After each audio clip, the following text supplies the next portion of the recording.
my god, everyone drowned already. Is it Wednesday? There's today. It is Wednesday, my dudes. It is Wednesday. My dudes. Are we all ready for some rhyme time? So is this consistency getting out of hand? You would not say the same if you were a boss and I was a worker. You'd be like, my goodness, hello, you've done incredibly, Josh. Have a raise. I put the camera on, forgot to take the thing off it. Let's just... There we go. I've been outside today. That's why my hair's doing this thing. Wasn't sunny. I put these on just now. For the impact, for the moment. Just so I can do that. I'm at work phone, don't worry. Right, here's what happened to class. Hey Josh, what's your favourite class? Don't know, haven't tried them all. Maybe I should try mage. What happened to the previous class? They drowned. They drowned. What's this bit of hair doing? What's happening with that? That's the little drain eye curl going on. What happened to the warlock, the warrior, the hunter, the bear? You're forgetting the shaman. The warlock, the warrior, the hunter, the bear, and the shaman. They drowned. All of them. They all died. But what if instead I was to cast some kind of magical spells? G'day Josh, long-time YouTube viewer, first time caught a stream, popped in the other day, my VPN busted my connection. How dare you? How dare you be there using a VPN? Stay classy. I will never meet. Stay classy, friend who I will never meet. You don't know that. You don't know where I am right now. This could be pre-recorded. I am rapidly approaching your location. What happened to the Death Knight? They lived. I will be leveling up a mage because a lot of people in the guild have messaged me saying, hang on, people in the guild are like, we're so back. I'm so sorry. I left you for too long. You know what? The DVD load can go away. You don't deserve that anymore. And the timer's also done. So, here's the thing. Here's the interesting aspect. I have not yet played every class. So, I thought I'd give every class a little bit of a go. And what I'm coming to learn is that I like classes. Thunderstrike... Coffee Cult, I don't appreciate the 2.2% returns. I like classes that do a lot of damage. I just think that they're fun to use. But I also like classes, stay with me here, that have a level of utility. And by that I mean freezing enemies, turning them into sheep, sending them away, supporting my team, that kind of thing. But I also like classes that aren't necessarily always in need of a team. They can solo something. So what I'm after is a class that does damage while at the same time allowing me to help and control the flow of battle if my team need it, while at the same time being able to solo farm if it needs to. Now, you'd think Hunter. Hunter hits all... So basically, I like classes with gameplay, but not the type of gameplay that I don't like. Some classes have gameplay and I'm like, this is good gameplay. And other classes are like, well, this isn't very good gameplay. So what I like is, I like a class that has gameplay that I like, but not gameplay that I don't like. And that is why companies hire me to consult on their... Does this rant have a point? No, Capstar. It's going to be basically 8 hours of pointless talking. That's Twitch. Welcome. Hopefully it's going well for you. So what I'm looking for is I'm looking for a class that does damage and controls mobs. And, this is very important, isn't a rogue. Because I don't want everyone to hate me. Now, one thing that is going to be important to me is I liked my hunter. Don't get me wrong. I really liked playing the hunter. What I didn't like was accidentally pulling half the dungeon. That, to me, I felt like I let my team down. I mean, Rogue does have 2 out of 3 of those things. Maybe I should just go Rogue. Hunter, did we enjoy this? Hunter was a skill issue. Was not a class. That was not a class issue. That was purely a skill issue. But what if instead I leveled up a different class? What if I did make a rogue? I think what I'd be scared of is if I make a rogue and enjoy it. You need a class with a permanent water breathing. This dweeb started another character. You know what? If you're going to keep being mean to me, I'm going to turn this character off. I'll turn this stream around. What about a good old warrior? I've got a warrior. I've got a warrior that I used when we did the Dead Mines run and just tanked. If you make a rogue, you can stealth. Then you can't pull the entire dungeon. Yeah, but it seems fun to do. We'll be interested on thoughts on the Paladin and the Rogue. It's so weird to me that so many people want to know. There you go. The chest hair can be on display. It's fine. So many of you want to know what my favorite class is, and yet so many of you are annoyed that I'm playing different classes. I'm like, what do you want? Do you want to know what the favorite class is? Or do you want me to play one class? I'm gathering data. That's what I'm doing. At the minute, all the classes have, to be fair, kind of excellent class identity. I enjoy that aspect of them. Every good story needs a bad guy. Maybe I should go rogue. That's a good point, you know what, Johnny? If I'm not supposed to pull the entire dungeon, why is there an entire dungeon? If I'm not meant to pull this all, if not for pulling, why pulling shaped? Right, I'm meant to be doing something. These guys. Kill these little things over here. If not for pulling, why pulling shaped? Josh, only play the class I play, because it's the best class, but don't play it wrong. And play it how I play it without add-ons. Yes, exactly. That's what it needs to be. What is my favorite Twitch chat copy pasta? What the fuck did you just say about me, you little bitch? Someone post it. Post the whole thing. Love that copy pasta.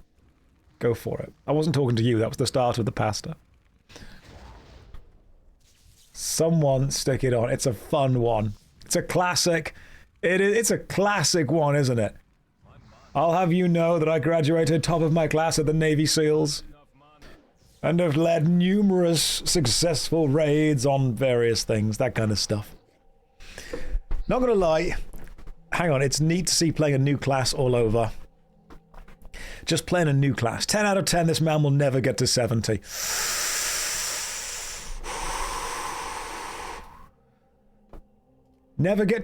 I'll never get to 70. The fuck did you just say about me, you little bitch? I'll have you know, I graduated top of my class in the Navy SEALs. I've been involved in numerous secret raids on Al-Qaeda. I have over 300 confirmed kills.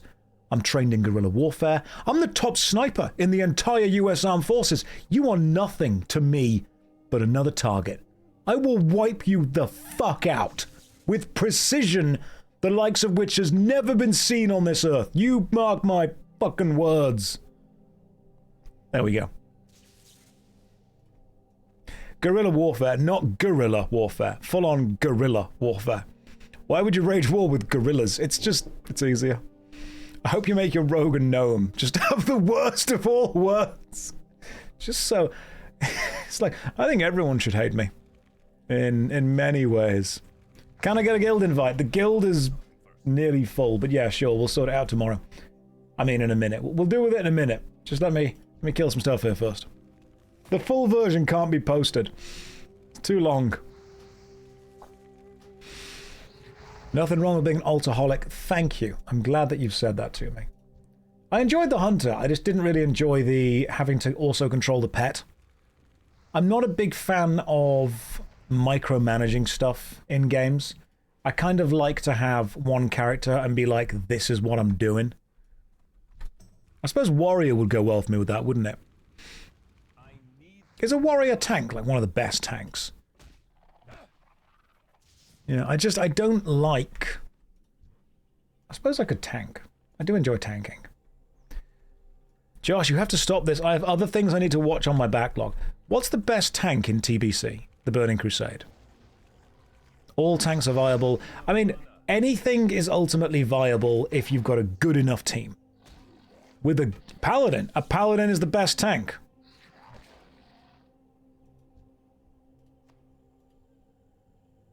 Paladin or Druid? Paladin best AoE, Warrior best single, Druid best for big damage. Not for raids. I'm probably not going to worry too much about raids. Paladins for ads, Warrior for bosses. Paladin's the best single target DPS as well. If not raiding, Paladin's best in slot tank. But you could take a Paladin tank to a raid, provided the rest of the team were good.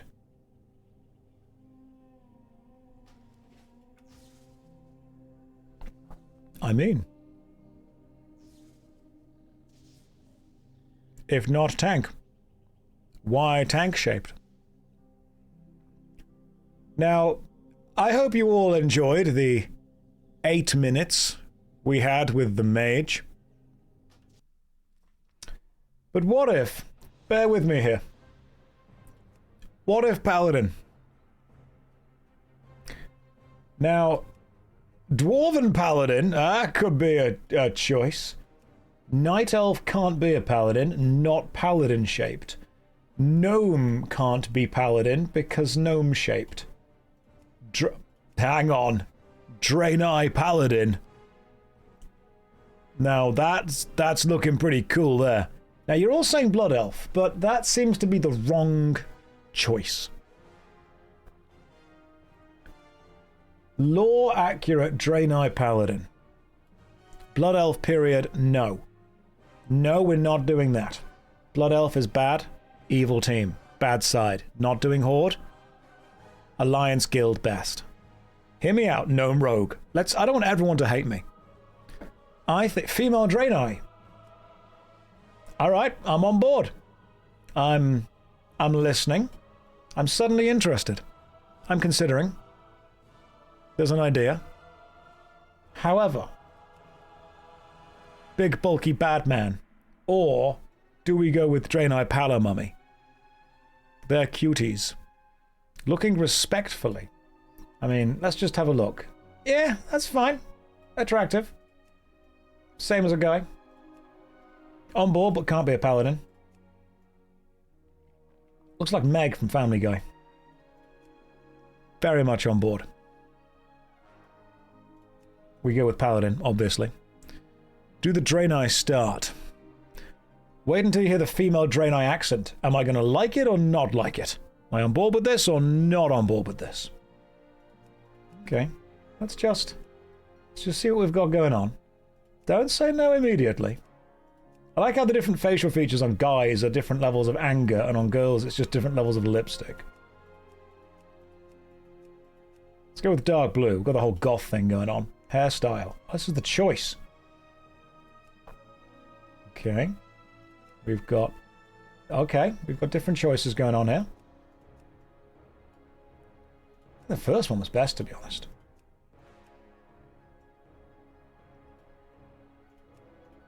Yeah, I think I'm feeling the original, to be honest. That's pretty good. Love how her hammer's smaller. It's not the size that matters. It's what you hit with it. And now the hair colour. See, normally I'd go with white on the guys, but I feel that... I mean, the auburn's quite nice, to be fair. Maybe we just stick with the white, though. I feel consistency. Consistency with the silver hair. The mage got the speed run in drowning. He's drowning in his own mana. And now the horns. Now we must choose the level of horn that we wish. What is the correct level of horn in the Draenei Paladin?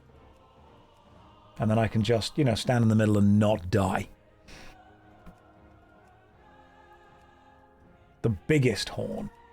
I think I'm kind of... So far, I'm feeling that one. That's pretty good. That's the goat mummy style. We go with that. The question is, what do we call her? What do we call the Pala? The Draenei Paladin. Give me a cool name. You're all saying Strife, mummy.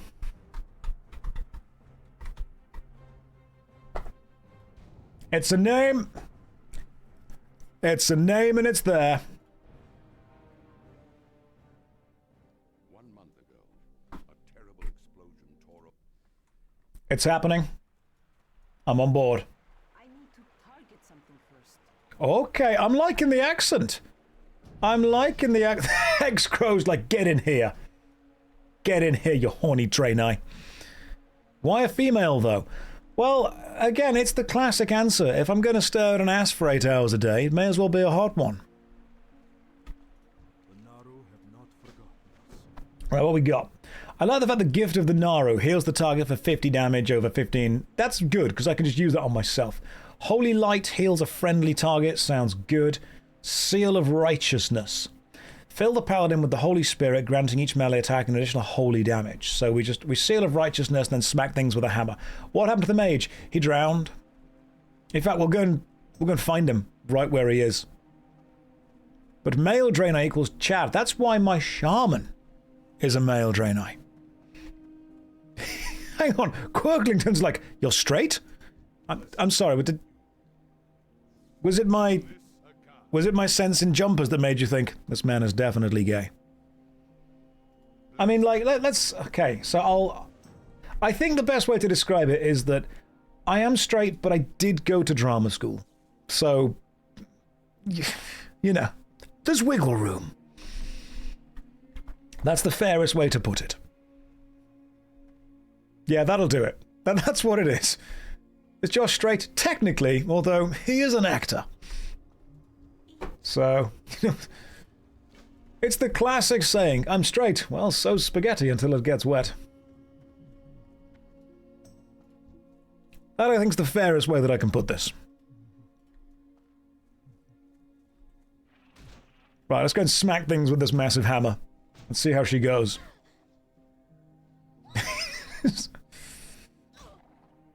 Thanks, I hate it. It's not gay when it's the Fae. Oh, I love this Twitch chat. Everything about you is perfect. Press your second skill for more damage. Oh, it's only 30 seconds, isn't it?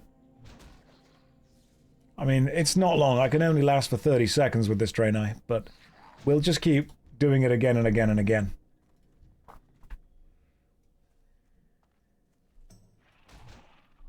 Keep the seal up. Don't worry, I'll keep the seal up. We make sure we keep the holy seal going on. Are there any spaces in the Union for a fellow Space Goat Paladin? I don't know if I could invite people. I'll need to promote myself. So, let me... Hang on, let me just start a new chat window. And then I will guild. And then what I'll do is I'll promote people later on. What I might need to do, though, is kind of get rid of some of my own alts, because it's only fair if I'm going to be helping you guys out. Do insert Obama giving himself metal meme. Thank you, Sombra, saying a new character, of course. I want to know what it's all like. I want to know what it's like. And this is what kind of threw me off about warriors. Do paladins have abilities that can grab aggro from everything? And then, can they just kind of stand there, healing themselves, and not die? Jellerman says, bro, the raid's out in 2 days. That's fine. I've got time. They're also AoE threats. Okay, cool. So they are AoE threats, and they can tank. Maybe not the best tank, but they can tank. They have a taunt for 3 mobs at a time. Perfect. I love how you're consistently learning every character and every class. This truly is one of the best moments of WoW. And yet everyone is telling me I'm doing it wrong because I'm not sticking to one character. Travel broadens the mind. It's true. So variety is the anathema of bigotry. The idea that we can travel around, discover, and appreciate differences within ourselves, within each other. So it's important that we travel around in World of Warcraft as well. We go from the hunky warlock to the hunky shaman to the hot goth mummy paladin. When will I make a rogue? Let's not go too far. Let's take a step back from that. I understand that you were getting very much caught up in the energy of let's go and do everything. I appreciate that. But there's a limit.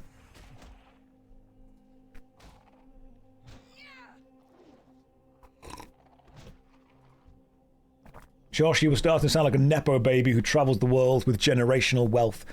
Look, alright? If my mummy and my daddy can't work really hard to give me a life with absolutely no effort or input, then what's the point of this? Have poor people just tried having more money?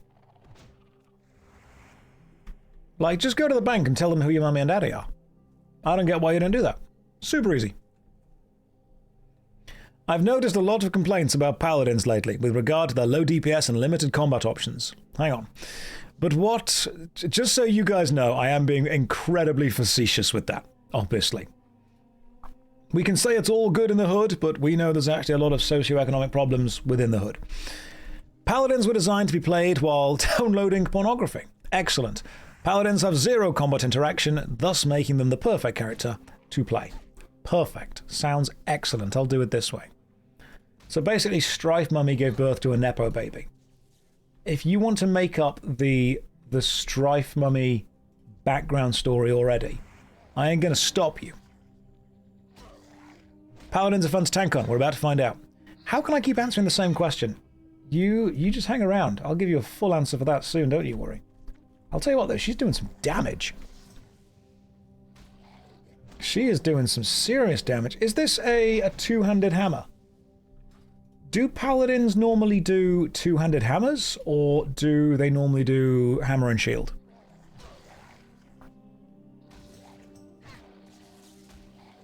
Because I assume paladins are like a hammer and shield kind of class. Two-handed is DPS, one-handed is tank. Alright, so I can tank. The retribution... Oh yeah, good point. What's my specs? What are the paladin specs? DPS use two-handed and tanks use shield on one hand. Gotcha. I will show you how I keep answering the same question soon. Worry not. There will be a full lesson. Holy paladins, retribution paladins, and protection paladins. So, retribution for DPS, holy for healing, protection for tank. Are any of those specs necessarily substantially better than the others? Or are they all pretty good? Because I assume they're all pretty good. I've seen people say, hey, I'm leveling a ret paladin, and they're all good. Prot leveling do be fun, all are good, they're all excellent. Protection is slightly worse, but I'll just get better at it. What I'm learning about Classic, and correct me if I'm wrong on this, is as long as your team is relatively competent, pretty much most makeups of team, provided you have at least, you know, the basic archetypes of DPS, tank, and healer covered. Pretty much any team can succeed if they are... Hey, a pouch already. If they are semi-competent. Because I always thought for some reason that you needed to just be like this incredibly over-the-top skilled team to play this game. No. Turns out no. Curie, that's true. Only if you're a streamer and they are carrying you. As long as someone can heal and someone crowd controls, it'll work. And, this is very important, someone carries the streamer.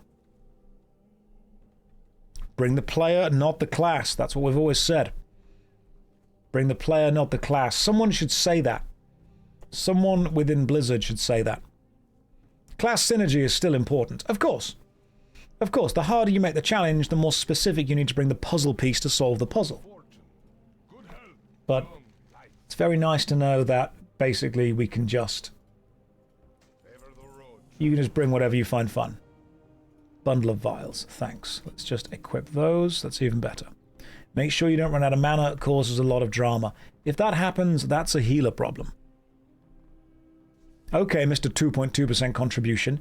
One day you will be begging for my 2.2%. And you'll be there thinking, oh my god, I can't believe the boss only had 2.2% health left.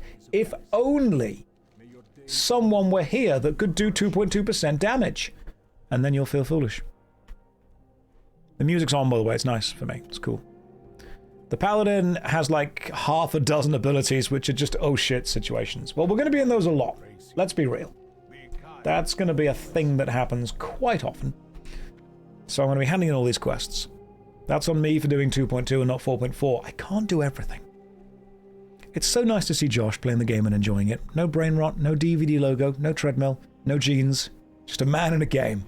Just a hot goth mummy paladin. Living in the moment. I know it's Horde bad, but if you get a chance to check out Silvermoon. Oh, Silvermoon's gorgeous. I don't think Horde bad, I just made the jokes about it. Horde is a very interesting faction. Now, we joke around it, of course, but in general, really interesting faction. Josh, you must now get the treadmill jeans DVD and talk about TikTok. The skibbity riz 420 ablaze it. It's just... Oh, you're still there, are you? Okay, cool. Let's accept your quest and then hand in your quest. Now, last time it took me about 8 hours to level something to level 15. I wonder if I can go faster this time. I bet I can. I don't really genuinely hate the Horde. Alright, they're not like the French. When I say that I hate the Horde, I'm joking. 7 hours, not on a Paladin, maybe. You don't know how we're going to get there. We could really push this. We could run. This could be a super speedy run. If you use a... Stop re-rolling, for fuck's sake. Why? Why, Mr. Trouser Banana? Why should I stop re-rolling? Because when people say to me, hey, what's your favourite class? If I haven't played every class, how am I meant to know?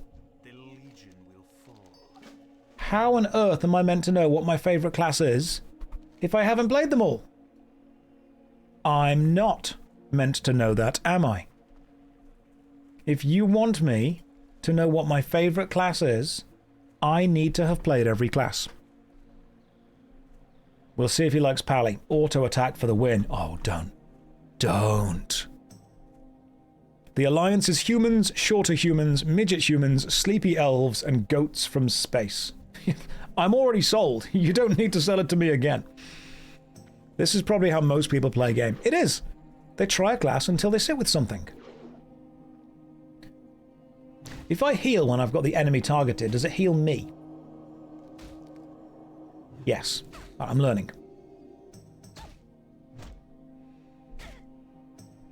The correct answer was Druid. Josh can play Paladin legit with just a foot on the pedal. Potentially. Let's fight these guys.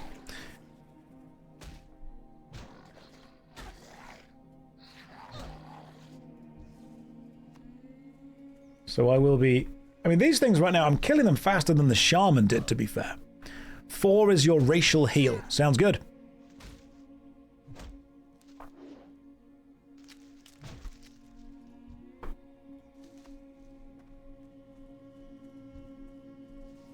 A guy in your guild is a holy paladin and he has no arms, plays with pedals. That's pretty cool. That's genuinely pretty cool.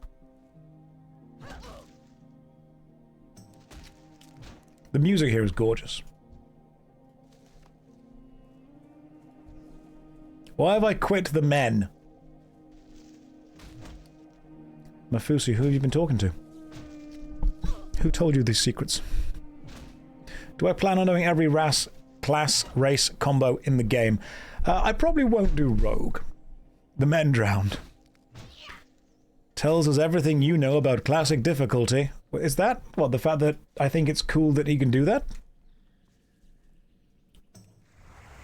You know what, I was going to make a joke when you said that there's a guy in your guild that literally has no arms and plays using a pedal. I was going to make a joke that he could definitely not be an arms warrior, but I didn't do that because I don't know the guy. Like, if I knew the guy and I knew that he'd find that funny, then I would have said that joke. But I stopped myself from saying that joke because I don't know what he does and doesn't find funny, and that might be really offensive to him. So, like, I don't know. So you've got to work out what people do and don't like, you know? Bruh, who wouldn't find that funny? I mean, you got to kind of... He left the guild. Oh, he left the guild? How? Sorry, that was even funnier, but again, don't know the guy. Could have been really funny if I knew him. If you don't know someone, you can't grasp someone's sense of humor. You got to work out someone's sense of humor before you start making jokes about them. He walked out. Yes, okay. No, you've got to know someone before you can make jokes about them. It's like I used to know a guy that was in university. One of the actors in my class was a guy in a wheelchair, and whenever he was late for class, he used to roll in and say, "Sorry, got stopped for speeding," which I thought was brilliant. Oh, and you know, the teachers couldn't shout at him. They couldn't shout at him because it was funny. It was really funny. Like, I'll poke fun at the English all the time. Absolutely, you've got to poke fun at yourself. Did I try flirt yet? I don't want to feel even more in love. I want you to. I mean, I couldn't hear what she said. Hang on. The nights are so chilly on this planet. The nights are so chilly on this planet. Okay, I mean, I've got friends I've known from Eastern Europe that sound exactly like that, and it is remarkably attractive. You could be a legs warrior. That could work. Sorry, I had to swap tires. You've got to work out what someone's sense of humor is, haven't you? As long as you know someone and you're close enough to know that you're not insulting them. You can insult a situation. You can joke at a situation.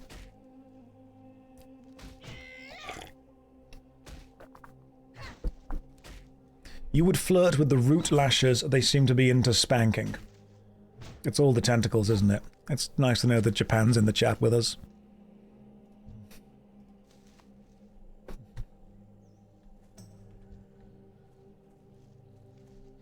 Right. Fight more of these things. I'm glad that I'm doing some damage with this hammer. Yeah, you got to make fun of yourself. Sense of humor is sometimes all we've got. What's the beverage of the day? Lovely cup of tea in an overclocker's mug.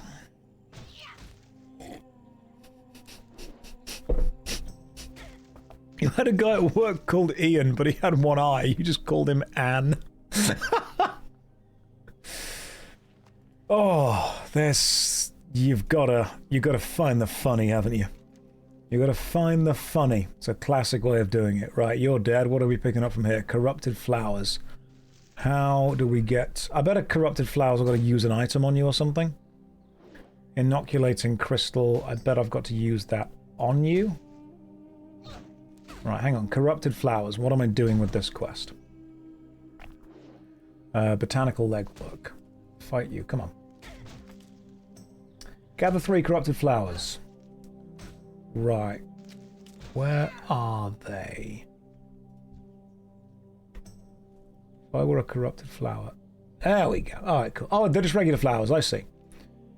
Just regular flowers kind of hanging out. Doing flowery things. I see what's going on.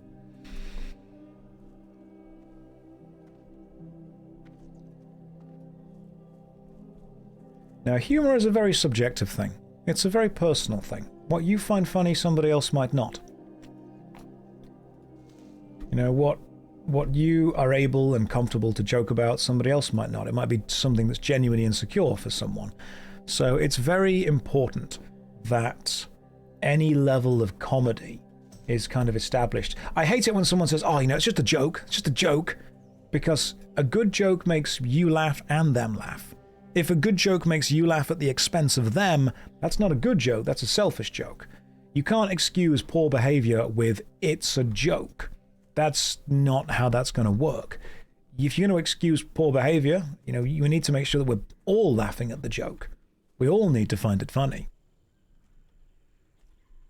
Because even the best friends, even best friends are going to have stuff that they don't necessarily feel super comfortable with, that you're going to want to make sure that you are within the bounds on, within the lines on.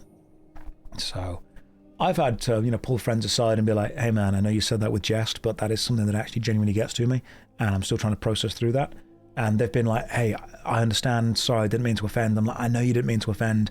It was never done, nothing you've done has been done with malice. I understand that. I'm just letting you know that it's still part of a process that is quite raw to me and I'm going through. And they go, okay, cool, let me know and that's fair again. And that to me, it sounds boring because, you know, it is boring, but it's also a level of respect. What was the joke? I think he was making a joke about my dead gran, and the reason that I didn't find it very funny is because she wasn't dead yet. Had she been dead, hilarious. Before, it's just wrong. One wishes to you. I can't remember. I straight up can't remember what it was. I'm sure it was really important at the time. But no, that was basically the idea behind it. It's just factually incorrect. That's what irritated me. Ah.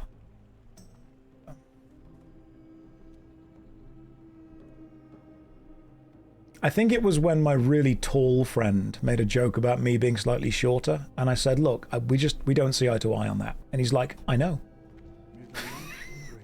Be well. That's funny too. You know, you can take the piss out of that. That's fine.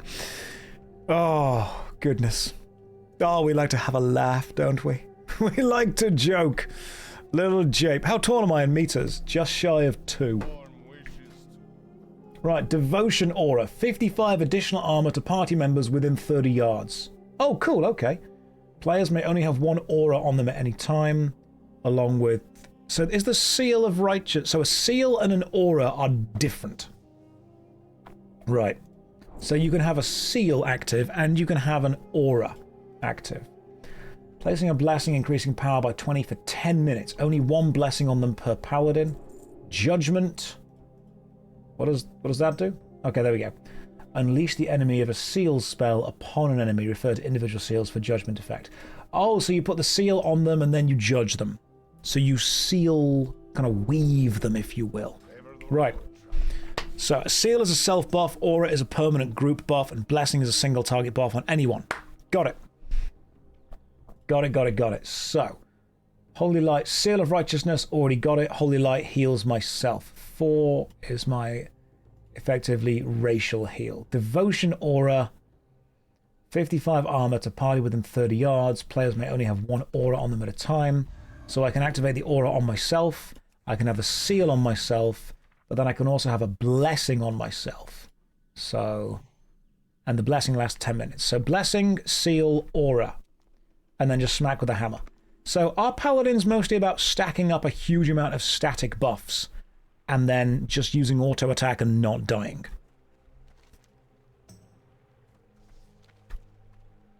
Aura has its own shortcut. Okay.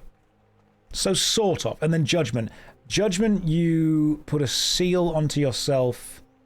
Unleashing the seals will cause 20 holy damage. Right, so what I want to do is I want to fight with something. And then I want to use... I'll stick judgment on 3. Then I want to use that, correct me if I'm wrong, kind of when it's running out. So like we fight with this. And then at the end of it, we use... Like we attack, we judge, and then we reseal. I need a target. Right, so you want to judge, seal, judge, seal, judge, seal, judge, seal. But judgment has a cooldown. Alright. Seal, judgment, seal, judgment, seal, judgment. And then you make sure that the blessings and the auras are up as well. Auras being the thing that attacks everyone, and blessings being the thing that benefits one person. I've got it. So we want to be sealing, attacking, judgmenting, sealing. And then if the enemy are still alive, continuing with that.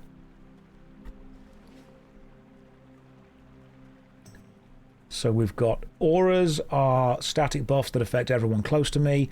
Blessings are static buffs that affect one person but last a long time, but do need to be recast after like 10 minutes, although they can affect me.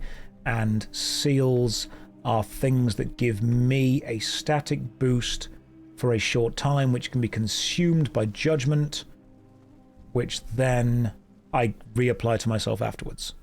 Okay. So I kind of want to be sealing, attacking, judging, resealing, waiting for judgment to go down again, and then using that again. Oh. Well, that was easy. I need to do neutralizing agent. And now... Oh, this is that quest where you have to find the things that are really bloody rare, isn't it? Oh my goodness. What is my class fantasy for this? Hot goth mummy paladin with big hammer tells people what to do. And seeing as Rage Darling's not around, we've got to go with this instead.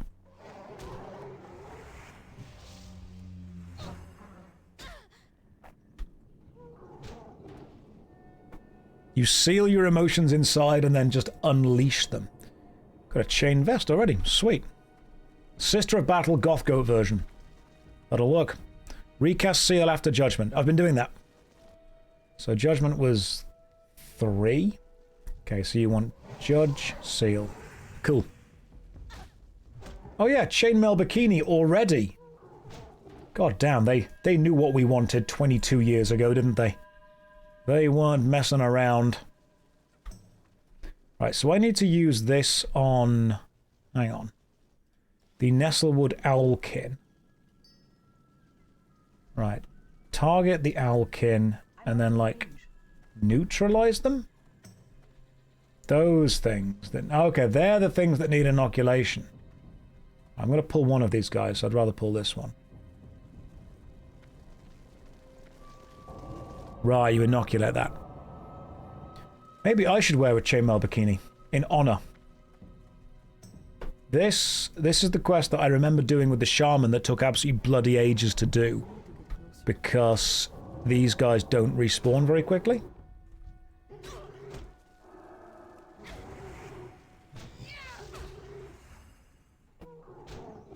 I'm glad that you can just stack up a load of defensive stuff. It's going to mean that I'm unlikely to die. It's not ready yet. So that's nice. Thank you, I would look great in the chainmail bikini, it's true. Their respawn is mixed in with the red ones, so you've got to kill the red ones, and then hope the ones that you need respawn. Alright, I've gotcha. I'm picking up what you're putting down. Rage is online, by the way. She's very disappointed in your choices. I mean, same, but I learned to live with them. And she is my friend, and I would make that choice again.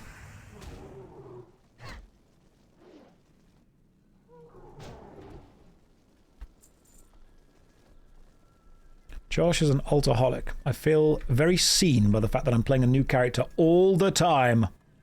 There's a reason Paladin is the most played class. Is it because of this character specifically? She'll re-roll to play with you, I think. Really? I'm going to catch up to her super soon. I will catch up to her really quickly. Don't you worry about that. You know, I know what I'm doing. Alright, I've been playing this game for at least a week now. Am I a man of character? I mean, I would hope so. Just finished watching all the replays on YouTube and have caught up to real time. How?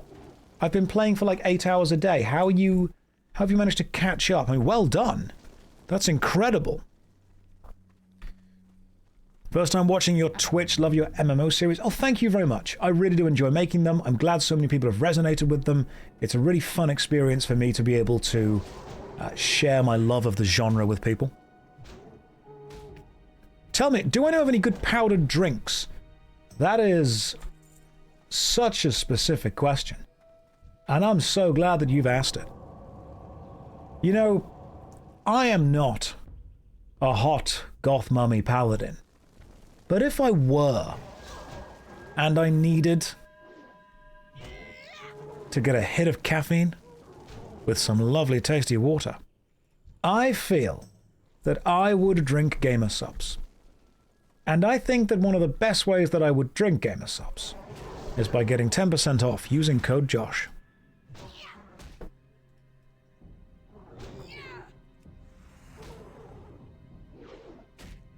JoshStrifeHayes. Oh my god, I can't believe that you're being paid to do these things. People just do things because they're paid. Yes. Yeah, straight up. That's how capitalism works. I can't believe this guy's just doing things because people give him money. Yeah. Yeah, I've just got a real desire to pay my bills and eat food. You loved me as Superman. I appreciate that, but you're confusing me with the guy that played Robb Stark. But thanks. One day, when Henry Cavill is too famous and too expensive, I'll be the guy. I'll be the guy that people hire to look a little bit like him from really far away. That's... You've been using my online code for a while now. When is the signature flavor coming? I mean, I might get a cup. I have said to the GamerSubs people that I do want a cup. Because I've got I got loads of shakers. The shakers are actually pretty good for making protein shakes in as well, to be fair. This stream is perfect. Entertaining, but not too distracting. That's what I try and be. If you're new to the stream, allow me to explain how it works. I am whelming, which means I am neither overwhelming nor underwhelming. You will be whelmed by this stream. I exist to provide background noise. That's what I do. I know that none of you want to be left alone with your own thoughts. And I know none of you want to focus on the work you should be focusing on. That's what I'm here. That's what I do. That's my specific place within the entertainment industry. The guy that just kind of does the thing while you do other stuff. That's what's happening. And I'm glad that I'm able to help all of you by being and doing that specific thing. Working on audit papers. You're the Netflix of Twitch.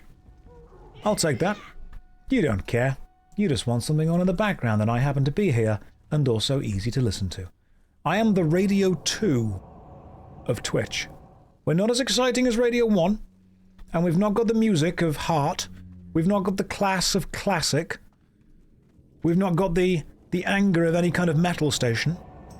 But we've got the, it's nice, it's easy, it's not asking too much of me. The Radio 2 of Twitch. Hello, Mr. Streamer. Will he say hello back? Yes, I will. Pocket Ollie, welcome to the stream. Hopefully I pronounced your name correctly. I finished that quest way quicker than I finished the one previously. The Yacht Rock of Twitch. What is the Yacht Rock? The Hallmark channel. Like, you know when you put on a Hallmark movie and you know that you're just going to get some generic Christmas slop? City girl moves to country, meets country boy, everyone happy, teaches her true meaning of Christmas. That kind of, you know, absolute, that kind of schlock. That's what I do. Schlock. Someone once described me as the Nickelback of Twitch, and someone said, most people have watched, but no one would truly admit it. I'm like, okay. Hello. Hello, you. Hello, Nanami. Nanami, do I know you? It's Hexcrow. Oh, hey, Hexcrow. Have you started a level 2 priest as well? Beautiful. So we've now got even more characters. Love it. I'm glad you are trying different classes. The problem for me is never being able to decide which one I like after trying them all. Like them all. Like them all, my friend. That's what we're going to do. And let's see what else to say. Why are you hating on Christmas movies? I'm not, alright? Okay, so, guilty pleasure. I absolutely love cheesy Hallmark Christmas movies. They make me cry. Like, I'll full on tear up. I'll be watching it and I'll be like, she does know the true meaning of Christmas now. She does understand all of that. Oh my god, that was actually an amazing... The father and the son have bonded. I'm not gonna lie. They get to me. They make me feel feelings. And you know what? I'm okay with that. I'm comfortable with that. I'll admit that. You tear up at the end of Die Hard. Well, of course you should tear up at the end of Die Hard. That's a family romantic comedy about a man trying to reconnect with his wife over difficult circumstances. That's, if anything, it's... Yeah, that's a family drama right there. Did I watch Home for Christmas? No. I will watch almost any cheesy Christmas movie. I will. I adore all that kind of stuff. Makes me really happy. I know it's cheesy. I know it's super cheap. I love watching any YouTuber that is going to sarcastically review a terrible Hallmark movie.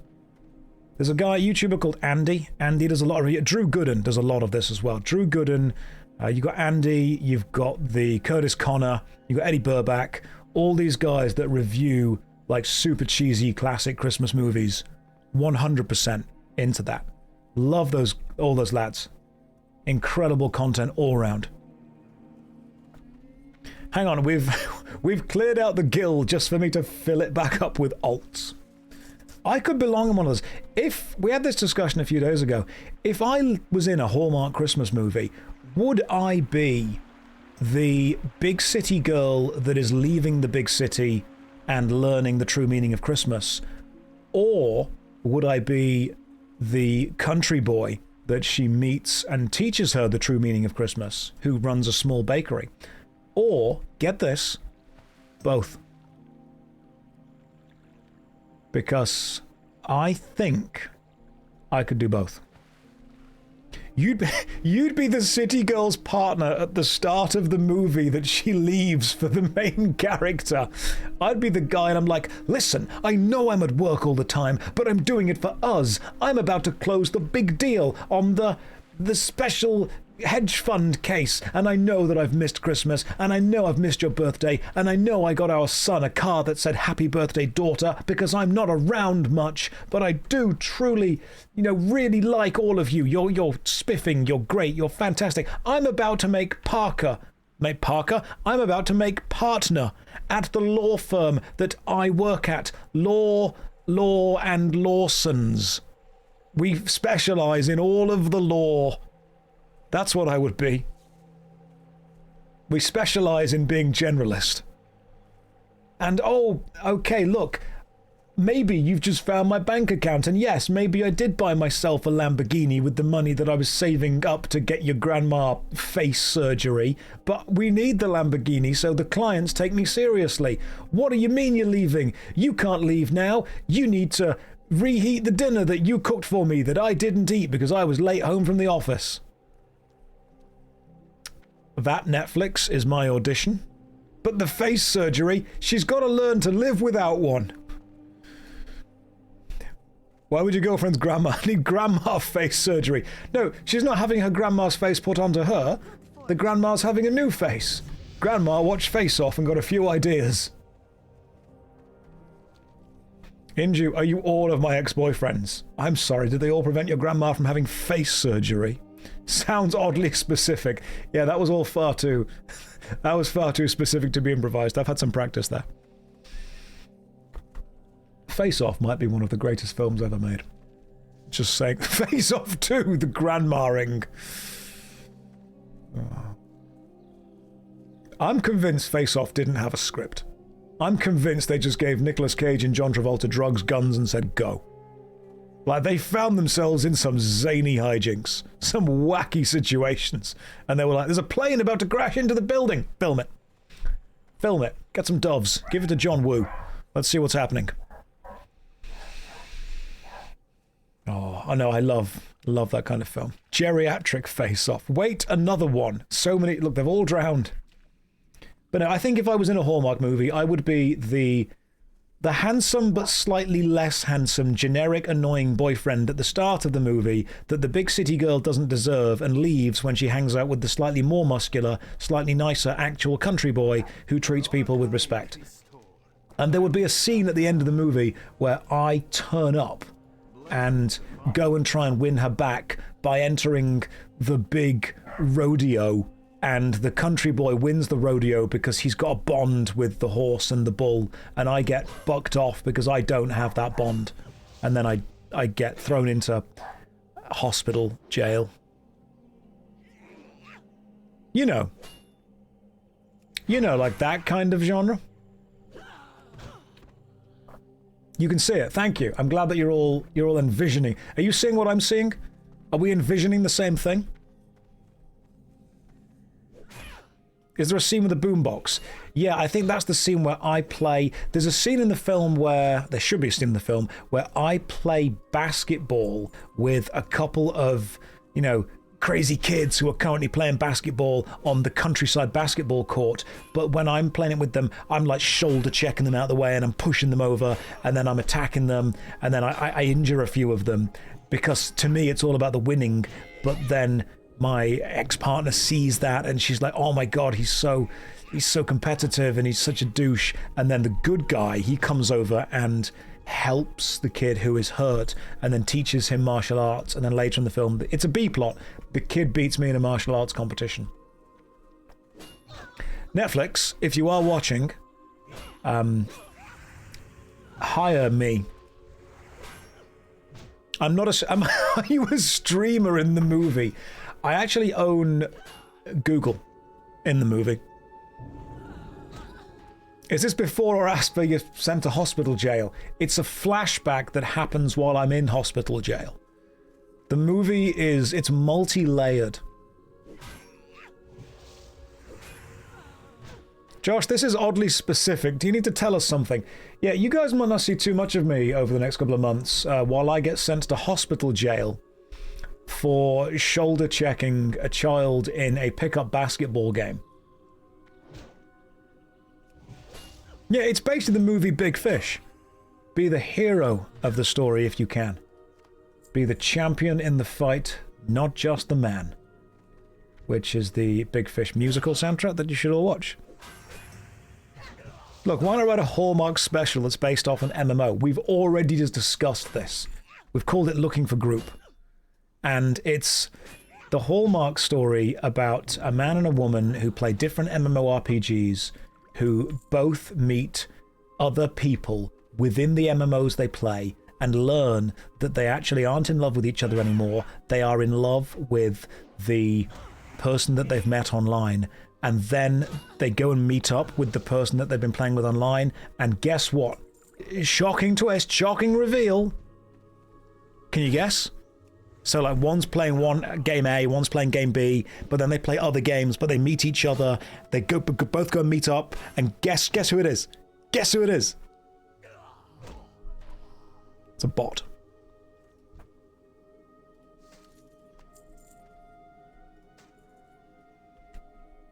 Both of them are their mums. And is it your dead gran? No, that's in the sequel. Turns out, meet up, it's each other. It's Breakfast at Tiffany's. It's You've Got Mail. It's a modern retelling of You've Got Mail. That's what it is. You've Got Mail was the film that I'm thinking of, isn't it? The one where they meet up and they've been emailing each other. You've Got Mail was the only film where the hero was email. That's probably the only film, the only time where we went, let's make a film, but let's have the hero be email.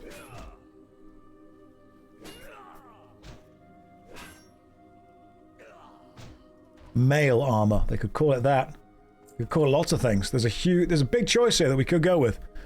It's also the Pina Colada song. That's it. Some of you just said they meet up and it's a child. No, that's what you're thinking of is making a warning film that they show in schools.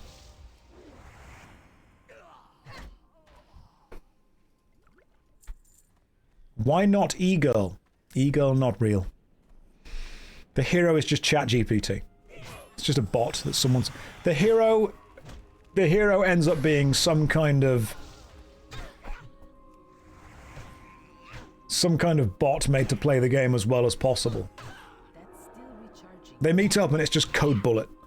That's all it is. He's there going, today I've created a bot that can play 2 MMORPGs at the same time. Let's go. Turns up just a guy with a TV on his head. They're like, well, you know, it could have gone worse. Thank you for calling myself a cute paladin. She does aspire to be a cute paladin. I mean, she was going for like hot goth mummy vibes, but cute paladin, that'll work. Code Bullet is fantastic. There are some YouTubers that I watch and I'm like, you're just so goddamn good at what you do. Yeah, Code Bullet, absolutely, definitely, without doubt, one of them. Phenomenally talented guy. You've been gone for a while. Why are we talking about why Josh is never playing as mage again? The mage met another mage, and then they drowned. That's best in slot name for a character. What's Strife Mummy? It's just what they're called.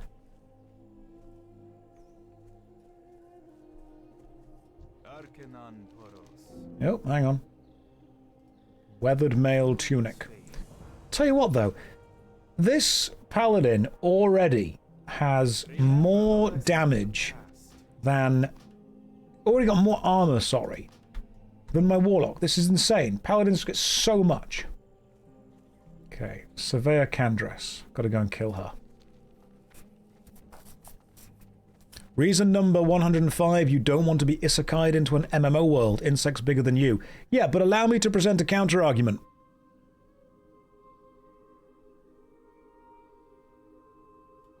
Rest my case. Am I an altaholic? Nope, can stop whenever I want. I can stop whenever I want. Everyone's like, I get what's going on here. Totally understandable. Fair enough.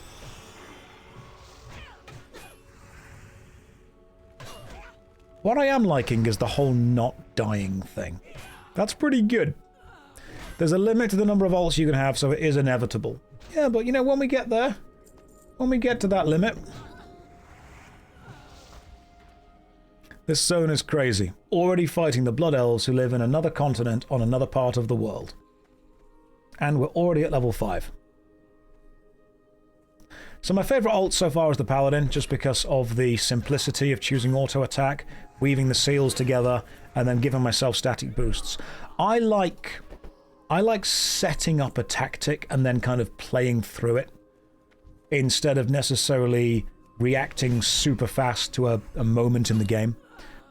So I like the fact that I can set this up as a super defensive kind of layer, and then go and run in. I like the design idea of just kind of standing in the middle of a group and not dying. Also, I'm not going to pretend the Draenei woman doesn't help. Yeah, it would be disingenuous of me to be over here going, and also, this doesn't matter at all.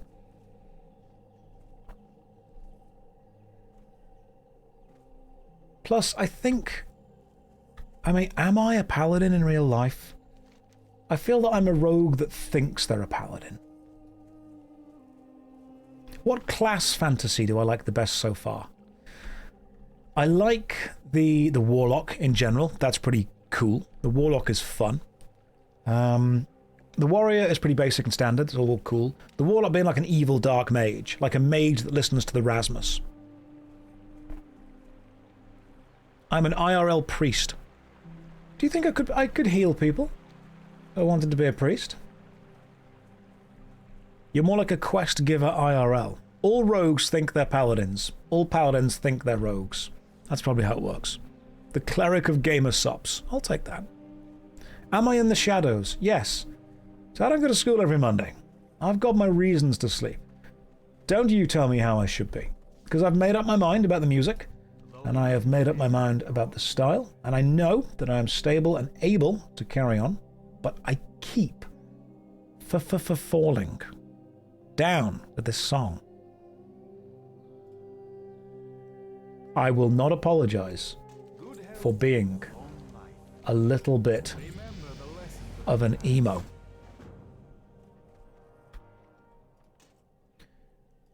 I like how the hammer is tiny. Like, okay, just a main hand, tiny maul, main hand, mace. Why does the mace do more damage than the battle-worn hammer? 3 to 6, 3 to 5. Okay, I see, because it's faster. And then I can also equip a shield. I've got you there. I see what's going on. Right, let's go collect some stuff. It's not a worn thing. Travel to the Azure Watch. This is way faster. Good lord. Let me just sell some stuff that I don't need. Probably don't need all this bread.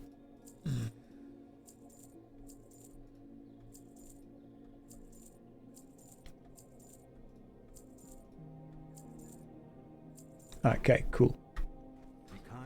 Plus, I don't like the having to constantly count ammo on my hunter. That's an irritating one. Learn the new spell? I'll be okay. I'll be fine with what I've got right now. I'm not slowing down yet. I'll level up and get some more stuff in the future. The devotion aura is going on. That's being redone. You go off. You go off. You go off. And that's the order there. Josh, what is my favourite playstyle in Soulsborns? See, the first time... Thank you, Priest. The first time I play a Soulsborne game through, I quite like going with Shield. The reason that I like going with Shield is because it slows the fight down, and I enjoy learning the enemy's patterns. People go, oh, the Shield's the cowards, the defensive way. I think there's a great class fantasy of the classic knight, sword and shield. You guys remember the film Sleeping Beauty? You know at the end when you see the knight fighting the dragon and he's holding the shield up against the brambles and the flame breath of Maleficence coming at him? That to me is a cool knight fantasy. I like that. So I like having the classic knight, the sword and board against the enemies, because what that allows me to do is learn their attacks, learn their patterns, and then when I know it, it becomes a dance game to me. And that's when I go and get the biggest weapon that I can, the big Zweihander, and I go and fight back again, rolling out the way, use rolling and jumping. I mean, that knight could have just dodge rolled. What a lot of people don't realize is that the knight in Sleeping Beauty, at the end, Prince Charming, is you can actually no-clip through the brambles if you jump at them from the corner. If you'd have known that, could have avoided and skipped the dragon fight. Didn't do that, though. Lazy in many ways. I just like the indomitable human spirit. The idea that you've just got, a guy against the world. One dude just fighting back against hordes of evil. And to me, that makes the humanity of that even more impressive.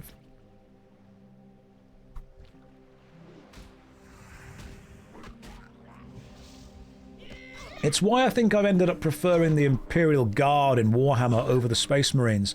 Because as much as I like the Space Marines, it's very easy to take on something scary when you literally aren't scared of it, and they shall know no fear.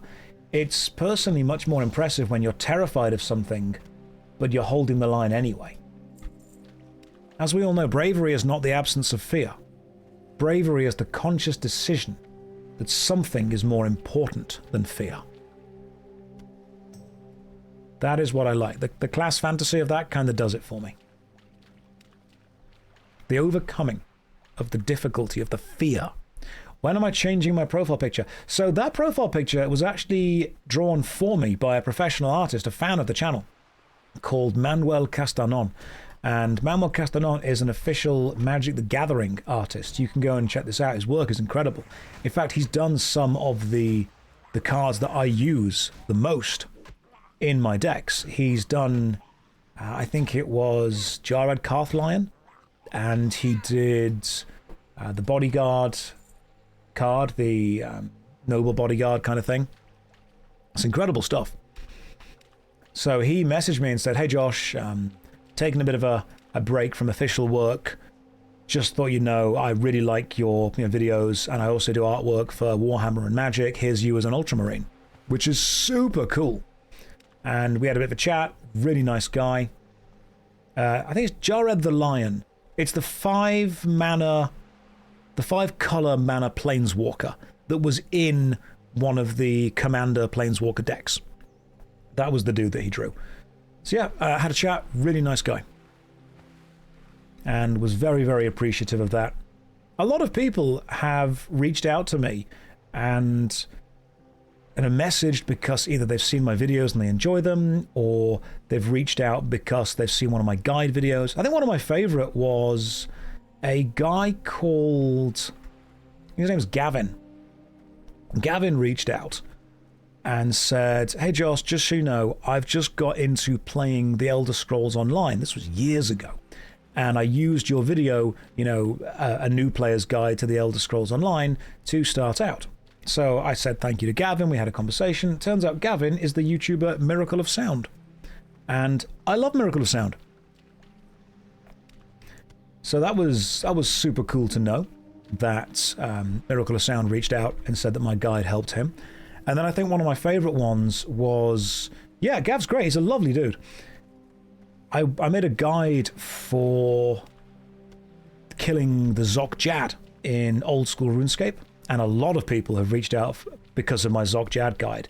But one of the interesting ones from that was, and this was serendipity really kicked in here, I got a message from a guy called Cole Rowland, and Cole Rowland is a kind of American-Canadian rock star, and I was actually listening to his music in the background when I got the message from him saying, hey man, just used your guide to get my fire cape in old school RuneScape, thank you for that.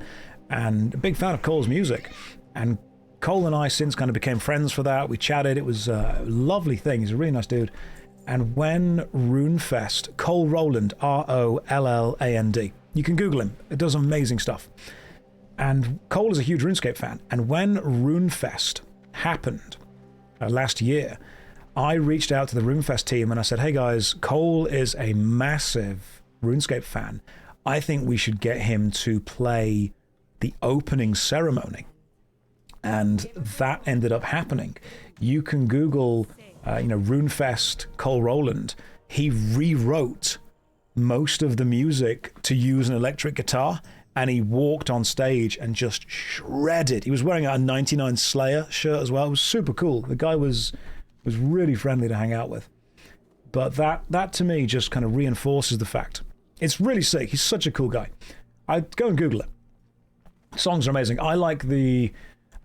he's got a custom written song called The Echo, and that is one of my favorite ones. The lore on how we meet people goes hard on this. It really does.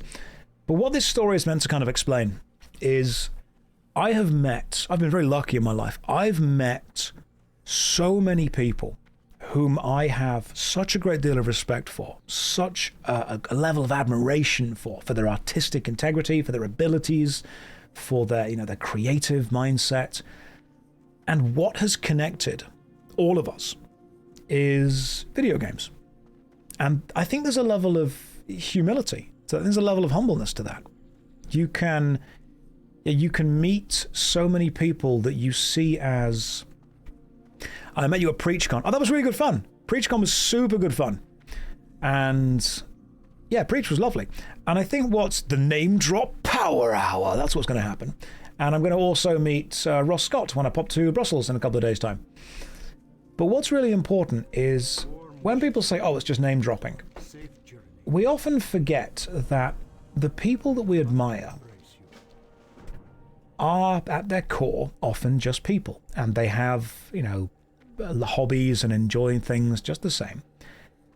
But I guess when I was younger, and correct me if you feel the same with this, I think when I was younger, I had this vision that the people that I saw on YouTube, on TV, on Twitch, kind of existed beyond this kind of invisible plexiglass screen that I would never be able to get past. Like, they existed there and I existed here.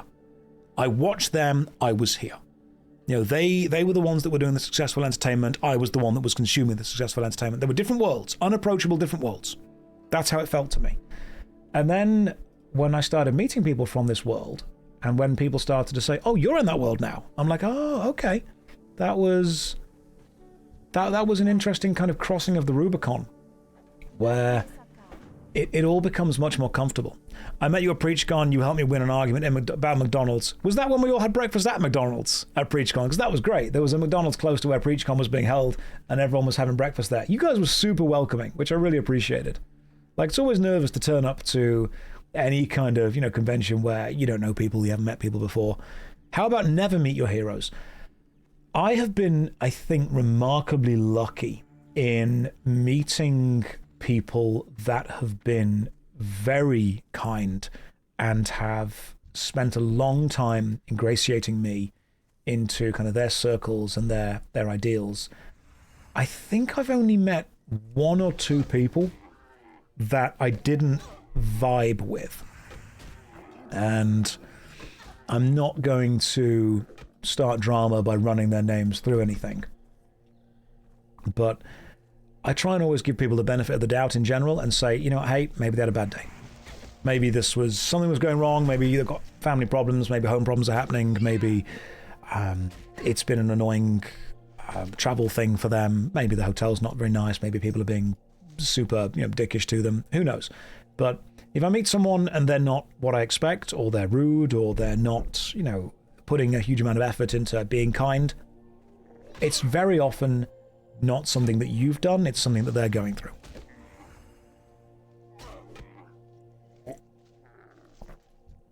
Because, people, whenever I meet people in conversations, in conventions, then I want to make sure that I'm giving that person a good experience. I want to make sure I'm giving them a good time. I want to chat to them. I want to make sure I'm trying to pay attention, trying to listen to any kind of stories or anecdotes or things that matter to them, answer questions as well as I can. But doing that does take a level of energy. It does take a level of effort. And if I feel that I'm starting to wane on that, if the energy is starting to drop, then I run the risk of meeting someone and not giving them a good experience of meeting me. And I really, that's one of the things that I don't want to do. So I've had to say to people before, I would love to chat, but just give me a few minutes. I'll come grab you. I'm on my way to this right now. Got to sort this out first. Because to me, meeting people and having a chat with them it's a sign of respect that I've got the energy to do that. But sometimes you do need to kind of pull aside slightly and be like, I need 5, I need 10 kind of thing. Yeah, walk with me, that kind of thing. Walk with me, we'll chat. Totally okay. Paladin's great for talking while streaming. I can't wait until I die in a dungeon. So whenever I meet someone and I can tell that their energy is off, it's very often not a thing I've done. It's very often a situation that they've been in for a long time. You guys sometimes think, people have said this to me, they're like, I bet the content creator green screen room at these events, I bet it's just like this crazy wild party. I'm like, it's literally just a load of people sat around zoning out. That's all it is. Like you walk into people think the content creator room is where everyone goes to have the most fun. It's where people go to do nothing. That's exactly what it is. Like you walk into the content creator room at any kind of like MCM or Insomnia or EGX, and you think it's like everyone being pally and everyone hanging out. It's people lying down on the sofas, some people just lying on the floor, some people just scrolling TikTok idly to do a bit brain reset. It's just that. It's a human recharging station before people go out to meet other people again. That's what it is. I mean, yes, some of the content creators can be like crazy and wild, and that's fine for them as well. But it is very, very often just a recharging station. Have a good one. But I'll always try and give people the benefit of the doubt whenever that's kind of happening. The social tiredness. It is a level of social tiredness. It's a social battery. And I don't want people to feel that they are not worth my social battery, because they absolutely are. Some of what you would think are the craziest, zaniest, wildest content creators are actually, when you kind of get them alone, the most chilled and often the most emotionally mature with that. I'll tell you, I've still told this story many times, and it's still one of the most impressive things to me. The three actually, I suppose. There's 3 creators that I've had the honor of working with who absolutely blew me away with the amount of energy and kindness that they were willing to put into other people. And those 3 were John Robertson from The Dark. I mean, I've worked with many good people. I'm not saying that if they're not included now, they're not good people. But the people that kind of stick out in my mind that I like telling the stories about are John Robertson from The Dark Room. If you guys have seen the stage show The Dark Room, you might think John is this just crazy ball of energy that's always chaotic. No, he is a remarkably emotionally intelligent and extremely patient individual, without doubt. And the way that I've seen him treat people and talk to people, it's stunning. Absolutely stunning. The Borderlands video, I was so happy when they said working with John, because I've never felt safer on stage than with John. John was great. And in fact, have I told you the story about how John did one of the most professional things I've ever seen? One of the most caring things I'd ever seen on stage. And you wouldn't notice it unless you knew what to look for. Yeah, they're barking at each other. You would not notice it unless you knew exactly what to look for. But oh my goodness, when I saw him do this, all kinds of green flags. So I was lucky enough to be on stage with John when he did one of his darkroom shows. It was at the Insomnia Festival in the UK. This isn't a fake story, this is genuinely a real story. I was on stage with a friend of mine, a guy called Mr. Greggles. If you've met me before, you may have met Mr. Greggles. And John pulled Mr. Greggles and I up on stage because we've been doing the rest of the show.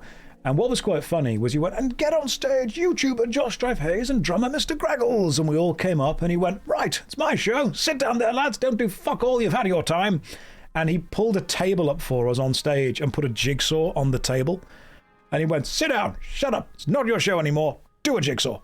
And then he turned around and he carried on with the rest of his show while Greggles and I sat on stage doing a jigsaw. And occasionally he would just walk over to us and just slam his hands on the table, break the jigsaw, put another board game down and be like, you're done, play Monopoly, and then go out and carry his show. But then he started to come over more. He gave Greg and I microphones. We started joking around a bit. It was super funny. He trusted us to say whatever we wanted to say. We trusted him to kind of carry us for it. And we had a good time. But at the end of the show, toward the end of it, John often starts to like strip on stage. He doesn't go all the way, but he takes off like his crazy football armor, he takes off like his undershirt, and he just kind of stands there in his powerful pants, because that's just the John thing to do. So John started doing that at the end of the show. It sounds crazy, but it's really funny when you see it happen. John starts doing this at the end of the show. He's going over the top, as he always does. He's being a bit silly, he's messing around with the audience, and then Mr. Greggles stands up, and Greggles starts unbuttoning his shirt. And all the audience are going absolutely crazy for it. They're all loving it because they're like, oh, this is the energy. We're kind of carrying on with it. And John is there and he's bouncing around all over the place. He's got so much energy. And then he spins. And as he spins, he drops his microphone away from his mouth really quickly, focuses on Greggles, and in about 2 seconds just goes, only if you're comfortable. And then turns around and carries on partying. To be able to drop the extremely over-the-top energy that he was entertaining with to make sure that he had Greg's attention on stage and to make sure that he was double-checking that Greg was consenting to this happening on stage and not being pressured by the audience or pressured by John, that is an incredible thing for a performer to be able to weave seamlessly into an entertainment piece without losing pace. And when I noticed him do that, I'm like, that is incredible. So few people would be able to do that. And it sounds really simple. It sounds simple, but you don't do it. He was checking in with comfort and consent with Greg as that went. Incredibly based. So yeah, that was a lovely dude. So John, without a doubt, extremely kind, always focused, willing to always help out. The other person that I would say gave a huge amount of his time to me was Neil Newbon, or Newbon. And Neil Newbon is the voice actor for Astarion from Baldur's Gate 3. And the way that I was able to be a little bit cheeky and get some of Neil Newbon's time, we do love Neil, we stand Neil here, was I was at a convention, I think it was the Insomnia convention again, and I was doing a Dungeons & Dragons show, because I have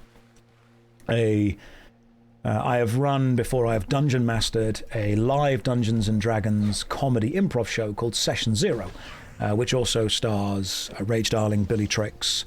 We've worked with Jasper Cartwright, Callum Upton, and my brother, Zach, with a big dice that we throw into the audience. It's good fun. I enjoy doing it. I have a really good time doing it. It's really fun.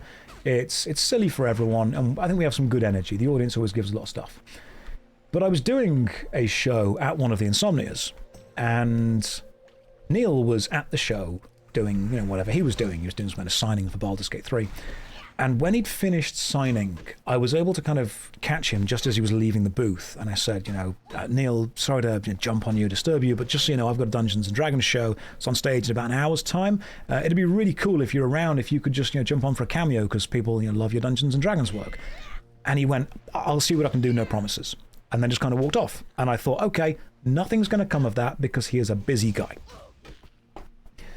So then an hour later, the show starts. And we're improvising with the audience. I'm throwing the big dice out. We've got about 1,000 people there who are watching. The actors on stage are having a good time. And I've got these screens on the stage angled so I can see them. And normally on these screens is just a clock. It's just a timer counting down so I know how long of the show is left. And suddenly the timer goes blank and it's just replaced with the words, Neil is backstage.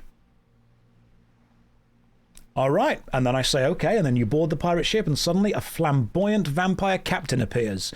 And as soon as I say that, he just struts out with the microphone and goes, hello, darlings. Beautiful. He improvises the scene. He doesn't know what's going on with it. I give him as much context as he can. He improvises. He does the voice. He does a bit of combat. He rolls with it, and then just kind of heads off and does his thing. But the fact that he was willing to remember what I said and then put effort into going to do that, loved that. Absolutely loved that. Yeah, absolute legend, without a doubt. So he was kind. I was actually able to interview him. Have you seen his TED Talk?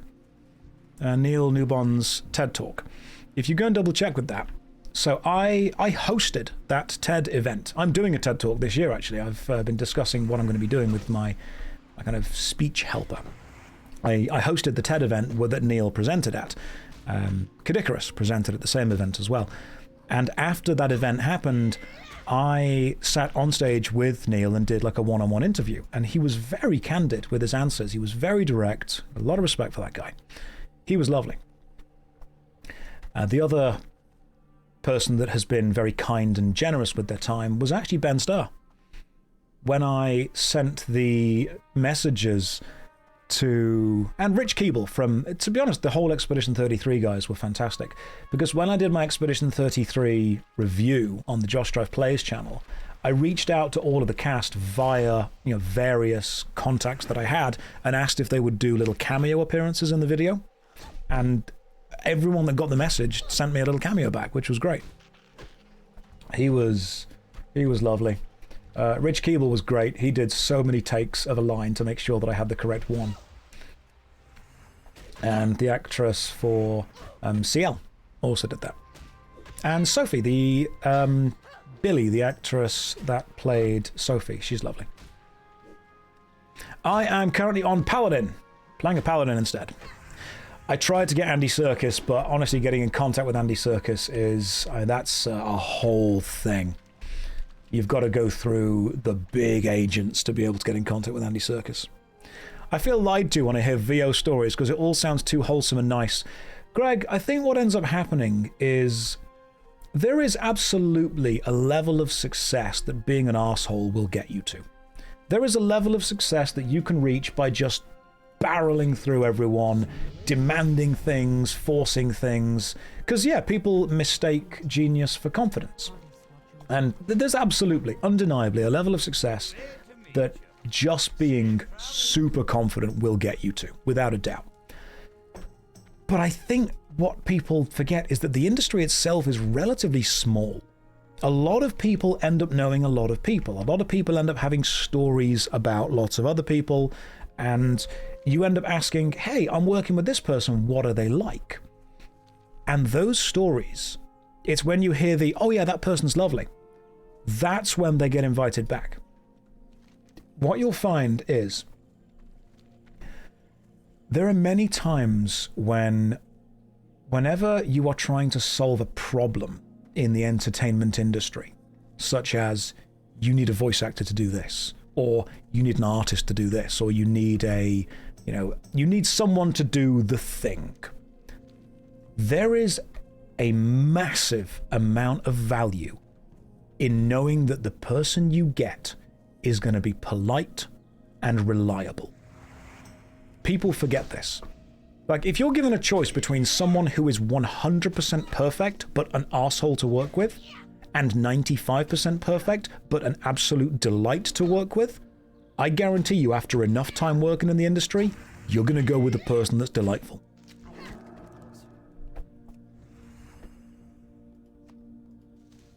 Because eventually it just ends up being so much easier. It is possible to be the greatest actor in the world, but nobody wants to work with you, except the directors that nobody else also wants to work with. So whenever people hear stories about voice actors being, actually nice people, it's a combination of the fact that they are nice and the fact that, honestly, sometimes just being polite, turning up on time, knowing your lines, and being reliable to work with is one of the best business decisions you can possibly make.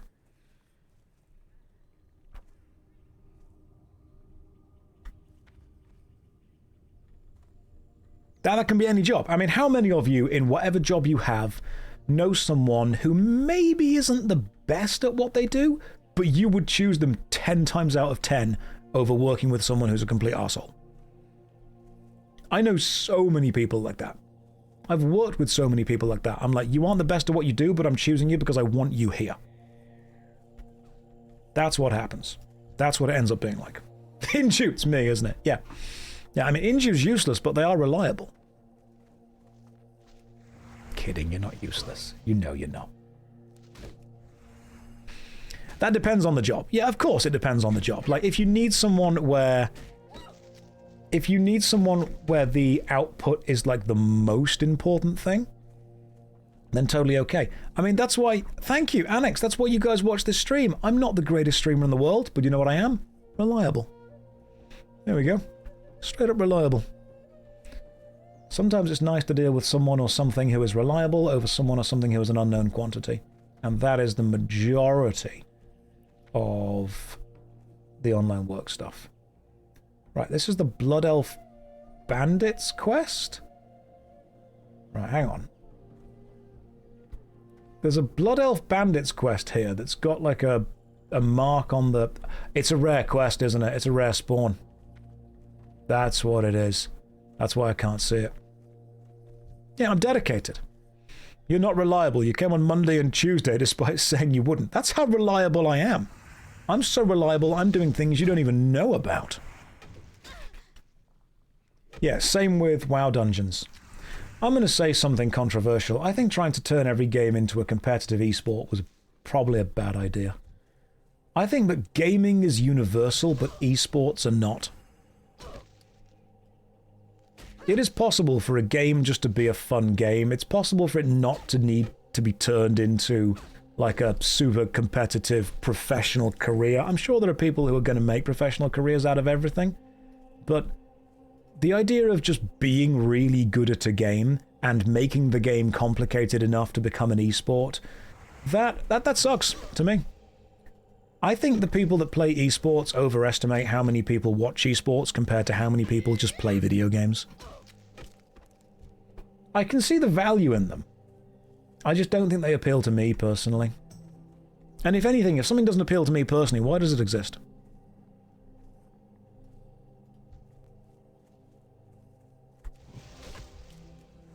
Am I going to be streaming daily for 6 months? I don't know. I can't promise that.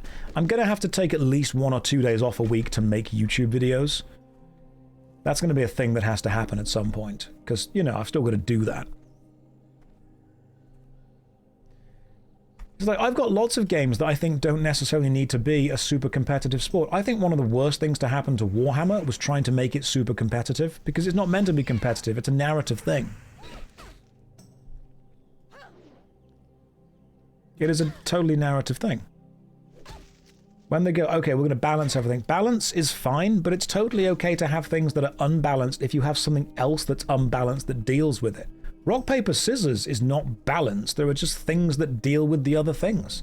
One side having a 100% win rate against something else, that's unbalanced.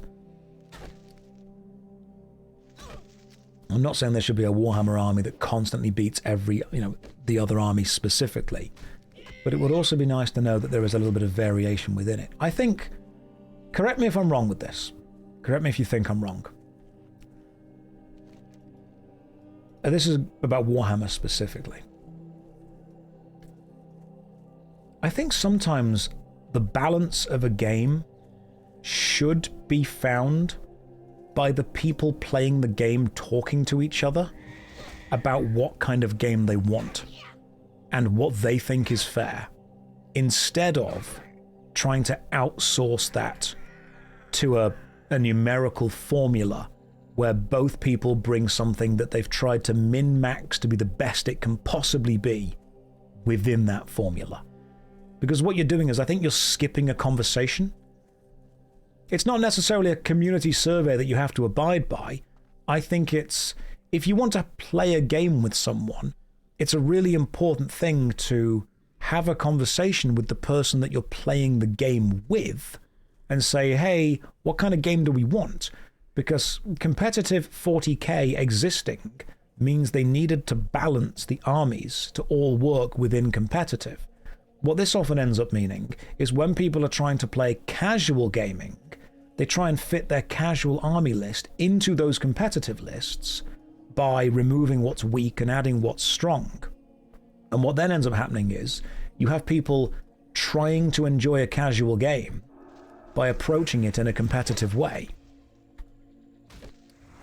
Like, it's totally okay. I've got loads of Magic the Gathering decks, and before I sit down to play one, I say to my opponent, what kind of game do you want to play? You want to play like a... Do you want me to win on turn 2? Because I can go and get the Thassa's Oracle combo. We can win on turn 2. Do you want me to win on turn 10? Do you want me to not win? Do you want me to make it really hard for you? Do you want me to give you a challenge to get through? So I can do that as well.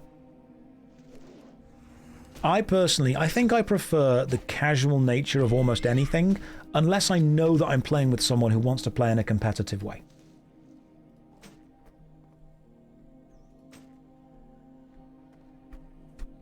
What's my favourite Magic the Gathering set? My favourite set? It's a good question. I mean, everyone's going to go back to when they first started playing, so that would be M10, M11, which would be just after the Scars of Mirrodin, Mirrodin Besieged, New Phyrexia set. And then after that, you've got Innistrad, Dark Ascension, Avacyn Restored. So I love that kind of stuff. It's a really good memory for me. I think the Phyrexia All Will Be One was an excellent limited environment. Oh, the Melting Angels. Hell yeah, they were cool. Ravnica was good. M11, a lot of people started with Innistrad. But obviously we've got nostalgia for that. Let me keep doing the quests down here to level up for a bit. Where can I find your D&D streams? I think they're on session 0, but they've not been around for a while. So you have to double check with that. How's my grey pile of shame? Way too big. Need to stop buying the battle boxes of the fantasy armies. On the other side is online. You'll never be able to have that conversation with someone. Yeah, of course. Of course. I think that it's just important that you say to someone, what kind of experience do we want this to be? That's important. Am I a big reader? So I read a lot of Reddit, which unfortunately I think makes me dumber. But that's a decision. That's a self-harm thing that I do that I need to stop. Just saw your Scandinavian joke on Livestream Fail. Is it on Livestream Fail? No way! Hang on, I want to check that. If it's actually on Livestream Fail.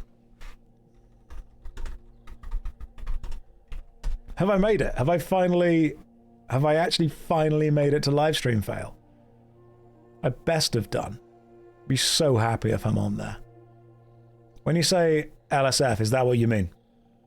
It is! Hang on! I'm going to be so happy if it's there. See if we've made it. It's a really busy subreddit. There's loads of stuff going on with this. So I'm just scrolling down right now. I'm not logged in on this. So I might just need to search my own name in a second. Yeah, there we go! Oh, beautiful! Tells a fact about Scandinavia. One chatter says, please don't do this. Oh, beautiful. Everyone's super unhappy. Love that. That's what we want. He's so proud of himself. The gameplay is tilting. That pet control. His stupid shit-eating grin afterwards. Oh, fantastic. That's what we need more of. Love it. Absolutely love it. Thank you. Oh, I've made it. I'm going to tell my mum. This is brilliant. I would tell my gran, but I don't think she'd be too chatty.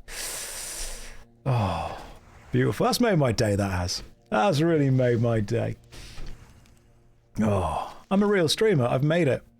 I've heard that joke a couple of times, but usually as a two-liner. Brilliant.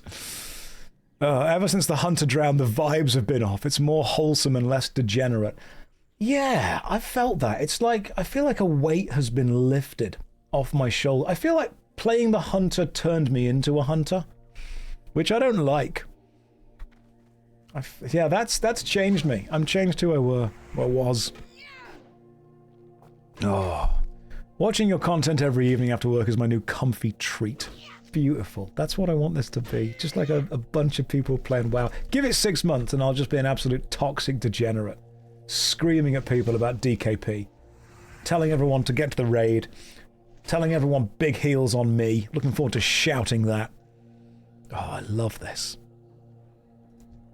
It's gonna be... We are truly becoming one.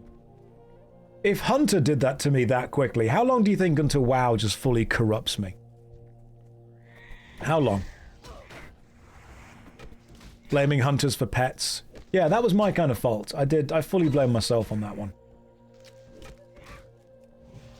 And we can keep seal weaving. There we go on this. I might raid lead. You never know. I mean, at this rate, I'll get to level 60 on the Warlock and have 40 alts. Just have a different Warlock alt. Just multi-screen with 2 Warlocks. Tell you what, though, this music's gorgeous. This is so relaxing. I can see why people would just zone out to this. What do I think of the Dot Hack series? I've not played it enough to have a real opinion on it, to be honest. I don't think that I would consider myself an expert on it. New class for every day of the week. Have I heard about the Soul Reaver Defiance? So many people have messaged me. Soul Reaver Defiance and Soul Reaver Ascension, the brand new Soul Reaver game which is coming out, which is amazing. Glad to get a new Soul Reaver game. What add-ons am I playing? I'm using Questy to work out where the quest locations of stuff are, and while I have got... Hang on. Let me just get rid of this, guys. Can I? There we go. While I've got Rested XP downloaded, I'm not actively using it because I'm actually enjoying just going from quest to quest far more. It's too far away.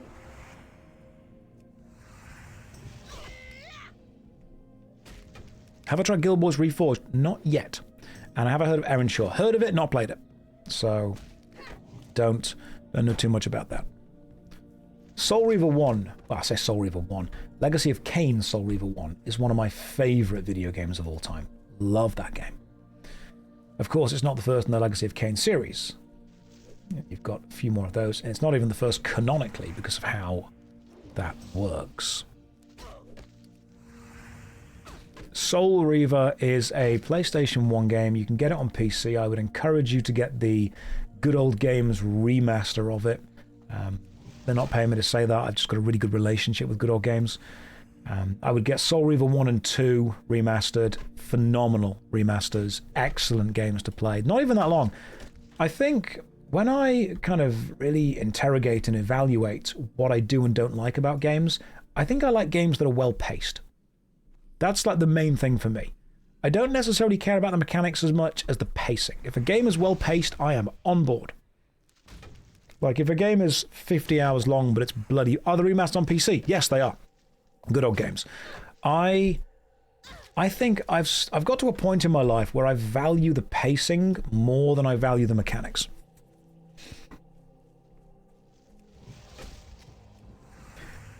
I think I'm at that kind of old man gamer point where when someone says to me, oh, this game is 100 hours long, I don't necessarily see that as a positive anymore. I know it's ironic to say that while playing World of Warcraft, but it's a moment where if someone says to me, yeah, this game's 100 hours long, I'm there thinking, is it 100 good hours? I would rather take 10 to 15 really good hours than anything else.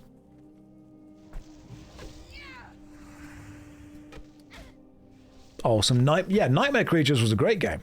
Old Man Reeves at Soul. There we go. Got all 8. go handsome. Oh, hang on. Some stuff over here. Nautical map. Let's go and get that. I honestly think that mostly the length of the game is used by executives marketing the game who don't necessarily understand what is good about that. Like, you'll get some executive that's never played a video game, doesn't care about them, and they'll just hear game is 100 hours long, and they'll go slap it on the marketing and ship it. That's what these kids want. They just want longer games. I mean, no, not really. Sometimes they want the quality game with it as well. Oh my god, Bugs Bunny Lost in Time? Ladix, that was an amazing game! Love that. Wasn't that the one where the first level was like a weird wizard's tower? And you had to collect various toon items throughout. Yeah, you travelled in you sat in like a time machine, and it kind of fed through and went to various different... I love that game! That was brilliant! Oh, the Fields of Clocks. Yes. Yeah, Bugs Bunny Lost in Time, cracking game. Love that one. Good choice. Very good choice. We'll have to play that on stream at some point. We will definitely play that on stream. They brought Rayman 1 to the PS5. Oh, good. So the PS5 can understand the frustration as well. We can annoy the modern-day kids with it too. The level where you played as the Martian robot. Yeah, that worked too. I remember all this stuff. Great stuff. So one of my favourite games, though, if you guys have played it. You ever played Burnout 3? Burnout 3 was phenomenal. Takedown. Red Alert 2 was good too. This is why pacing matters. Pacing really matters with this kind of stuff. I do need to heal myself, because I did almost die just then. Oh, the soundtrack to Burnout 3 Takedown. We are the lazy generation. No more standing out in line. You mostly watch you on YouTube, but you tune in for PS1 nostalgia. Yeah. Do I think World of Warcraft has good pacing? You know what? Actually, I do. I do think Classic... I mean, I can't speak about retail, don't play it, but I think Classic has really good pacing. It's not fast enough that you're going to get bored of it, but it's also not slow enough that you feel you're not making any progress at all. People go, oh, this game is terribly paced. No, actually, I think it's nicely paced for what it's trying to be. I don't think Classic is too slow. I think it takes a long time, but I think Classic has, at least what the Burning Crusade does, because there's 30% experience boost. I think you are making enough progress to not be overwhelming, while also encouraging and allowing a player to learn what their skills do before giving them super complex stuff. Injo Josh, you are level 30. Yeah, I am, which I think is fine.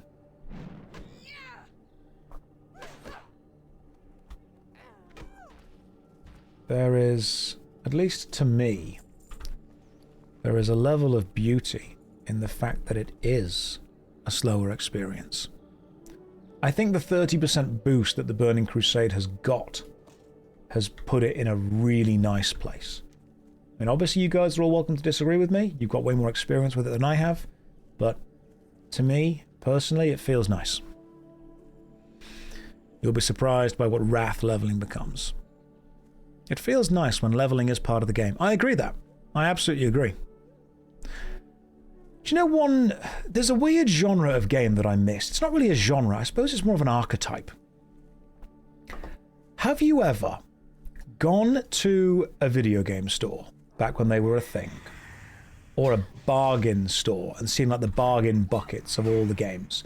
Have you ever picked a video game up that's not part of a sequel, not part of a series, it's just like a standalone game from a developer or a company that you've never heard of, you've gone home, you've played it, you've had a great time, it's not been the best experience, and then you've met no one else that's ever played it?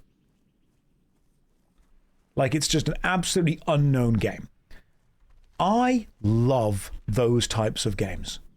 You pick them up, you play them, you ask your friends in the future, hey, you know, what about that kind of stuff? No one's ever played it. And you find them sometimes in stores in the UK like CEX or Game, back when that was a thing, and you look and you're like, who's made this? How does this exist? This wasn't successful. It was like a solid 6 out of 10 game. And you come back and you talk about it and no one's... Like, there's a game on the PlayStation 2 called Daemon Summoner. It's terrible. It's absolutely terrible. But I've never met anyone else that's played it.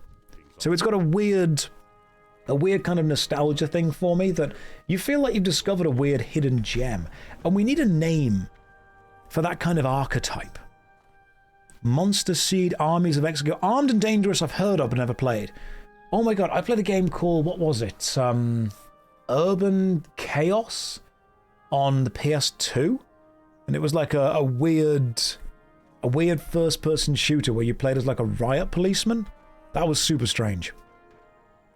Strange PC games. Myth: The Fallen Lords on PC, which was actually a Blizzard game. I didn't realize about that. Urban Chaos was weird. Yeah, but like these kind of games that you've never met anyone else that's played them. We need a name for that genre. Oh my god, G-Police! G-Police on the PlayStation 1 or the PC, where you played in that kind of like helicopter-style futuristic police thing. That was super. Oh, sorry, Myth was Bungie. Yeah, I love that kind of stuff. We need a name for them. Like forgotten games. Like weird forgotten games that, you know, they aren't bad. They just never really succeeded. And I think what happens with this is those are the games that often push the boundaries of what gaming at the time is, because they're just not bothered about following any level of convention. Like, they're doing just weird stuff because they want to do weird stuff. Oh my god, Syndicate Wars. Syndicate Wars also makes me think of Colony Wars on the, I think it was PlayStation 1 and PC. Colony Wars was excellent. That was the futuristic kind of sci-fi spaceship battle game. Anyone play Fighting Force on the PlayStation 1? It was a kind of arcade-style beat-em-up. I think it was good, but I think it was fun. Passion Games was a good way to put that as well. Fighting Force was, let's be fair, that was terrible, but it was fun to play. Have I played Heroes of Might and Magic? Okay. I have played Might and Magic 1 on stream. It's old, but I see the appeal. My first Heroes of Might and Magic game was a game called Warriors of Might and Magic on the PlayStation 2. Not a tactical game, a third-person hack-and-slash action-adventure game. It was the sequel to a game I never played called Sorcerers of Might and Magic. But has anyone ever played Warriors of Might and Magic? You can Google it. It was similar to Dark Messiah of Might and Magic, which itself I don't think was very good, but was fun. Cheeky mate, have I ever played Commandos? Oh my god, okay, I love Commandos. I have actually for a long time considered making a YouTube video about the video game Commandos. I love it so much, and the more I play Commandos, the more I realize it would be a terrible video. Because 90% of Commandos is just sitting there waiting for a guard to turn around. I love it, don't get me wrong, I'll play it for hours, but I'm thinking, how do I make a video out of this? The idea of me going, and then we wait, and then we wait, and then we wait, and then his cone of vision moves, and then we run forward. I'll tell you a story that will only make sense if you've played the game Commandos. Has anyone played Commandos 1? So, Commandos 1 is a top-down, tactical, stealth-based game. If you've played the game Desperados, it's basically the same as that. If you've played Commandos 1, you know that you order your little group of World War II commandos around to defeat the bad guys. And every time you click on a commando, they make a little quip, a little sound, in order to let you know that you've selected them correctly. And you click on the diver, and he's like, "Yes, sir." And then you click on the big green beret, and he's like, "I'm coming over," and then runs to attack. And you've got the little driver that's like, "What do you need?" as soon as you grab that. The problem is that I used to play this on a laptop, and I would be sitting in my room with my laptop on my lap, and I'd be playing Commandos, and I'd be clicking on the Green Beret, who was always my favorite commando because he could bury himself in the snow. And every time you click on the Green Beret, he answers you. And every time you turn to go somewhere, he replies. But he replies with things like, I'm coming. Coming over. I'm coming. I'm on my way. And it was a bit weird that my mum would then walk into my room to check what I'm up to and see me with my laptop on my lap, and all she could hear from the speakers was, I'm coming. Coming over. I'm coming. On my way. I'm coming. Coming over. I'm coming. And I'm like, it's a game, mother. I understand it sounds lewd, but if you come over here and look, you'll see all I'm doing is clicking on a little man and ordering him to kill the other little men. And she was like, okay. She never came to check. That's a formative memory. You know, sometimes you have experiences in life and you're like, this is going to stick. I don't know why, but this is going to be something that continues to be there. So, games that Ross covers in... Ross's Game Dungeon and Mandalore Gaming are absolute heroes. They really are. They are maintaining gaming culture, without a doubt. What's my favourite portable console ever? Game Boy Color. Game Boy Color or the Game Boy Advance. And I'm going to be real, it's not even close. It's in is my home, let me sell some stuff to you. Now, Game Boy Color and the Game Boy Advance, they were peak. They were truly peak. I'm sure there are other good games, but the Game Boy Advance Golden Sun made it worth it. Totally made it worth it. Alright, let me sell some stuff to you, my friend. Alright, what can I sell? The Steam Deck's good, the DS is also good as well. The DS was a bit after my time. I feel that the Nintendo DS really kind of took off after I got out of kind of mobile gaming. I say mobile as in mobile phones, but mobile as in portable consoles. I liked the PSP, but I don't think the PSP really had the library of games to really shine. Right, Moongray's Buckhide. Let's go and do this. You just notice how far the female Draenei stick out their chest. Yeah, they do. They know what they've got going on. I mean, the PSP was an acceptable console, don't get me wrong. Totally an acceptable console. The Great Moongray's Hunt. And I need to kill Moongray's Buckhide? Who dropped Moongray's Buckhide? Is that a quest that I'm on? Hang on. Right, Moongray's Buckhide. Okay, cool, Moongray's Buck, north of here. I see what's going on. Oh, just like north in general, okay. Just joined the stream, got a new tune again, Space Goat Paladin. Hell yeah. I thought I'd give it a go. Thought I'd change it around a bit, you know, see what's going on. Oh, there they are. Thought I'd see what's going on. Thought I'd learn the ways. So far, I'm enjoying it. I need red enemies. Not you, but you do seem to have a... You do definitely have a quest associated with you. Why have I quit Hunter forever and ever? I think it's because I didn't like who Hunter turned me into. Hunter made me into a man whom wasn't me. Hunter turned me into an angry man. What happened to the Warlock and Warrior? They drowned.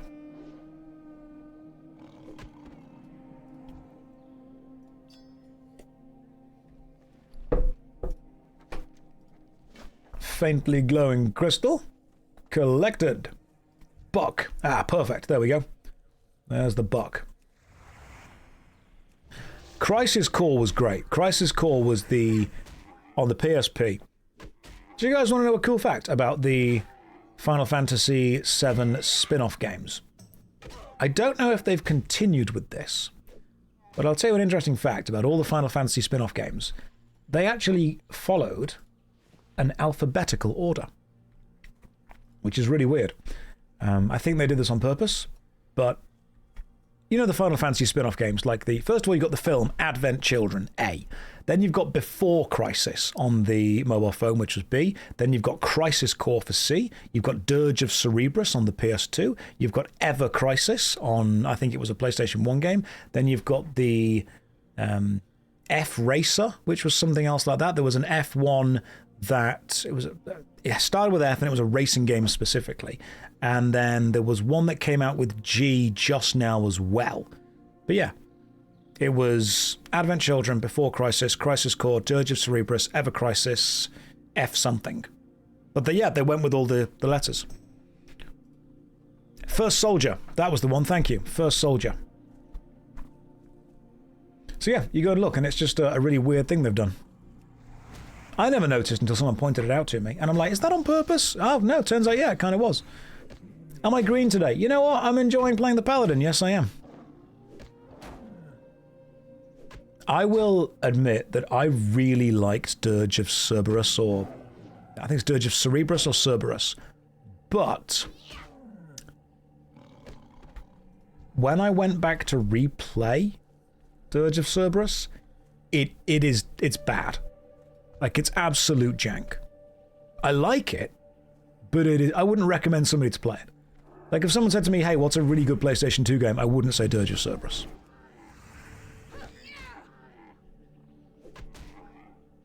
Shadow the Hedgehog. Yeah, you can like a bad game. I'll tell you a game that I've got memories of that nobody's ever played. Has anyone ever played a PlayStation 1 game called Fade to Black? Fade to Black was a sequel to a French side-scrolling puzzle game. And Fade to Black is a terrible PlayStation 1 game.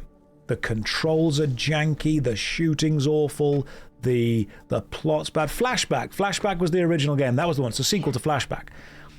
When I was younger, my dad bought a PlayStation 1. And we had two games for the PlayStation 1.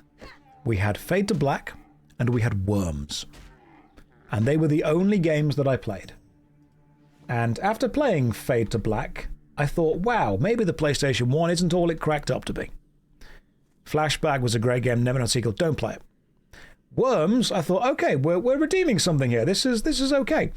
And then I went to my friend's house and I played Tekken. And I'm like, oh no, the PlayStation kick-ass, Fade to Black just sucks. That's what then happened. I miss demo discs. I miss the random-ass games that you used to get on demo discs that you knew would never become full games. And you would play them and you were like, this game is really hard, this game sucks, but oh my god, I'm going to keep playing it. Demo discs, I remember some of the games vividly. Akuji the Heartless. I never finished Akuji the Heartless, but I had it on a demo disc. Cyberdeck. That's where you find the obscure games. You want to go through and just find all the random-ass obscure stuff and see if it works again. Akuji the Heartless, Cyberdeck, Hugo. I played a lot of a game called Hugo. Ninja, Shadow of Darkness. Oh my god, Jersey Devil. The first game that I had on a demo disc that I genuinely thought was terrible was a game called Rascal. You ever play Rascal? It was like a dream world, and you had to use a little bubble gun to fight your way out of the dream world. Rascal was awful. Like, it was dire. It was so bad. Give me a second. Gift of the Naru, and then I need to also... And there we go. There's the death. What about the Broken Sword games? I have played the Broken Sword games on stream. I streamed Broken Sword 1 and 2. They were fun. Parappa the Rapper. Yeah, these are good games. I love that we're all just waxing nostalgic about games we used to remember playing. Love it. Oh, I love this a lot. Hogs of War was brilliant. I'll tell you one thing about Hogs of War. I remember one glitch in that game. In Hogs of War, which is basically a team-based... Imagine 3D Worms, but with pigs. In Hogs of War, when your hog got injured, you would move slower, except you didn't move slower if you walked backwards. So whenever you got injured, it was quicker to walk backwards toward the opponent than it was to walk forward. Pandemonium, I loved. Pandemonium was brilliant. Pandemonium 2, that was what happens if you give developers drugs and free time.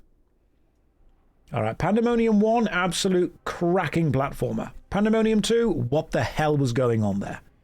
What did we all agree to when Pandemonium 2 happened?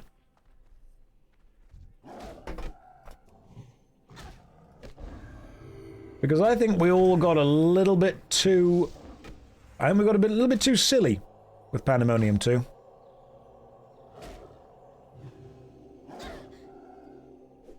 MDK I've made a video on fully. If you guys want a full review of MDK, Murder, Death, Kill, you can pop over to the JoshStrifePlays channel. Done a full review of that. MDK, with music from Tommy Tallarico. His mum's very proud. Hey Josh, I know this question might be very personal, but I care about you deeply, so I ask, what is your favorite dinosaur? Poe, that is a personal question, but I feel that I owe you, as the audience, a level of personal connection, a level of parasociality, if you will, and I think the answer is probably my gran.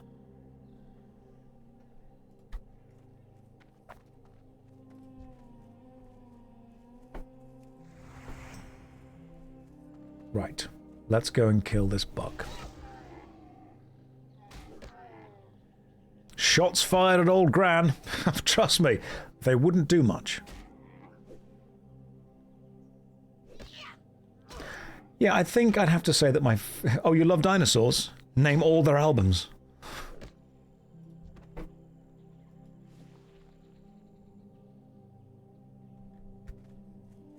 Need one more buck or stag. Yours is Bruce Forsyth.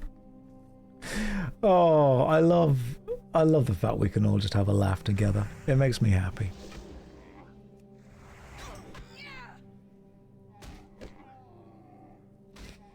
Which gran is it? Maternal or paternal? Deceased.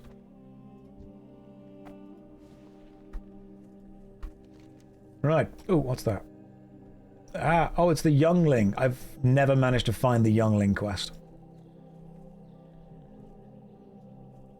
Do you enjoy G-Police? There's soon to be a game called G-Rebels that's free on Steam. Okay, we can look into that. Well, that got very dark. Underground is.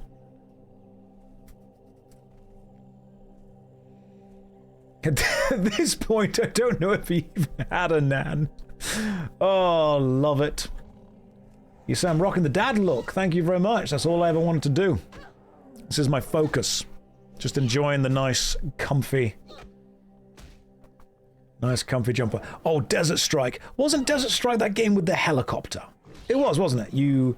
There was Desert Strike and there was something like Final Strike after that as well. I love these random games that we all just remember for some reason. Sequel to Jungle Strike. Gotcha. Just some cool stuff, though. Nuclear Strike. That's what it was called. In the UK, we called it Soviet Strike. Yeah, we had it called Soviet Strike. Loved those old kind of games. I just think video games were fun when they were taking weird risks. Josh, if you have kids, you can make them voice act on RuneScape for full immersion. Well, obviously no, because that would mean I have to take time away from RuneScape to look after the kids. So that's not happening. Kids, what an experience waste. There are a couple of games that were just weird. I was thinking about Vib Ribbon earlier. That's an obscure PS1 game. I googled Vib Ribbon to check that I wasn't hallucinating it, and the most recent thing I could find was a Kadikarus video from 11 years ago. Vib Ribbon was cool, though. It was a really clever idea. Do kids come with shared experience on by default? They actually annoyingly come with all experience gained, which is super annoying because it slows down your gain substantially. Yeah, I love it when weird stuff happens. I mean, the same thing happens in... Same thing happens in any kind of artistic medium. They discover what works and you just repeat that. Because risk is something in business to be mitigated, whereas risk is something in art to be celebrated. And when the creation of art became a business unto itself, risk was placed into an interesting position. Do you risk something to create amazing art, which in doing so will sell well for the business? Or do you mitigate the risk of art in order to stabilize the business, which ironically itself will not sell as well as risky art would? Which is why indie games are able to take the risks that other people are not. That's the kind of questions that we have to ask ourselves. Did I play Die by the Sword? I don't think so. What was Die by the Sword like? Can't remember that. Risk isn't something to be mitigated. Risk is a board game. Risk is a board game. My brother likes Risk a lot. I feel your nostalgia for the weirder PS1 games could be due to the British gaming industry defined the PS1 at launch. So, yeah, absolutely. I mean, Grand Theft Auto was a British creation. People often think of it as a big American franchise now, but no, GTA was being made back over in good old Blighty. And a lot of crazy, weird stuff was happening with that. Team Buddies, the PS1. Anyone play Overboard? Which was I think it was like a pirate ship kind of game. You could play it 2-player. Some $10 million game pop up and die because it's called something, super... It's about mitigating risk. That's what gaming is now. Mitigating risk. And the thing is that from a business point of view, I totally get it. Like, business point of view, someone comes up to me and says, hey, give me 10 million quid and I'm going to make something that might not make any money back at all. I'm going to say, I don't have that. What made you think I do? But when someone comes up and goes, yay, hang on, 10 million quid and we'll make something that makes a guaranteed, 100 million, but it's not going to add anything to the genre. It's not going to change anything. No one is going to talk about this game in the future. It's just going to be commercially successful and nothing else. That, to me, is what Avatar, the film Avatar, has done. Avatar is a perfect example of commercial success that in no way affects culture.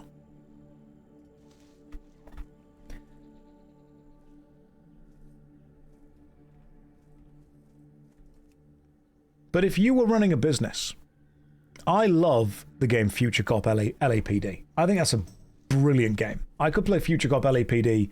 In fact, random fact, Future Cop LAPD with its player versus player mode is considered by some to be the first MOBA because of how you buy units to go and attack the enemy's base, and they effectively kind of buy their own, you defend them, you fight them. Future Cop LAPD and its multiplayer mode against the big enemy bad guy, that was potentially one of the first MOBAs. What was it called again? Was it Sky Captain? I remember the lines that Sky Captain used to have. If you've played Future Cop LAPD and you've played the multiplayer, you will remember if you killed Sky Captain and when he revived, you just heard this massive booming, I live again, and then he kind of came to attack you. That was beautiful. And then you kept hearing like red team down, blue base under attack, red base under attack. Love that stuff. That made me happy. What was the game where it was a mix of RTS and FPS, where one was the commander? Nuclear Dawn. Nuclear Dawn was brilliant. Loved that game. I'm so sad that shut down. Okay, so if you guys haven't played this before, Nuclear Dawn may have been one of my favorite ever PC games. It was a relatively low budget first-person shooter where you had like, 5v5, your basic Call of Duty stuff. But one player, the sixth player on each team, was playing the game as if they were playing a real-time strategy game. They could see from the top, and they could see all of their own units with labels. They could see all the enemy units with labels. They could build defensive turrets. They could put down walls, and what you could do was click and drag to select your own teammates, order them to go somewhere, which means that the team would see the orders that you've delivered them, but of course, because they're humans, they didn't need to follow them. I've never played natural selection, I'd have to check. So if you wanted to do really well, you as the first-person shooter would just do whatever your commander told you to do. But as the commander, you had to just hope your team would do that. It was so fun, but everyone just kept restarting games until they got the commander. Which means, unfortunately, nobody ever wanted to play the first-person shooter bit. And when they did want to play the first-person shooter bit, then they just wouldn't listen to whatever the commander was saying. Which I think is a shame. There was potential there. There was real potential. Did I ever play... What was the other games that you guys have mentioned? Some really good stuff.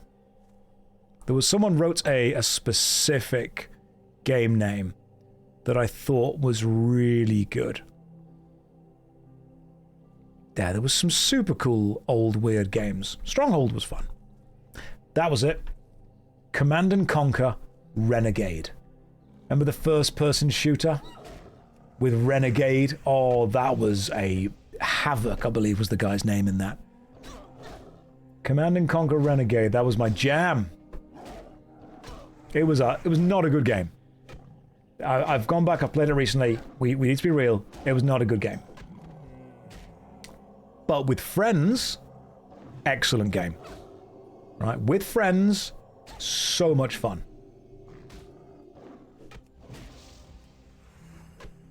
What about Total Annihilation? Is Total Annihilation the game that was made by the Supreme Commander people? Oh, Renegade taught you to fear the obelisk of light.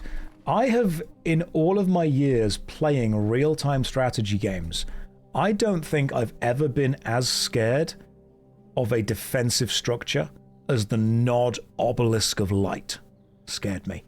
It's the sound of it charging up and that single red laser zap. Like, the Tesla coils in Red Alert, yeah, they're pretty scary. And the GDI got their general kind of command post defense tower.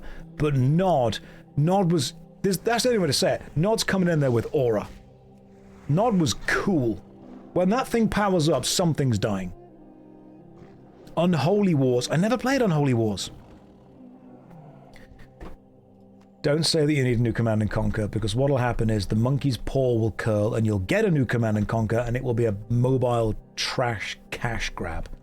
And I'll tell you why I know this. It's because there is a new Command & Conquer and it is a mobile trash cash grab.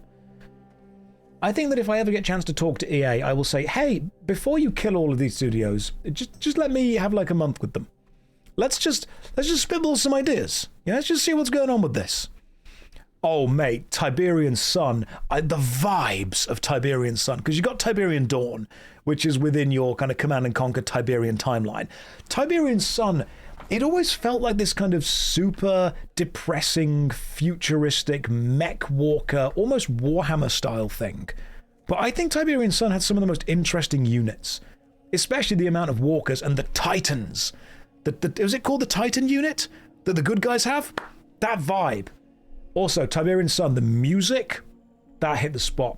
I mean, Red Alert, we all know that Hell March is good. We know that Act on Instinct is good from the first one. We love all that, but Tiberian Sun's music was beautiful.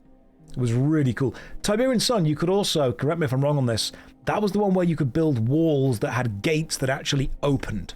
So when you drove your own tanks up, the gate kind of sunk into the ground. You could drive through and then it raised back up. I loved building big walls around my base and just putting specific kind of, yeah, there we go. And you could cheese the enemy AI by just making them go for various gates or not. I remember that. Oh, man. This is what gaming was, man. Gaming was super fun. Love this kind of stuff. The vibes. I think sometimes that's what video games forget. Just have vibes. You've just got to have vibes. Sometimes you play a game and you're like, this is something special. Sometimes you know in the first hour or two of a game that it's something special. Sometimes you know that it sucks in the first hour or two. What was the last game that you guys played that you, within the first hour, you kind of sat back and you went, this is something magical. This is something special. And Battlefield was a good example. But for me, honestly, Expedition 33. First hour of Expedition 33, I kind of sat back and I'm like, it's FF7. It's Final Fantasy 7. I'm 10 again. I'm crying. I'm invested in the mechanics. I want these characters to succeed. I love this fight. This is beautiful. Some of you said Mass Effect 1, Baldur's Gate 3, Kingdom Come Deliverance 2. These are the games that we're going to remember. Yeah. These are the games that you love because you can tell the passion's in them. Now here's a question. This is a weird question to ask because obviously you're not going to, remember as easily. You ever played a video game and then within the first hour or two just thought, I get that this is technically good. I just don't care. And what was the last game that you played and you're like, sounds good, the graphics are there, the gameplay's fine, the marketing was okay, and you just don't care? I mean, some people are going to say Expedition 33, which is totally fine. I think... What was the last game that I played that I just didn't care about? And it's okay if you do not care about it. I mean, I think for me it was probably Starfield. Like, I played Starfield, and about 2 hours in, I'm like, I get it. Like, everything is competent. Like, it's competent. I just don't care. I'm really struggling to get into the caring aspect of it. Yeah. I mean, when you say Starfield isn't good by any metric, that is what I would disagree with. That's what I'm going to kind of push back with as a game critic and as a game reviewer. Starfield works fine. It installs, it loads, it plays, it's got voice acting, it's got graphics, it's got sound, the character controls are okay. Like, it's doing the minimum that a game needs to do to be there. It's not a broken experience. I just don't vibe with it. That's what it is. Like, I can look at something and go, everything here technically works, I just don't vibe. And that's, I think, where I am now with it. I just don't vibe with it. Some of you are saying Ni no Kuni was it. I mean, some people will get that feeling from Baldur's Gate 3, which is fine. It's a perfectly legitimate reason to have that experience. I think I'm getting to a point now where sometimes films have the same thing. When was the last time you watched a film that made you put your phone down, sit back and focus because you knew you were experiencing magic? I think for me, the last time that I sat back and I realized that I was watching something that was going to be magical, for me, was Everything Everywhere All at Once. Or the latest Blade Runner. I would say that a moment of that feeling is, I'm guessing, what people felt when they watched Lord of the Rings in the cinema. I mean, imagine watching Lord of the Rings in the cinema for the first time. No one knows what to expect. That is going to be an absolute moment.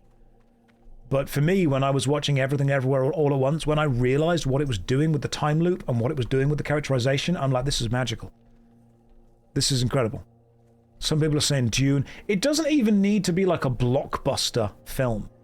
It doesn't need to be like the most well-funded, the most incredible, the most amazing. It doesn't need to be the biggest, most bombastic summer blockbuster. It can just be an experience that you sat back and you thought, this is magical. This is a moment that I'm going to remember because this is art. I would say the first Matrix. Yeah, the first Matrix is a perfect example of that. A great example of a film that's simple to do but so effective is 12 Angry Men. If you haven't seen 12 Angry Men, I would recommend going to watch that straight away. Beautiful. Very, very little going on in that film. Until you realize that there is a hell of a lot going on in that film. I think The Dark Knight... I saw The Dark Knight in cinemas and nobody knew what to expect. And oh my god, moment. Absolute moment. I haven't yet seen There Will Be Blood. Heard it's good, though. These are artistic moments. But you know what's interesting is not all of them were always designed to be the most financially successful. They were often designed because they wanted to be artistic and say something. And the paradox that I don't think businesses get, and maybe I'm naive, but you know, from what I've seen, I think I've got enough to at least understand the basics. I think businesses want to sell us products that they think are safe. But actually, the products that end up doing the best are the ones that take the risks that we can see ourselves within. That we can empathize with, that we can see the artistic beauty within it. The moments when you can tell that everyone that was making this just worked.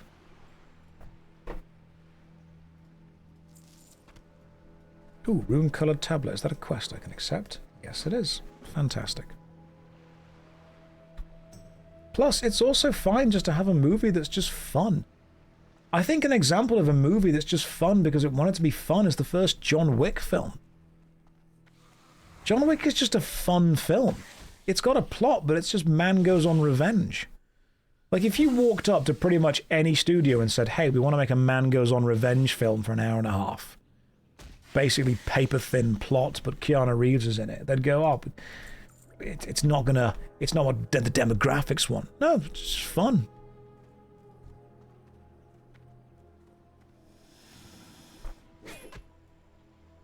Businesses want to mitigate risk without understanding that in some ways, paradoxically, the riskiest thing they can do is take no risks. It's why I like the TV show Reacher. I really do. Sometimes it's okay to like things like that. Reacher is what happens if a Paladin existed.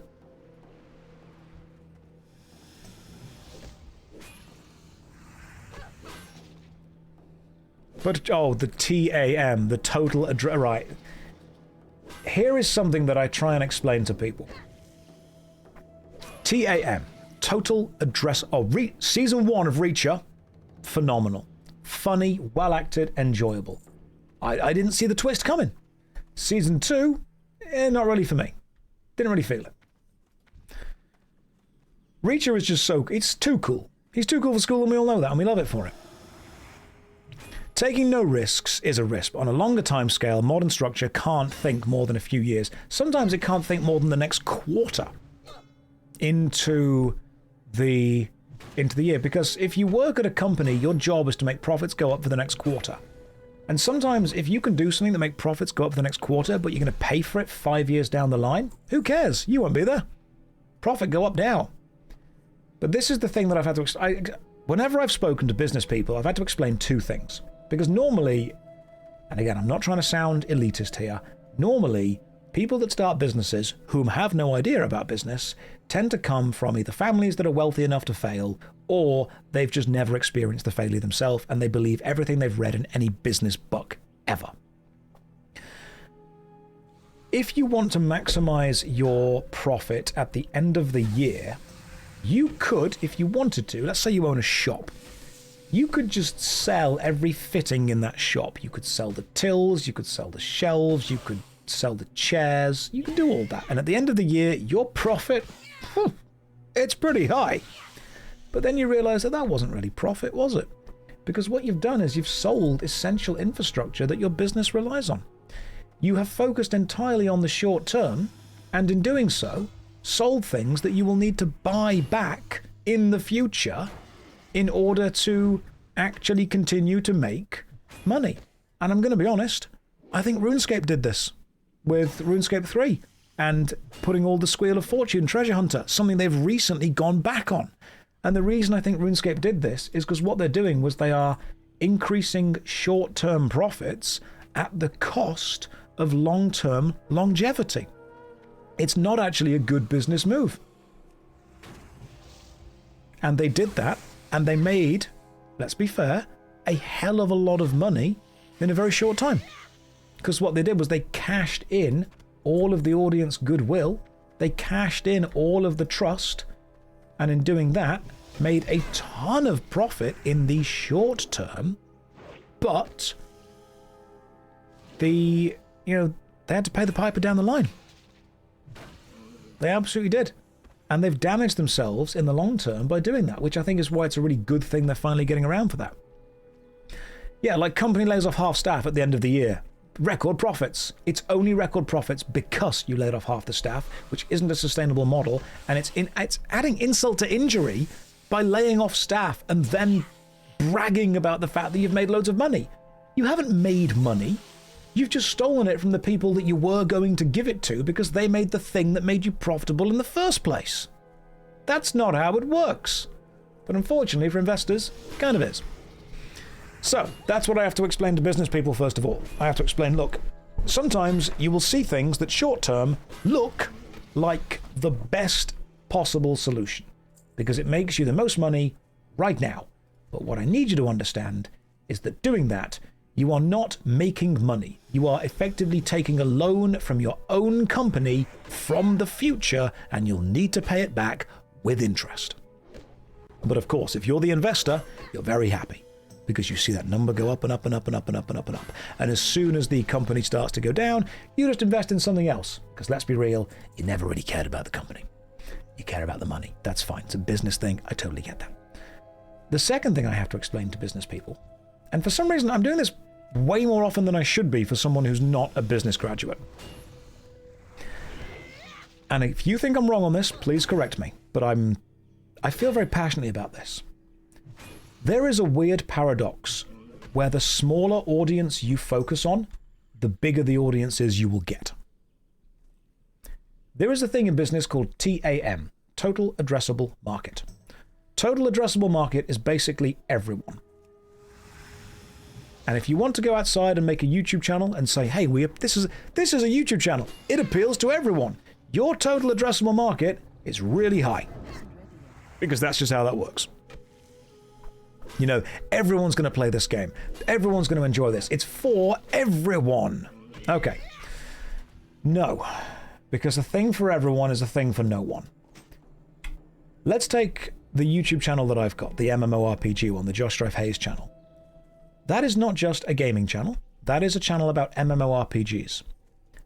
The amount of people that play MMORPGs is much smaller. The amount of people that care about them is much smaller than the amount of people that play games in total.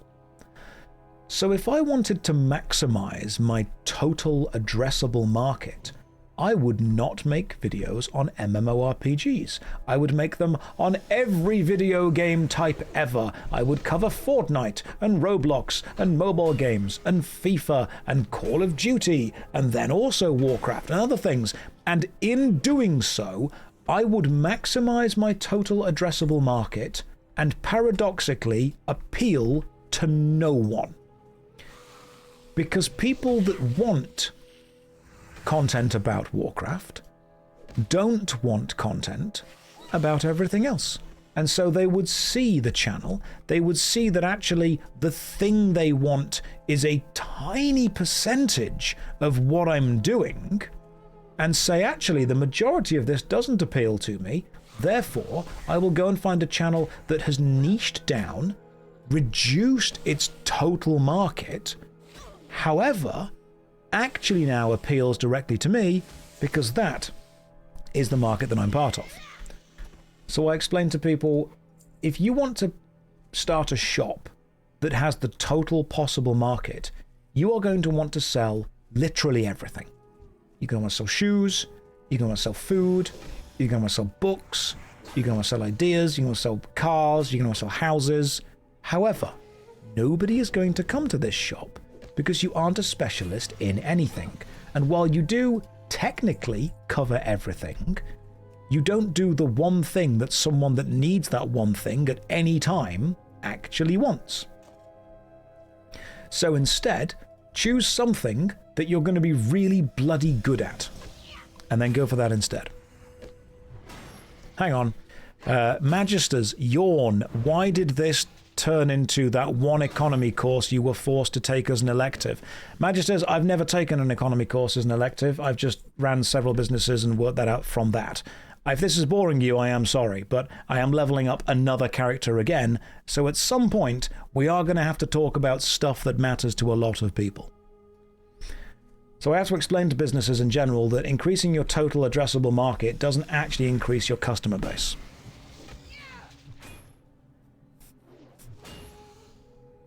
But if you're bored of that, we can move on. What happened to the Warlock? They drowned.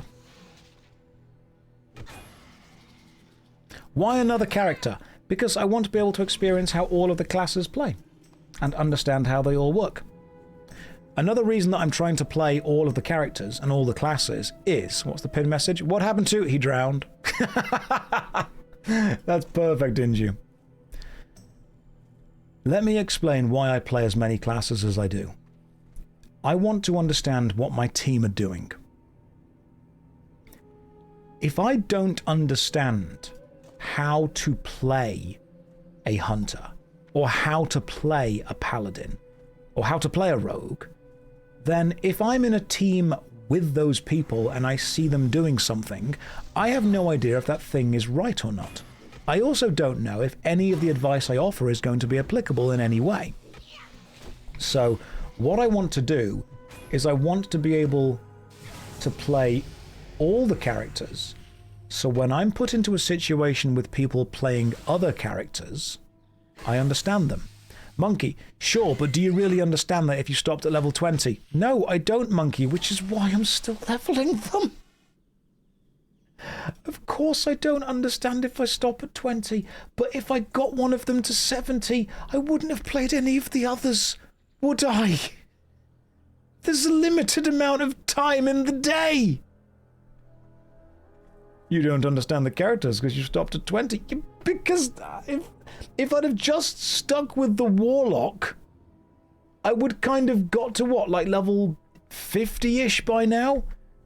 And people would be saying, hey, what's your favourite character? I don't know, I'm only playing a Warlock. Oh, well, you should play another character to see if you like the Warlock.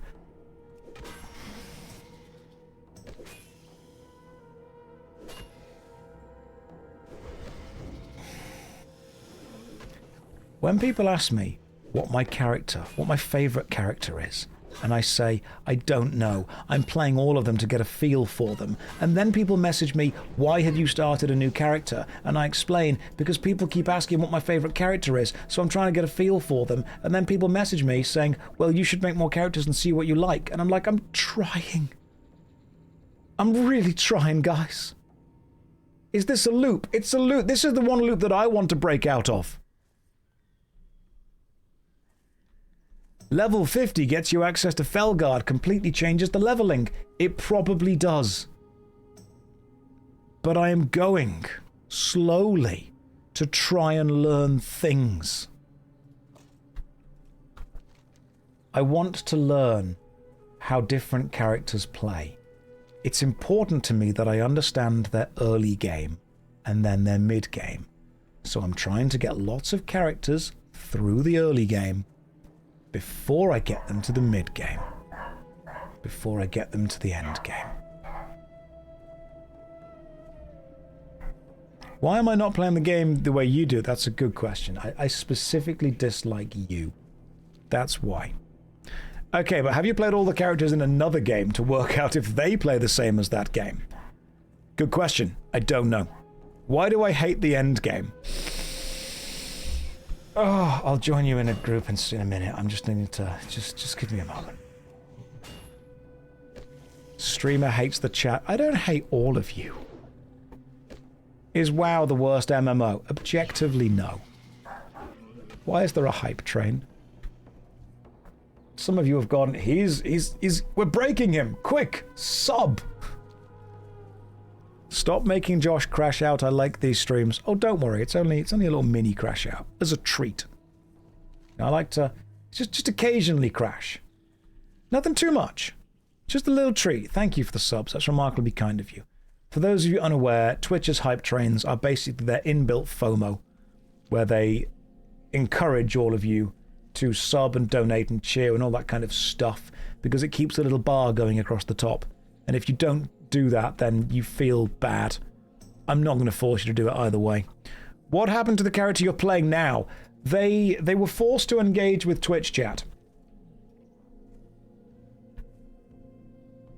It's important to me to play every class in a game and to at least understand the basics of them. Because then if I'm in a group and I see that the hunter isn't weaving in arcane shot between their shots, I can message them and be like, hey, have you considered weaving arcane shot between your shots, because it doesn't use the global cooldown, and therefore if you weave it between, you effectively get double shots, instead of using it when the global cooldown is ready for an auto attack. That's the kind of knowledge that I want to be able to have.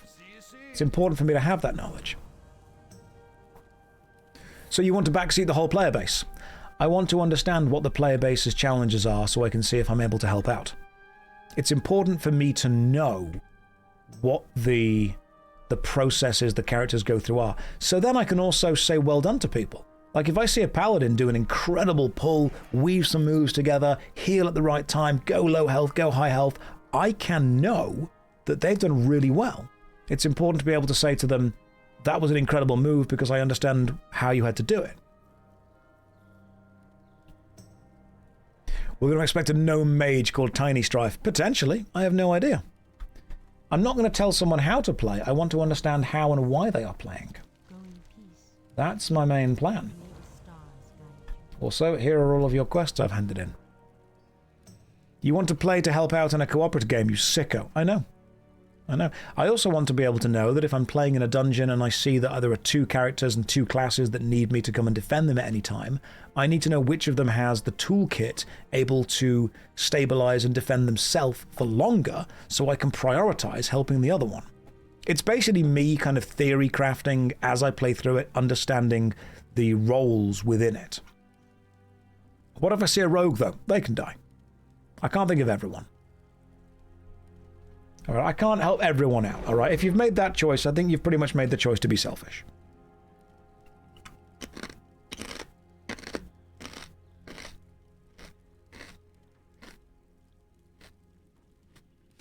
Those who can't level, teach.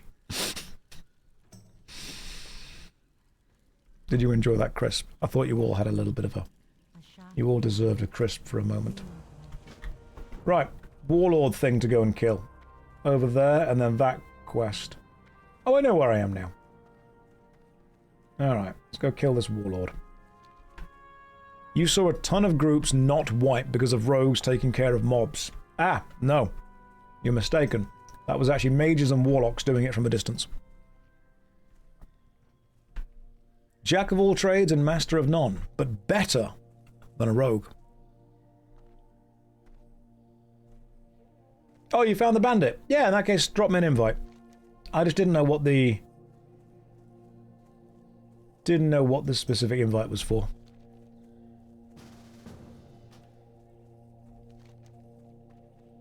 Sure. Thank you for finding the bandit for the quest. See what I can do. We aren't actually hating rogues, by the way. This is a joke. Rogues are fine.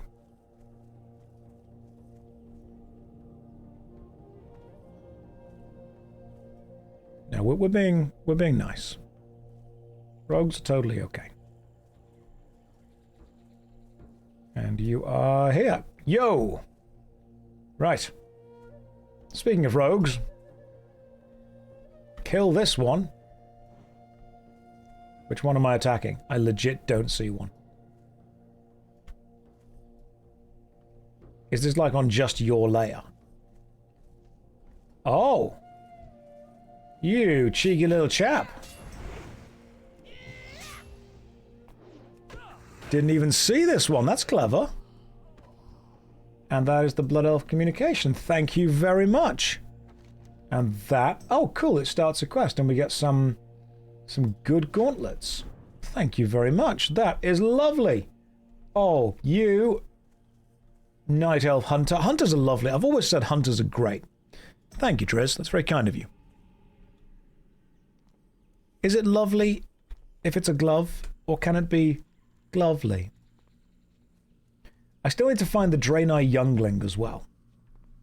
Like, if you guys find the Draenei Youngling, let me know. We're all just hating on rogues. It's a fun meme.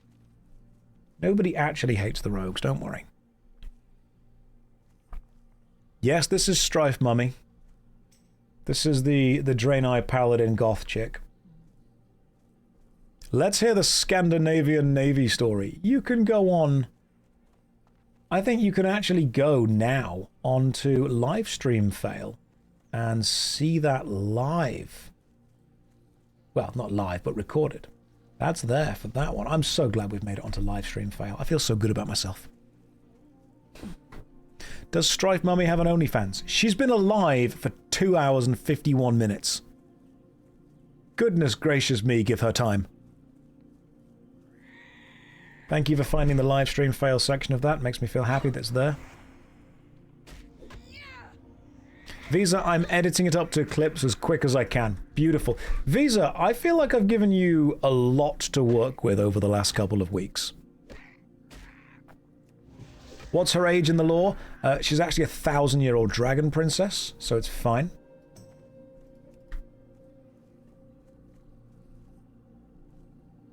Show blue feet. You guys are the worst.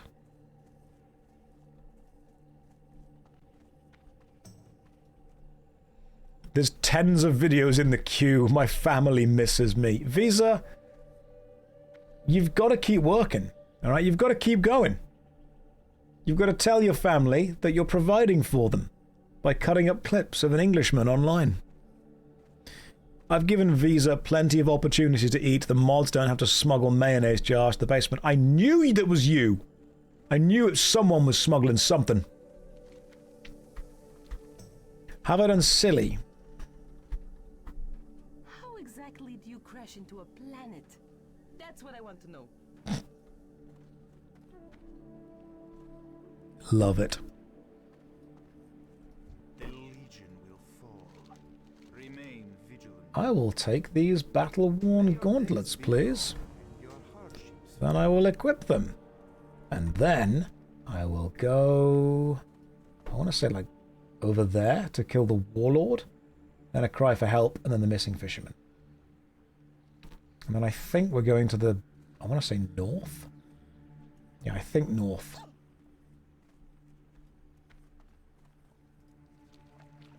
Yeah, I'd say that she's in her late 20s, early 30s.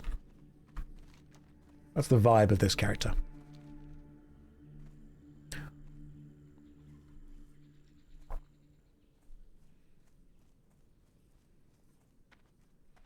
Inju is far too busy. When I'm pretty sure that when I'm not streaming, Inju is just sat there waiting for me to stream.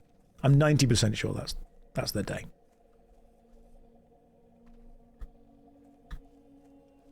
Is she insecure about the size of her horns? Nope. She insecure about nothing. How old is Strife Mummy? Green. She's green.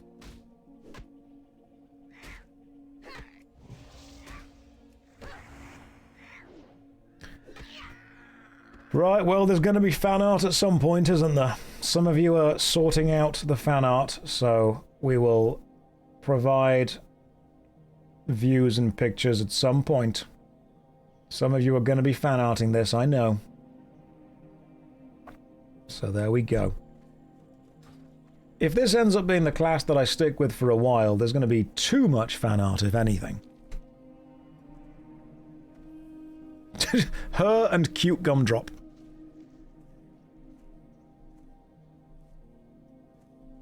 I blinked. Can you spin the camera again? No, you can go back and watch the VOD that I know you're going to do anyway. It's okay.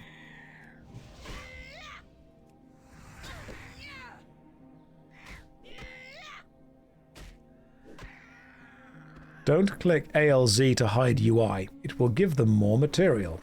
Won't do that then. Won't do that then. There's a character now called Knife Mummy. I don't think I could invite you to the guild because I'm not yet a union rep, but I will promote myself to union rep and sort that out for you.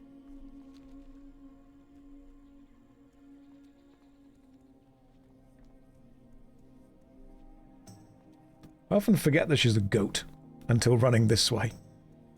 And then I'm like, oh yeah. Yeah, that makes sense. Now I am fighting some kind of warlord over here. Warlord Sriztiz.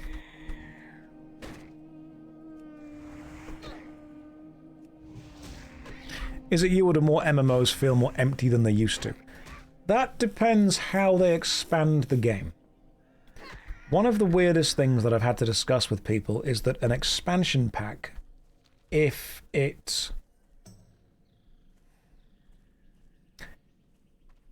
you expand your game by adding in a new part that all of the player base effectively needs to go to, you have not expanded.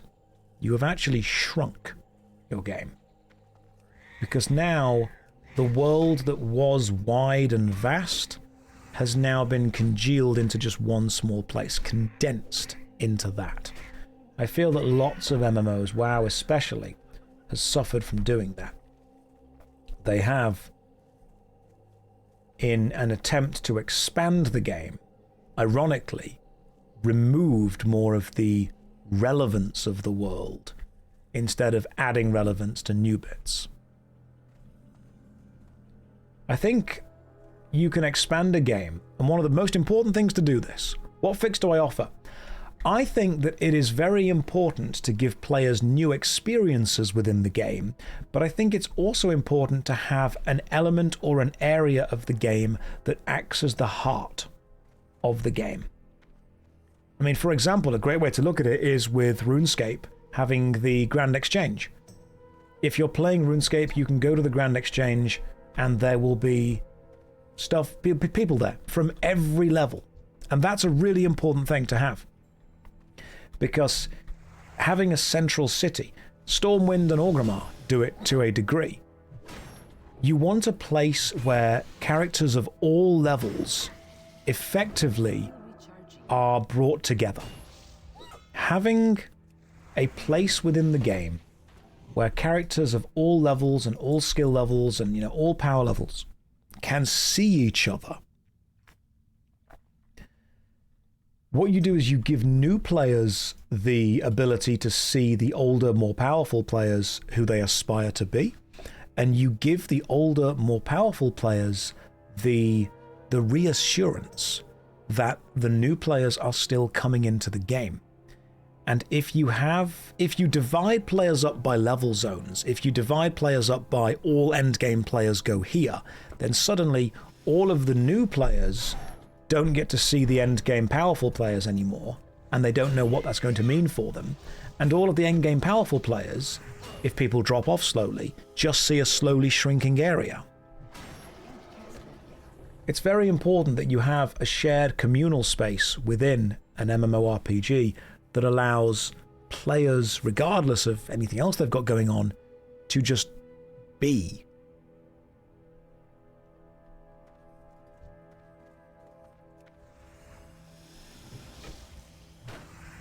That's an important thing to have.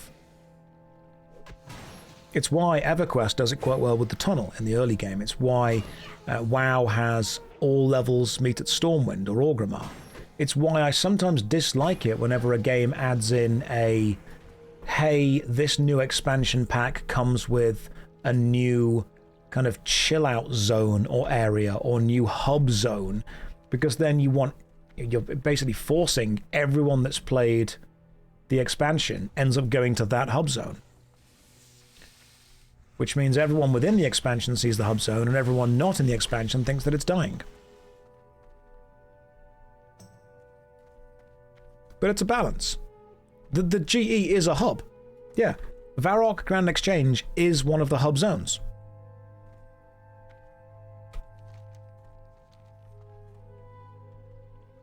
I am indeed playing a sexy Draenei. I have become a degenerate. That's happened. Final Fantasy XIV has Limsa Lominsa. It has Uldar. I will see if I can invite people to the guild afterwards. I cannot via PMs right now. In RuneScape 3, it's Lumbridge, or the GE, both are accessible. It's got the community. MMORPGs need to have mechanical challenges for players of every level, and they also need to have elements of them that allow anyone, regardless of level or mechanical skill or progression through the game, to still chill out with other people there.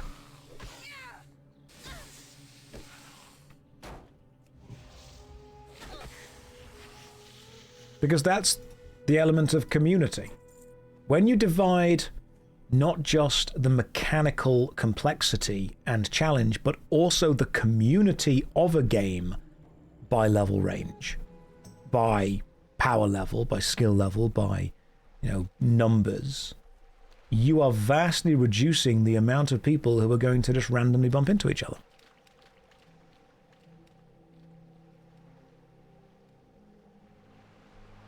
I think it's a good thing for an MMORPG to have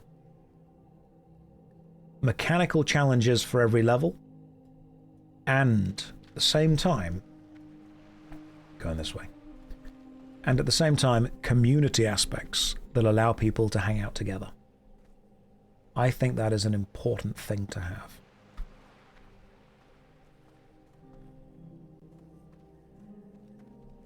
But that's a good point. Someone just said that this stream is that kind of hub.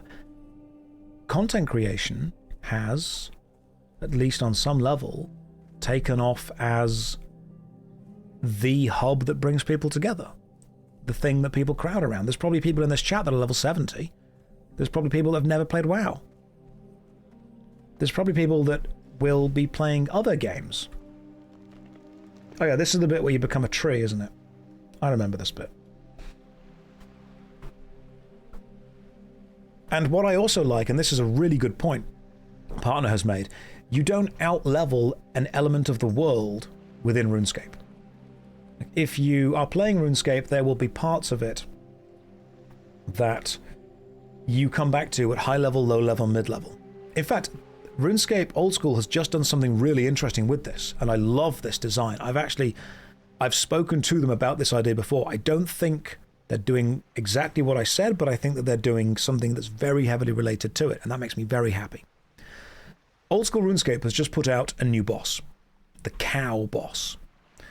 And the Cow Boss is both one of the earliest level and easiest bosses in the game, and one of the highest level and hardest bosses in the game. Therefore, if you start playing Old School RuneScape, one of the first bosses that you can take on is the Cow. You kill Cow in the field, and then you take on the Cow, and it gives a new player an introduction to bossing. It's basically, hey, this is like a regular Cow, but it's slightly higher level, it's got some mechanics, it's got more stuff like that. That's what's going to happen. And it introduces the player to the concept of bossing. Then, you can fight, if you want to, the Enraged Cow, which is one of the most difficult, most demanding, most challenging, most brutal boss fights in the game. And what I love is that actually brings the game full circle.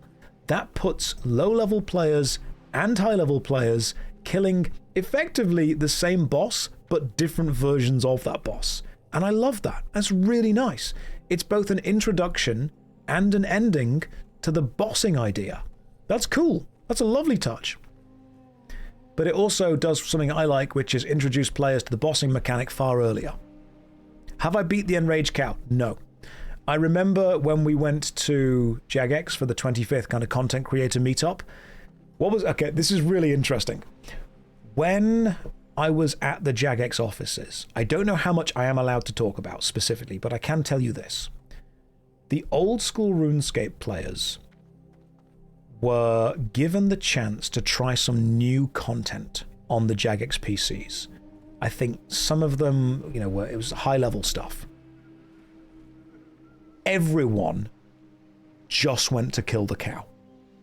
That's all anyone was doing.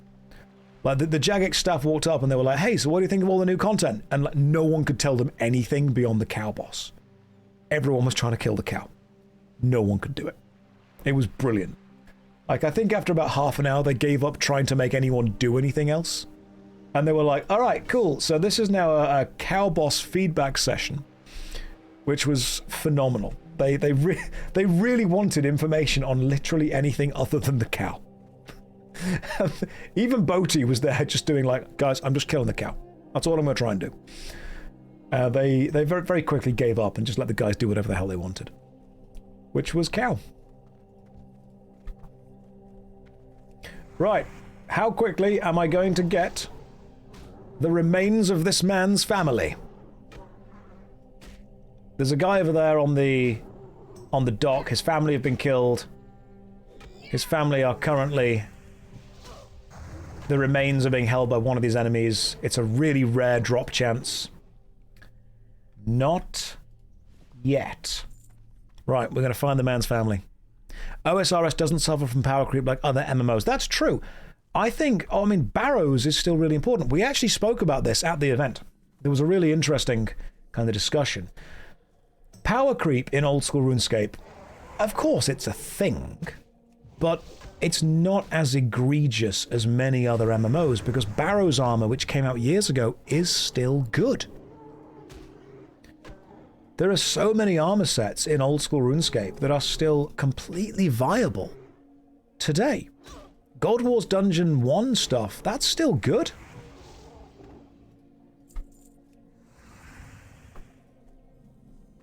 It's definitely budget compared to some of the newer gear, but it's not useless. Do I think new players... What do I think new OSRS players should know more when they start playing? I think if you don't know what you're doing, the best thing to do in old school RuneScape is to follow the quests. Not necessarily the quest guides, but just go and do the quests. You know what, let's redo and go and give that quest in.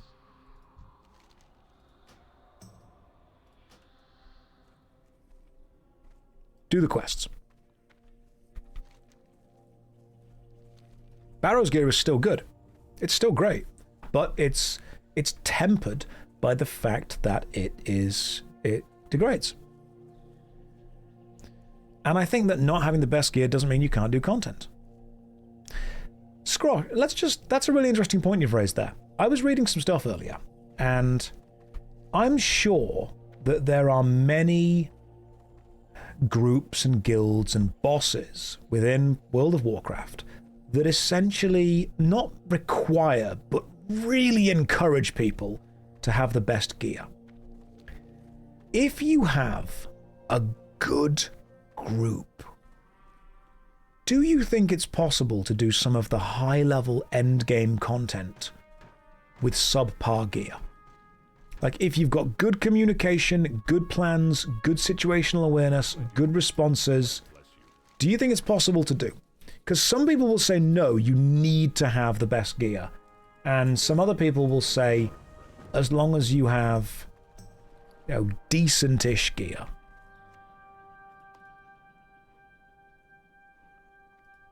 Let me just open some of this stuff. Because I like to think that the idea is as long as you have decent-ish gear, you'll be okay. Depends on the boss. Some are gear checks. Yeah, I can see that. You cannot clear Naxxramas with dungeon rares. Do you think that's... Is that like a fact, or do you think it's just much harder to do? Group success is easier if you have better gear. That's just an undeniable, mathematical fact. Group success is going to be more likely if numbers are higher. But is group success effectively locked out if number not high enough? Some guilds, it'll change based on the guild. Yeah, I get that. As long as you're able to survive mechanics, you can do the game. Oh, Spark is dead, so we'll have to wait for him to respawn.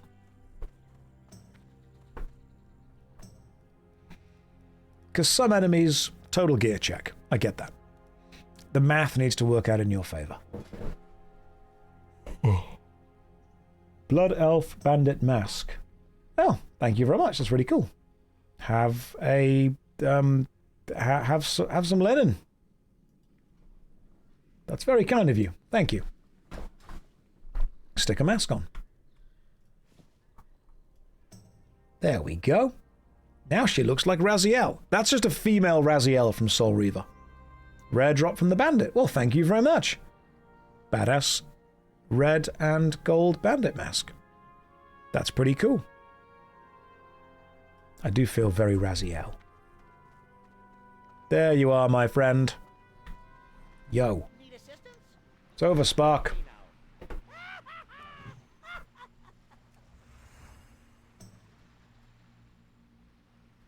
We gonna fight? Are we gonna fight? Rotating between skilling, completing quests, mini-games, yeah, random things.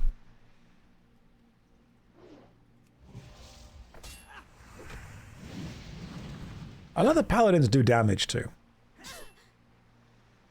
If the group is competent, you can meet DPS requirements with somewhat low-powered gear. That's what I like to hear. I like the idea of a competent group being able to... Because all gaming is, effectively, is just overcoming a puzzle. All games are either math formulas or rhythm games. That's kind of it. It's beating math formulas and it's beating rhythm games. It's kind of all it comes down to. Well met. Light bless you for the alliance. And if we can find a way... Ooh, okay. The Shell Cracker or McWeak Sauce's Meat Tenderizer. Probably the Shell Cracker, so we do damage. Yeah, let's do damage. Who cares about shields? We are doing big two-handed mace. That's what we're doing. The joy of gaming is that it is an art form that requires teamwork to progress through, or at least competence to progress through. So you have to have enough gear to heal. Yeah, you do. The raids release in phases. The endgame raids won't release until players have had months at the tier below it. Gotcha. So it gives people chances. So when a new raid releases, it kind of expects you to have at least some amount of gear from it. Do I think it's impossible for a new MMORPG to break through? Riven's Wild, I've been thinking about this for a long time. What do you want a new MMORPG to do? And what would you consider successfully breaking through?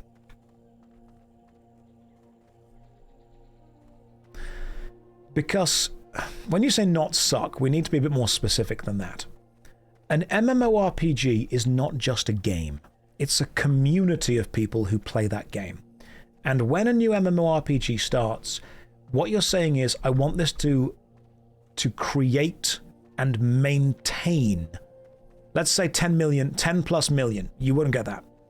I think, I'm going to be honest with you, I think World of Warcraft having the player height that it did has done irreversible damage to what people think a healthy player base is. 10 plus million is not just a healthy player base, that is an insane player base. That is a ridiculous amount of players. I don't think you'd get that on Guild Wars 2 or The Elder Scrolls Online. That is massive. The legion's end draws near.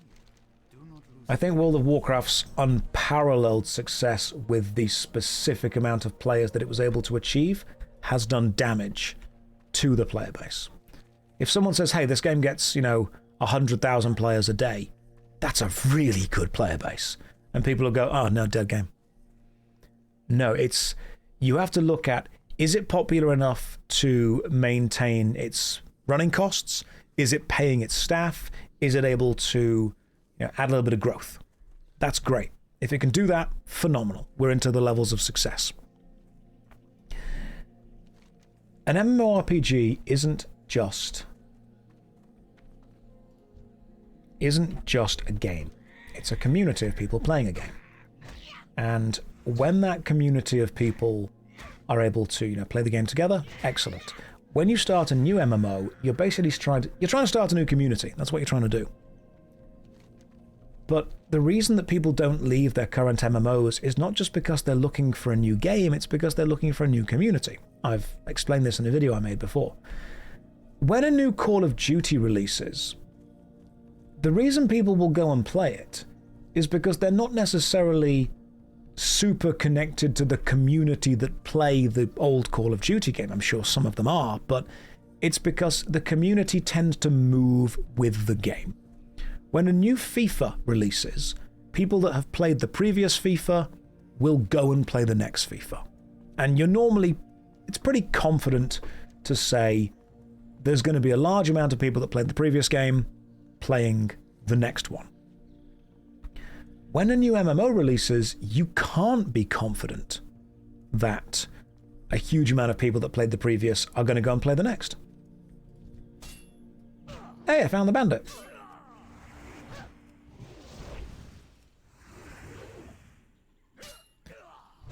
So what I sometimes think is, when you want a new massively multiplayer online role-playing game, do you want it to be something that lasts forever?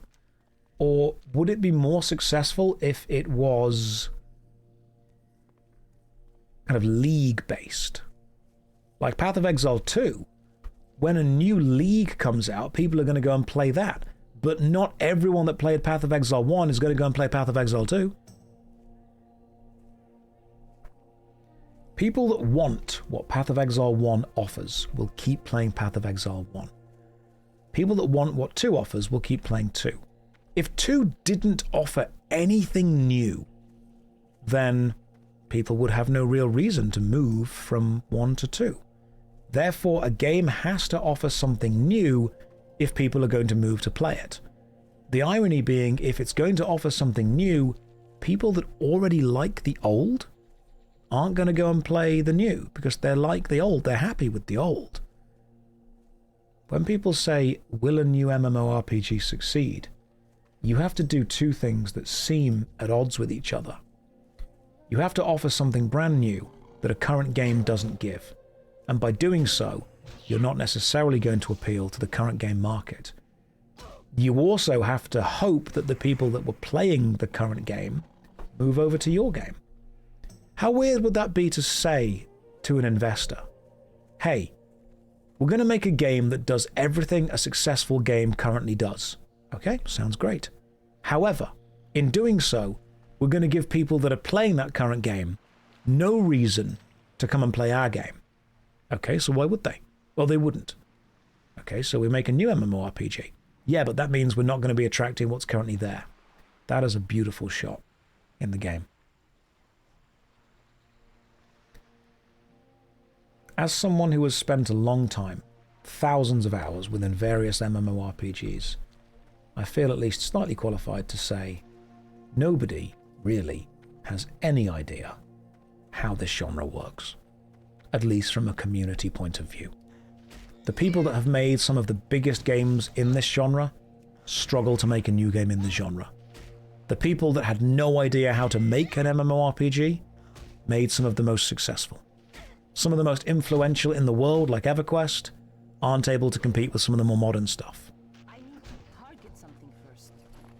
Some of the people that have made some of the weirdest and smallest ones, like Jagex and Andrew Gower back at the time, have made some of the biggest and most successful ones. I think all we can really say with any level of guarantee is that making these games is basically about making a digital third space. Is it a generational thing? Yeah. An MMORPG is a digital third space for gamers. And that's no longer a rare thing. There are many digital third spaces for many gamers.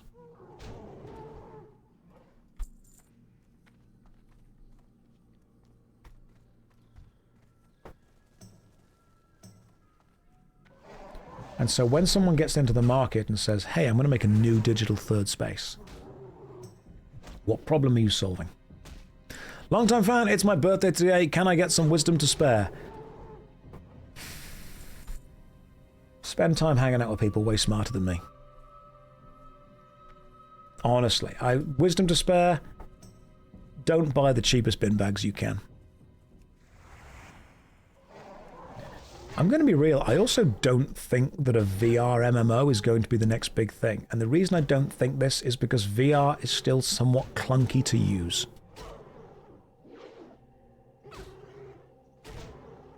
I also think people that want a new MMORPG want it to release as a finished game immediately, which is extremely unlikely. VR is still a niche within a niche, and the reason, correct me if you think I'm wrong on this, the reason VR is not being pushed as heavily as it used to is people that make VR stuff, or companies that wanted VR to be the future, have realized that people would still rather just sit on their sofa or in a comfortable chair or lie down on their bed with a controller in their hands and play their game, because video games become something that exists while you do other things. People want to play a video game and have their mobile phone there as well. People want to play a game but still be able to listen out for the door and order a pizza if they want to. People want to play a game but still be able to do other stuff. A VR MMORPG is a massive commitment because you are then doing nothing else during that time. And people like having their phone accessible.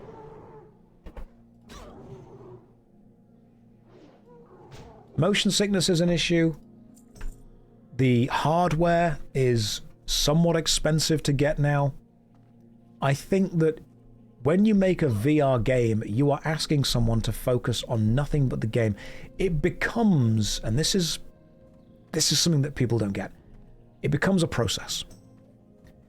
Every time something could be even slightly annoying, it's a quit moment.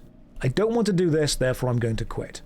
How many of you have filled up your basket on Uber Eats or Just Eat or Amazon, got to the basket, experienced a weird glitch where the basket's emptied itself, and then just decided to not bother? Like, you've gone through the process, something's happened, and you've gone like, you know what, I can't be arsed. You ever gone through that? I've gone through that. I've gone through adding all the stuff to Uber Eats, got to the end and thought, screw it, I'll just get a microwave meal out of the fridge. That is a quit moment.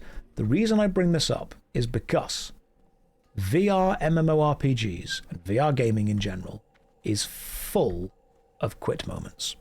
You don't want to get the headset out. You don't want to set the game up. You don't want to bother charging it. You don't want to clear the room up around you. It is so easy to play a console game. Turn the console on, sit down, controller, lounge out on your bed. VR right now quite simply asks, it doesn't ask much, but it still asks more than a console game to play.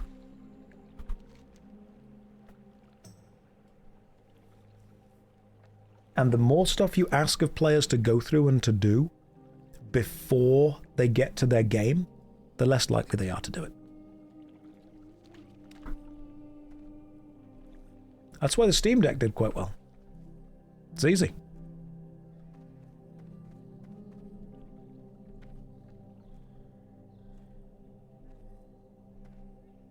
I just don't think VR MMORPGs are going to take off until the act of playing VR is as easy as the act of playing essentially any other level of entertainment.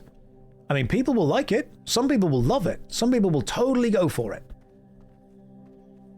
But not enough if you put too many barriers in the way. Oh, you guys asked what my TED Talk is on. My TED Talk is going to be about the fact that video games are two things. They are the mechanical layer of the game, and they are the aesthetic, enjoyed, immersed layer of the game.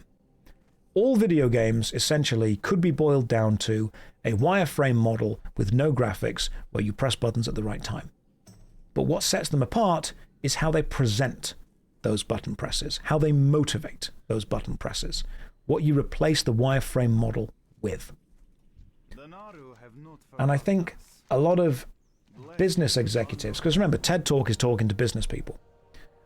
A lot of TED executives, I think, need to be reminded, or at least informed, that, let me go and get this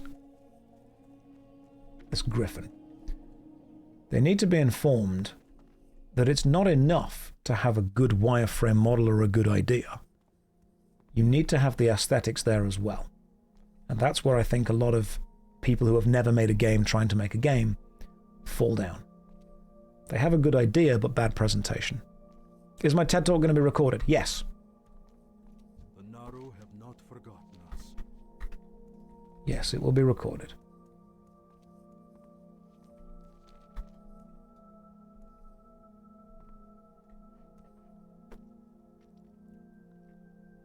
Hang on, is my description of the TED Talk there? Oh god, they've actually used what I put. I didn't realize that. Okay, so if you click on the TED Talk that is linked in the chat, they sent me a form to fill in. I am actually giving a TED Talk in the future. They sent me a form to fill in, and they said, we will use this as a description of you. And I'm going to be real, I didn't take it very seriously. So, if you click through onto the TED Talk page that you can get to by clicking that way, allow me to read what I sent back on the form. Josh started life as a baby and has since been a child, a teenager, a go-kart mechanic, a paintball marshal, a martial arts instructor, a warehouse worker, a drama teacher, a theatre actor, a trampoline party host, a film actor, a stage host for events including TEDx, RuneFest, Format GG, and the Indie Game Awards, a YouTuber, a Twitch streamer, a game design consultant, and now a full-time content creator. Through that journey, he's met many interesting people and done many interesting things, including writing this bio, which absolutely ranks within the top 50.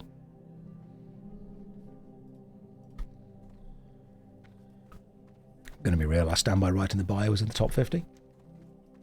I mean, I think you guys would come to that TED Talk. Am I going to meet Ted? Yes, I am. I just really wanted to start with the phrase, Josh started life as a baby and has since been a child. I just thought that was really funny.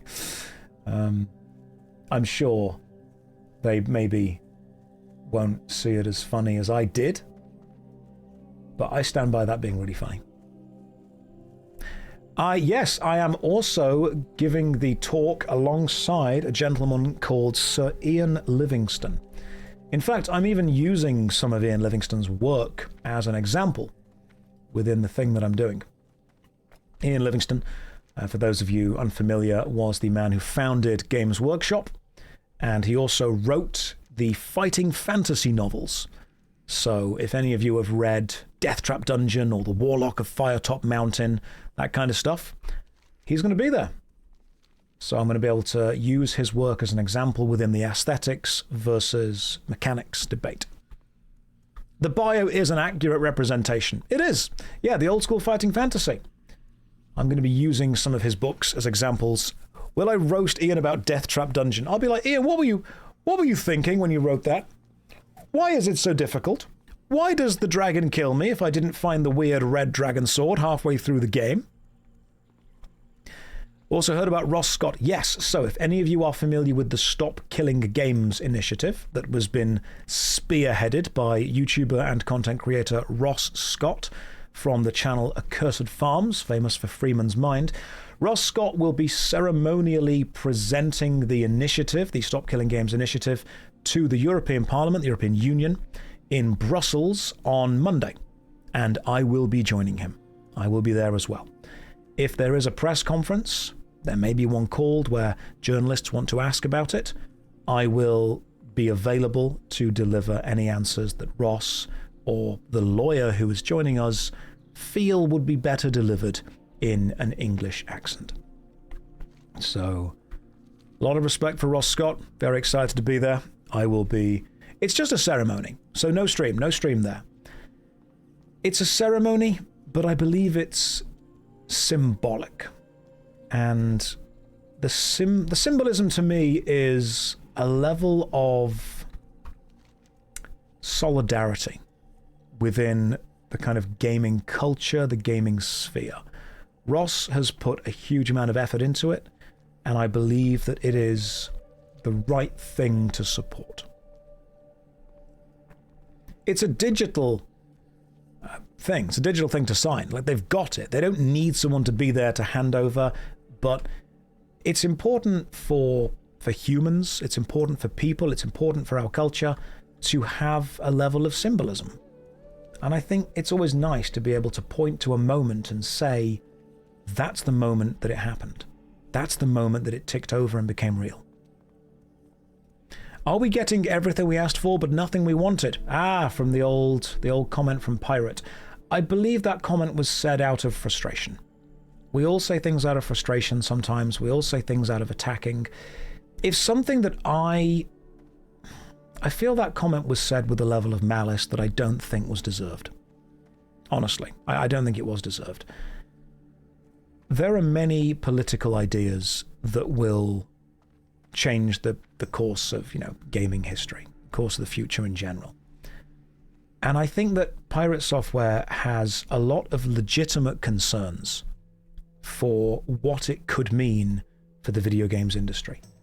To dismiss his concerns would be ignorant of us, because he has a level of knowledge. And I think when the initiative was presented and when he read it and talked about it, I think he got some of the ideals within it wrong. Understandably, because it's still being refined. But I feel that specific statement when he said, "I hope you get everything you asked for and nothing you wanted," I feel that's coming from a point of view of, I hope you suffer. And I don't like that. I do not like the idea of wishing ill on someone because it doesn't suit what you think at the time. I hope that we are able to, through a process of understanding and communication, find the best possible outcome for the future of the games industry and the people that make them. We don't want to punish the people that make games at the expense of making sure they last forever. We don't want to punish the people that enjoy games at the expense of killing a few of them every now and again. It's important to me that this is a dialogue. It's really important to me that the mount is a quest in the game. It's important to me that this is a process entered into by people who are relevant to it, to a mutually beneficial outcome. It's not about battering one side into submission. It's not about demanding things that are unfair to demand. And if those things are unfair, or if they are impossible to get, then going through the dialogue is an important step. It's an important stage. I feel that statement was made out of frustration with problems that he can foresee that other people maybe were struggling to foresee. If I say to someone, "Hey, I think we should do this," and they say, "That's not going to work, you're going to have a problem here, here, and here, and here." Okay, understandable. But I still think that discussion needs to happen. I'm mounted at level 10 because this is a quest. I mean, I'll be the first person to put my hand up and say, I don't have all the solutions.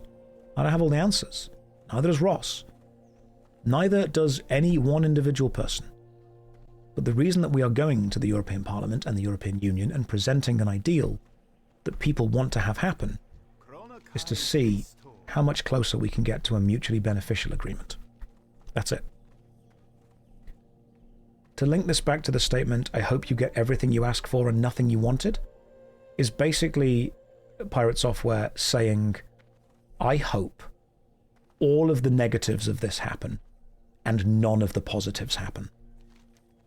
And I think, if I'm being honest, that is a cruel thing to say. I think that was said out of frustration.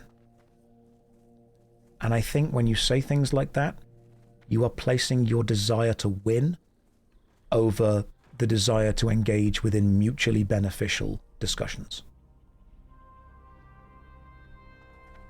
Greetings for the Alliance. And if this happens, and if this initiative happens, and in the future we see a massive negative statement from it, okay, I'll be the first person to hold my hands up and say, I supported this, and it's had unforeseen consequences.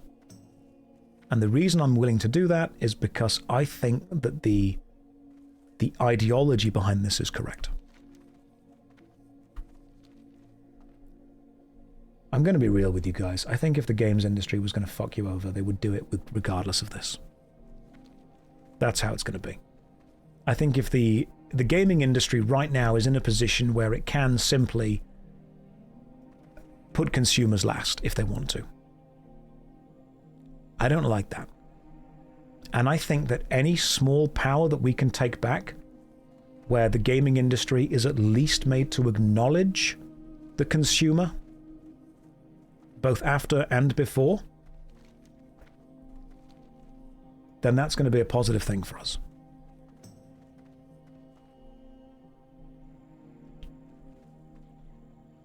We also can't pick and choose what games we do and don't support.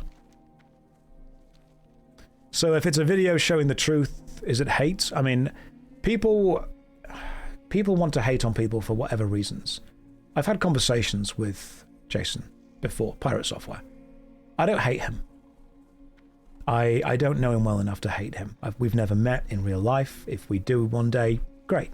I'll be able to sit down and have a conversation with him. I know what people have said. I know what people have seen.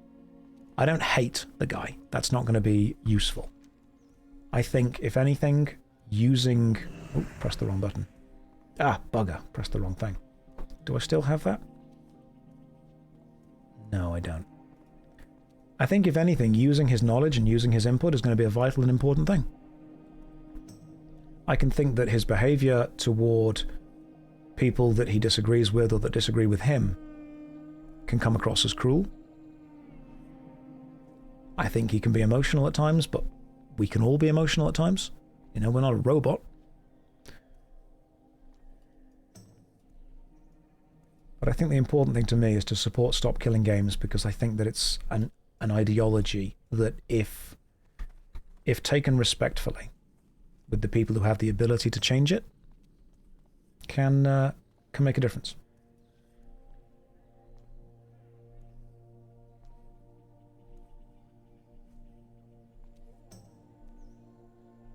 I mean, I get emotional at times as well. I get upset about things. But what I don't want to do is I don't ever want to turn my upset into, well, now you need to suffer. Now I'm going to attack you for this.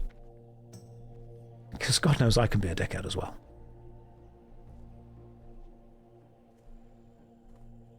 Is it bad to not respect cruel people?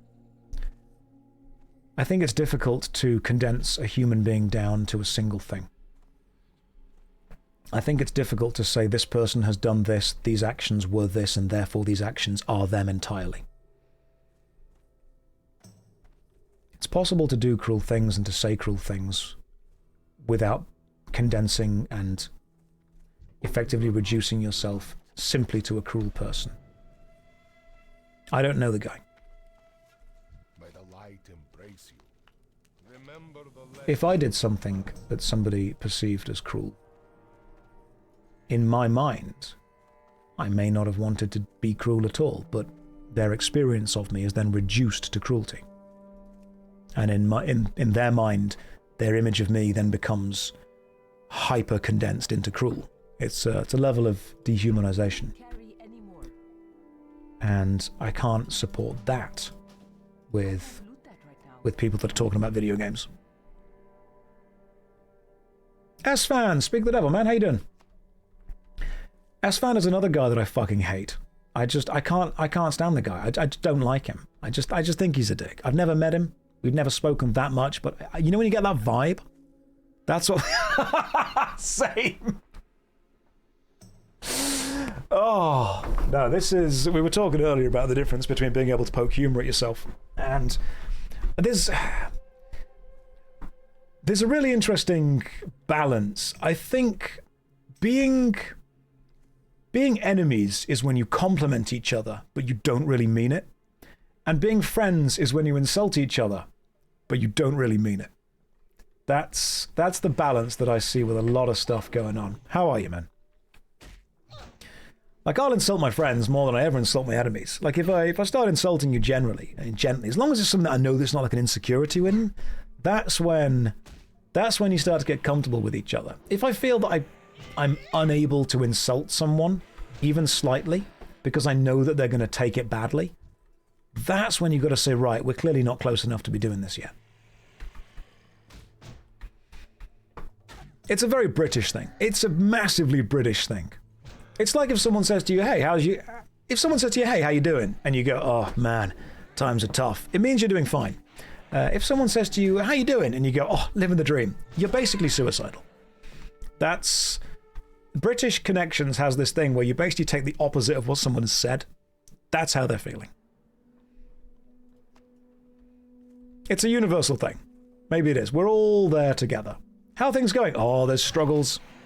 All is not well in Waffleville, he says, dying. This is Asfan's fault, somehow. How's the streaming going, dude? I assuming you've been streaming. I'm fine. Things are burning. Things are actively on fire. Things are not fine. He did it on purpose. I can't believe that. Can't believe he killed my non-hardcore Paladin character. My non-hardcore level 10 Paladin mummy. Just saying things were going great till you turned up. Not good means really, really bad.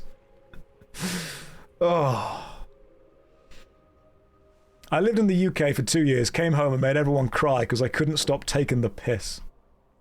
That's such an S-fan thing to do. Turns up, kills the streamer, refuses to elaborate, leaves. You're watching a YouTube video and it's like, let me check out his Twitch, and you are live. Pretty good timing. Well, welcome. Hopefully you are having a lovely day. Stay. It could get worse. There's a level of connection with each individual person. Like, I want to give someone... Before this, we were talking about the Stop Killing Games campaign, the people for it and against it. I want to give people the benefit of the doubt. Like, if someone makes a bad choice or a bad call, the problem with the internet is... I mean, there's so many, but the problem in general with the internet, correct me if you see this differently, when you make a bad choice, that becomes the definition of you that other people have forever. And if you do something wrong, people ask you to do better. And the annoying thing is, sometimes, when you do better, the internet will then turn around and go, yeah, well, don't forget the time you did that thing bad.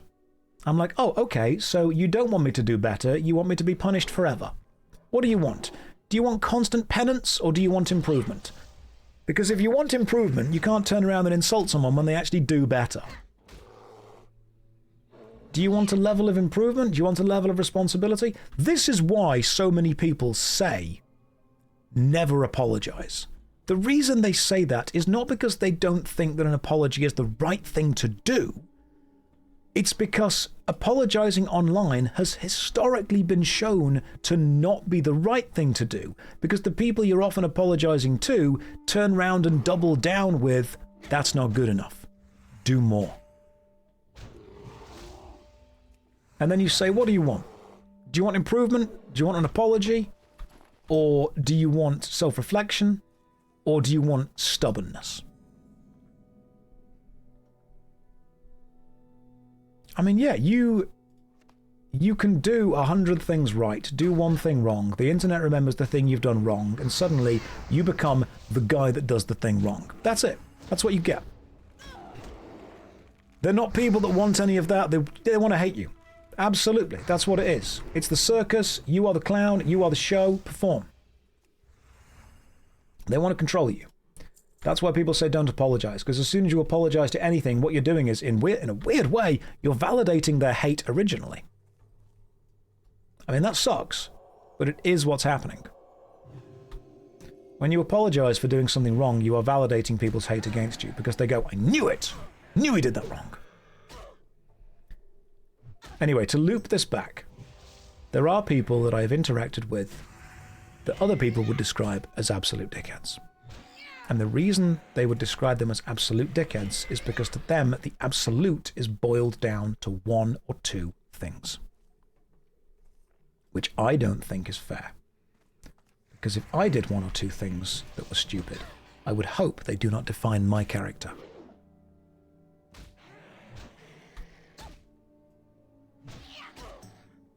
The irony of saying only a Sith deals in absolutes is itself a pretty absolute statement.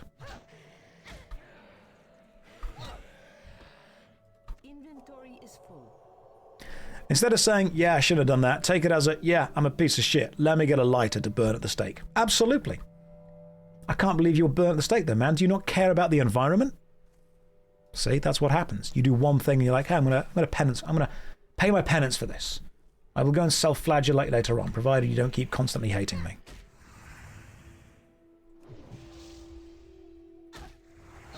Can't believe Esfand hates trees. That's what I'm going to take away from this entire stream. How was the stream? Esfand just hates trees. That's what he said. I mean, not in as many words, but I'm pretty sure that's what I managed to get from the implication of his sentences. Spoken like, what means self-flagellant? It means to whip yourself. Normally with a kind of spiked whip or a bit of leather with some studs in it and you kind of hit back. Sylvanus was right. Oh, all right, I see where we're going now. God, we've gone way darker than I expected us to go. You got to read between the lines you have. I know that what they've said is quite nice, but if you really listen, they're actually a piece of shit. You try hard enough, you can hate anyone. Believe me, I've tried.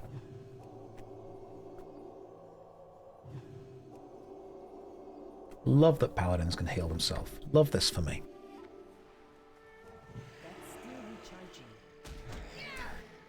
This all looped back around to talking about, people in general that we don't always get on with. And that's why I try and give people the benefit of the doubt.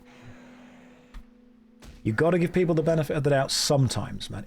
Once you start to see a pattern, don't get you started on Arthas and Strife. Look, I said yesterday that I'm not saying that I agree, I'm saying that I understand.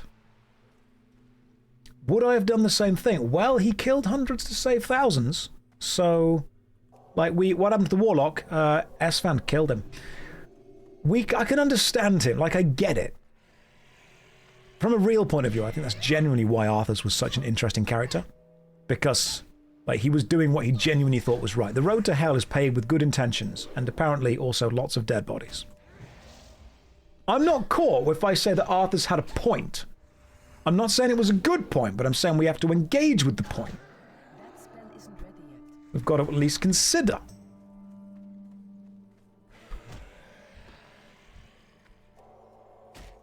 Give me a second to heal myself. I'm not saying he did nothing wrong. I'm saying that the things that he did wrong were done for the right reasons. Saying that he did nothing wrong, that's reduction. That's revisionist and reductionist. Let's not do that. Do you get why he did it? Totally get it. It's the trolley problem. It is the trolley problem. Yeah, Arthur's basically solved the trolley problem by saying if you don't kill more people, they're going to become zombies and a problem later. Carry any more. Thanos of the Thanos problem.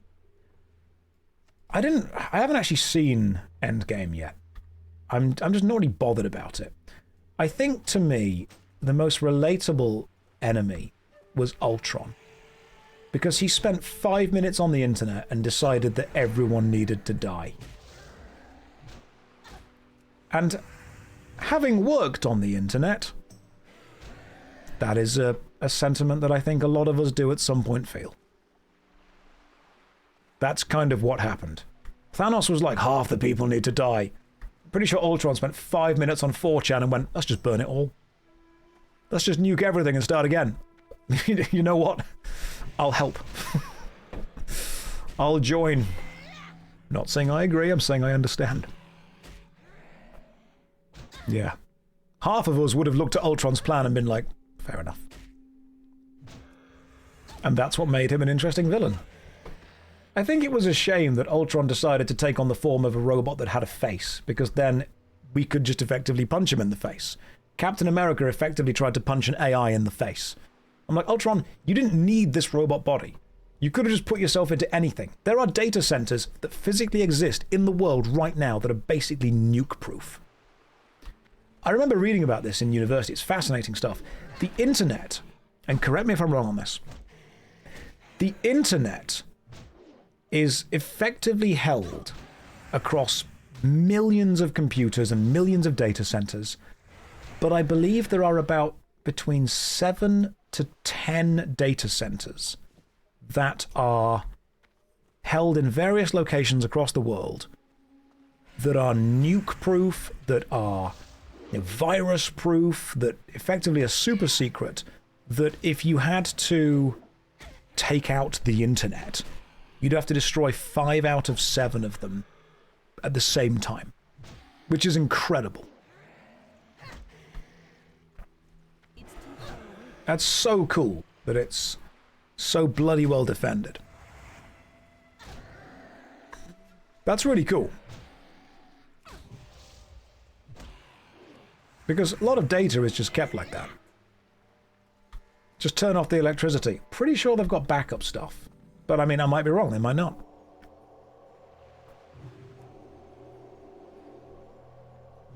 I mean, that's not accounting for the unofficial backups. I mean, I'm pretty sure I've stored a lot of that on my computer.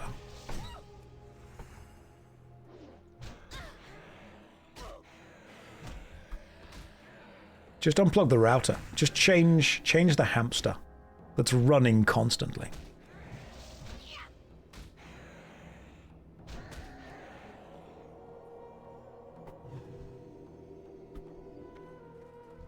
Hate the fact these guys run away.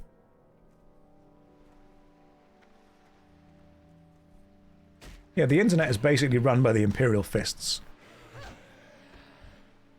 Just constantly fortified.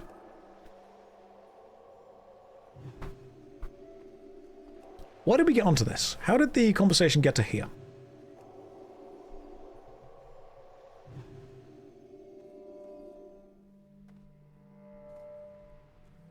It's like I remember having a conversation years ago with someone. And oh, what do I collect? Sand pears, that's the one. And they were asking what to invest in. They were discussing some kind of future investment advice. And it wasn't me. I was just overhearing the conversation. And one of the guys said that, that they want to invest in the stuff like Google, stuff like Amazon, stuff like Microsoft, and stuff like General Electric. And the guy turned around and went, yeah, but what if they fail? And the first person responded, if they fail, we've got bigger worries than your investments. I thought, that's very true at that point. If they all go down at the same time, I'm like, something's very wrong.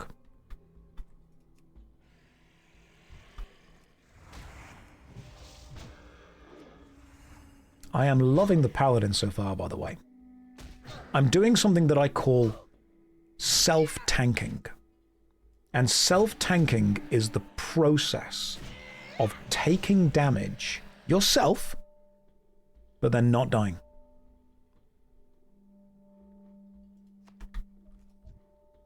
It's a complicated thing to do.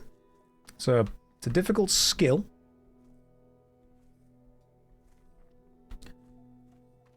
And I think I've invented it. It's not just standing and hitting. Cubby, that's the problem. A lot of people think self-tanking is just standing and hitting. There's actually a lot more going on than that. There's also occasionally buffing. You haven't trained your abilities since level 3. That's part of the self-tanking. It's a very important part of the self-tanking, actually, that you don't. Let me just fight this totem. Some would call that solo leveling. No, that's a show.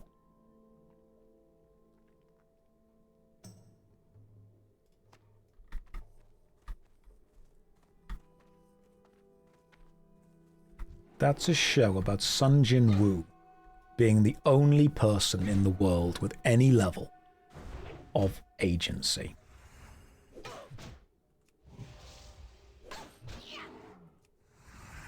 I watched the first season of Solo Leveling. I really enjoyed it. Then I watched the second season of Solo Leveling. Gotta be honest, not a fan. Because it's just, at this point, it's just a power fantasy. Like, when it started, I love the struggle. I love seeing the protagonist overcome the struggle. It's why I really like My Hero Academia. Watching the protagonist overcome the difficult struggle, oh, inject it into my veins. As soon as the struggle is gone and they're like, this is the most powerful person in the world and can kill God. Okay, cool. Maybe we stop now? I just really liked how it started. Is All Might still on the cosplay list? Eventually, as soon as I get really spiky yellow hair, yes. I've not seen Full Metal Alchemist Brotherhood. Please don't hate me.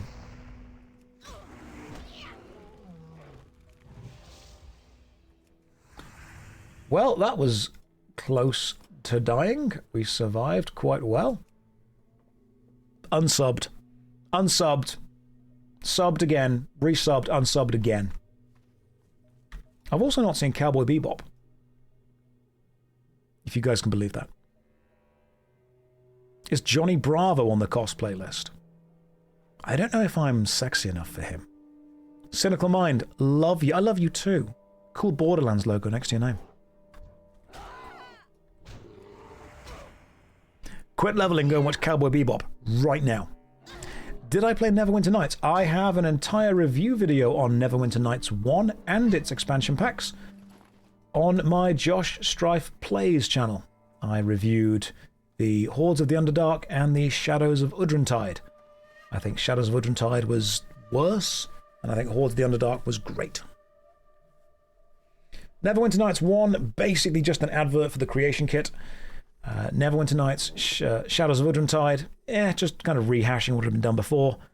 Hordes of the Underdark, oh, now there's a plot. Enjoyed that. It has been nearly a year since I was in Japan, and I've got to go back, got to recatch up with Chris. Recatch up with the lads. Right, 2-stone sledgehammer. Interesting. Plus 2 damage per second, plus 1.9. I'm going to go with a hammer. Hammers are cool.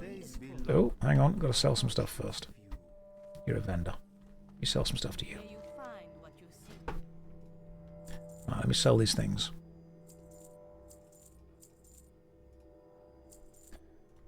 What don't I need? Probably don't need the meat anymore. Definitely don't need some of these weird things. Let's get rid of all this stuff. There we go. Okay, cool. Sold a load of stuff. Oh, let me learn a language. Teaches the user to better understand Stillpine Furbolg symbols. It's a quest. With that kind of power stuff, we as audiences don't usually care about the unlimited... Yeah, that's a really good play of putting it, Red Sky. We don't care about unlimited firepower. We care about the gunslinger with one last bullet. That's what you care about. If you can do absolutely anything, it's boring. It's when you can't do what you want to do and need to find a way to improv doing it. That's the interesting moment. That's what we love. But it's hard to explain that to people who just want big power fantasy. Ooh, okay. Excellent. Nail Rider, cool. Badass. Struggle to overcome. That's what it should all be about.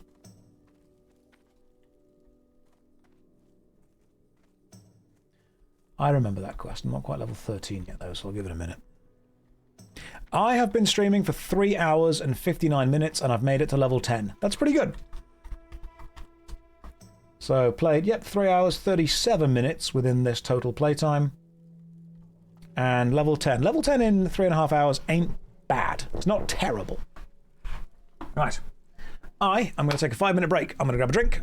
You have to get 5 more levels in 4 more hours. Easy. Easy problem. Right, now, quick drink, cup of tea, give me 6 minutes. Go and buy some gamer subs. There is the contractual obligation fulfilled. Oh, hang on. that should have sound with it. Let me try that again.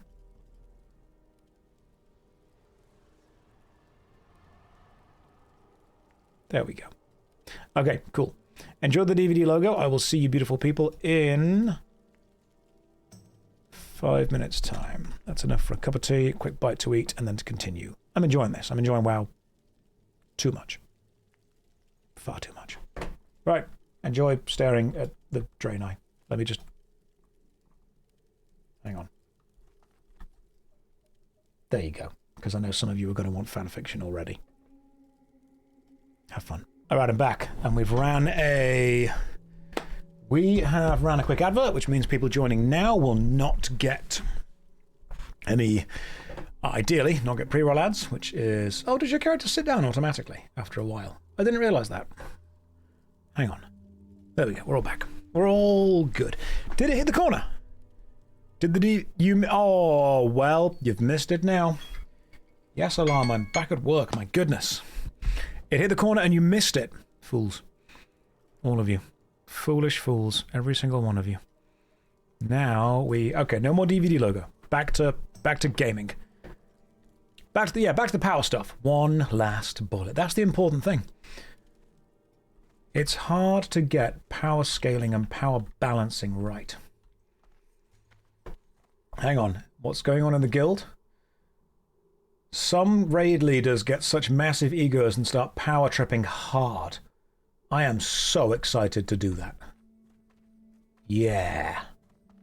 I can't wait to basically guilt trip all of you guys and make you give me everything.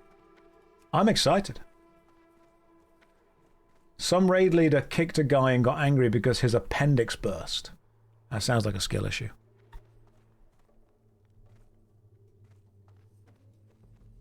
You do not want to do this kind of power tripping. Yeah, just assume that your organs will fail. Take action to avoid raid interruptions. If you don't have a spare appendix sat next to you, are you actually taking this seriously? Check those... Hang on, talents? Oh, I've got a talent point finally. And I should probably upgrade my skills and abilities, seeing as the last time I did that was never. Alright. Retribution. Increase the attack power of your Blessing of Might by 4%. Or reduce the mana cost of Judgment and Seal. I think we just go with increase the attack power of your Blessing of Might, which is, yeah, okay, by 4%. Hang on, it's 20 for 10 minutes. What's 4% of 20?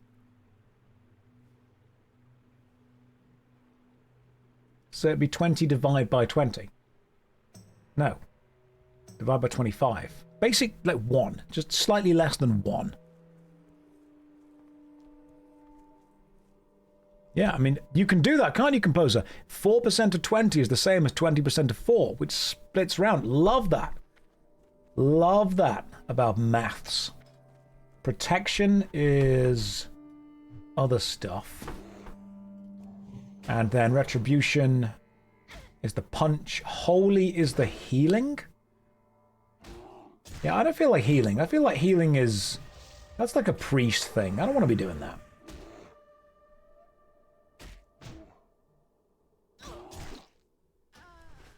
I feel I should probably heal. Because I died. You know, I'll return to life here, it's fine. I've got to go and fix stuff anyway. Oh my god, why is there a tree here? Hang on. Stop it. Oh my god, I'm trying to out-heal a tree. I refuse to die to it. And now I've got no pants on. God damn it. Right, we've now got a no pant having fighting Paladin. Can't believe this is what you guys want. I mean, she is caked up though, that's true.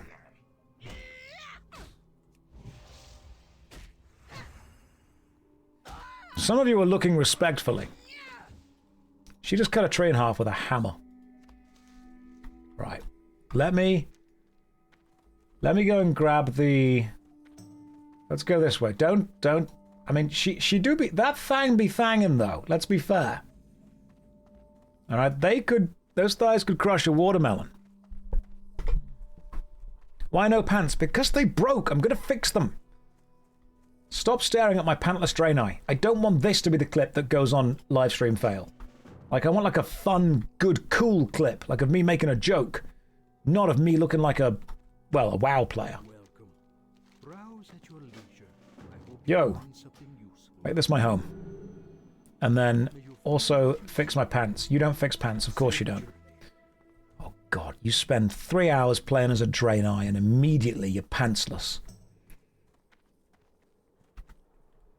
Josh, that's indecent and against Twitch terms of service. If it's part of the gameplay, no it's not. I've looked into this extensively. Not Draenei pants, but the specific situation that we might find ourselves in. You don't fix things either. Good lord.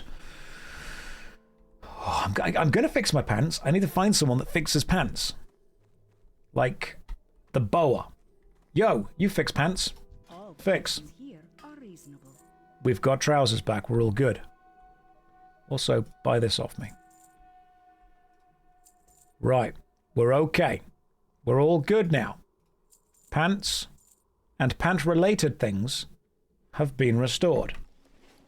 Remain vigilant. I know that was an exciting time for some of you, Our heart to the light. but I look forward to you all coming back here now. I'm sorry, where's the Union? Unsubbed? The Union is not going to argue for the pantsless nature of the Draenei.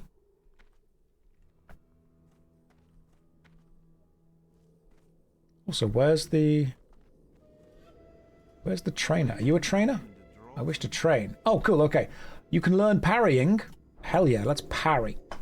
Right, Holy Light. Heals a friendly target. I've already got Holy... Okay, cool. Let's improve that to do better Holy Lights. Purify. Removes 1 disease effect and 1 poison. I don't think I'll ever need that because I'll be tanking, but okay. Lay on Hands and Seal of Righteousness. That's better than my current Seal of Righteousness, so let's upgrade that.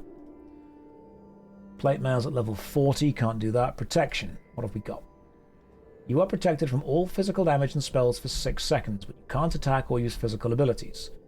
Target cannot be made invulnerable by Divine Shield. Alright, okay, so that's like that's your panic button. Lay on Hands, you say?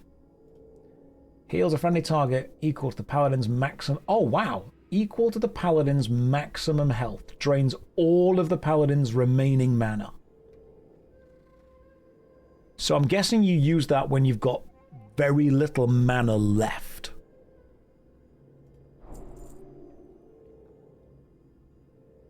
Alright, Divine Protection. Hammer of Justice. Stuns the target. Alright. Blessing of Protection. Protected from all physical attacks. Devotion Aura I'm currently using, but I can get... I'm not currently using it, am I? Oh, I should be. It's there, Devotion Aura. Better one. And what's Retribution? Seal of the Crusader. So I'm currently using Seal of Righteousness. Granting 38 attack power. The Paladin attacks 40% faster, but does less damage with each attack. Only 1 seal. Is that good? Faster but less damage. Unleashing the seal hits the enemy. Melee strikes refresh during the duration. Okay.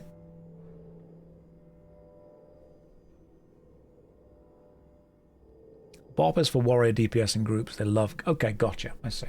I'll buy it anyway, just, you know, not use it. That seems fine. Right, let's just change around some stuff. Let's learn some things. General. Got everything anyway. That's fine. Holy Light can go on there. So that's now Holy Light rank 2. Lay on Hands is my panic button. Seal of Righteousness I'm going to keep using until the other one... Oh, hang on, no. Stick you there. Stick you there. Right, Devotion Aura is better than that one. Now got rank 2 Devotion Aura going on. Hammer of Justice is a stun.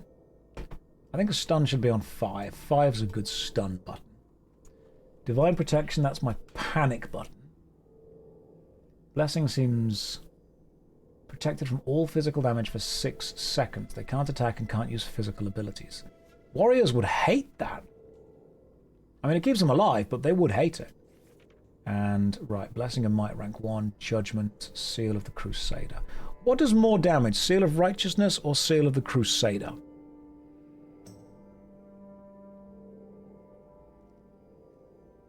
Your auras have their own little bar above. Oh, this one just here. So I don't need that there. I can just click that on. Gotcha. You can combine them. You can only have one seal at a time, though, can't you? Yeah, one seal can be active on the Paladin at a time. So I want Seal of the Crusader or Seal of Righteousness. Crusader, Judge, Righteousness. You judge Seal of the Crusader, then use Seal of Righteousness. Okay. Learning. Getting there. Right. Unleashing will judge an enemy for 20 seconds, increasing the holy damage taken by up to 23. Right. So you apply Seal of the Crusader, use Judgment, which puts on the 20-second debuff, then put Seal of Righteousness onto yourself to continue attacking them. Gotcha. I just need you stack. So we want to be... Forget Holy Light. I'm just not going to die. Seal of the Crusader goes on 4. Right, I get this. So we want to 4, 3, 2. I can't attack that. That needs to be the way this works. Okay. So we open a fight with doing 4, doing 3 to judge it, doing 2 to get Seal of Righteousness. If you change Seal 0.4 seconds before your auto swing, you get the benefit of both. Well, that's never going to happen. Man, this stream is as cozy as you made the game out to be. It is a cozy stream, isn't it? We're all just chilling. Apart from earlier when I went off on business. Then Asvan showed up for a bit. Like, apart from that, I'd say it's been a pretty chilled out, relaxed stream. I'm going to be seal twisting. That's what I'm going to do. It'll be a full-on seal twister. I'll have to ask Seal, make sure he's okay with that, but I think he'll be fine with it. Yeah, I think he's into that kind of stuff. Got to twist them seals, guys. Playing a paladin summons other paladins. Could we do like we could do a 5 paladin run, couldn't we, in a dungeon? The only problem with doing a 5 paladin run is the competition for the loot would be extremely high. But I suppose you've got DPS, tanks, and heals. Yeah, they'd want all the stuff. I think the ideal dungeon run for me would be me and then 4 other classes that don't use either mail or plate. That could work. What happened to the working on the YouTubes? I've still got that. That's in the... It's happening. It's happening. Don't worry. It's going. The Legion's end draws near. Good health, long life. There's choices. They're being made. Worry not. Right, there's a blood mushroom over here. Good old-fashioned blush room. There you are. I'm learning. Keenam, you have a serious question. Go for it. I'll do dungeons with you, Josh. I won't steal your items, I promise. Anjin, that's exactly the kind of thing that somebody that would steal items would say. I think you're lying to me.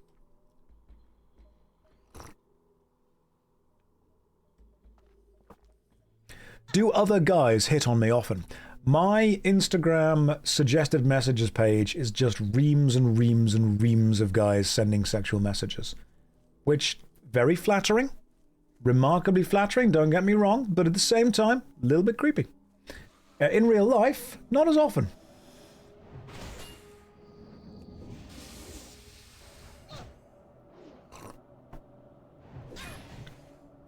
Right.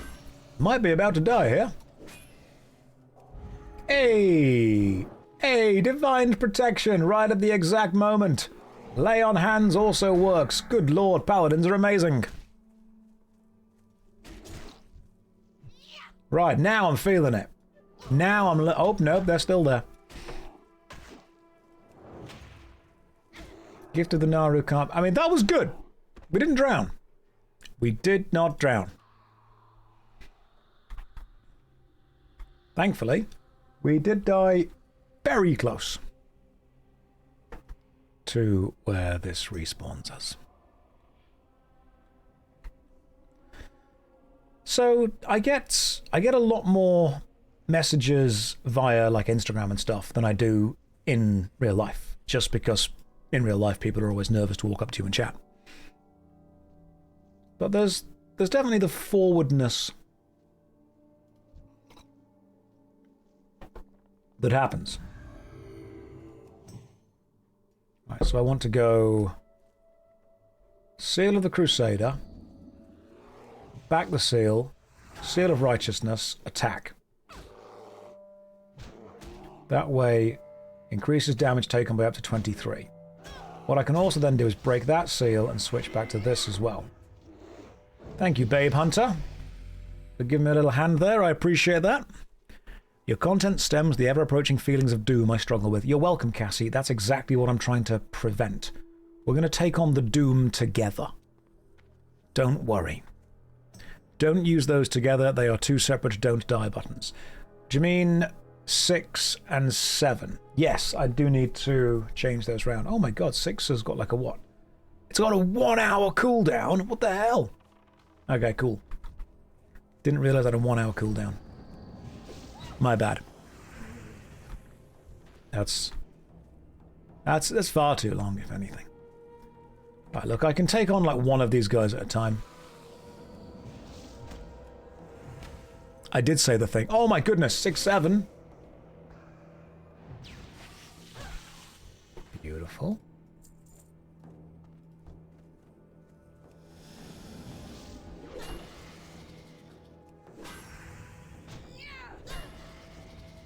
People have approached me before in real life. It's rare, but it does happen.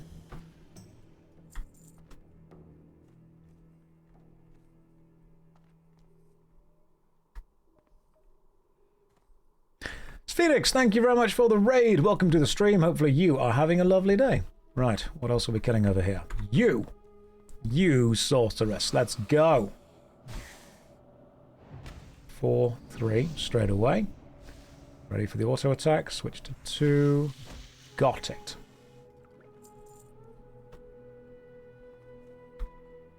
If you guys want to approach, that's fine as well.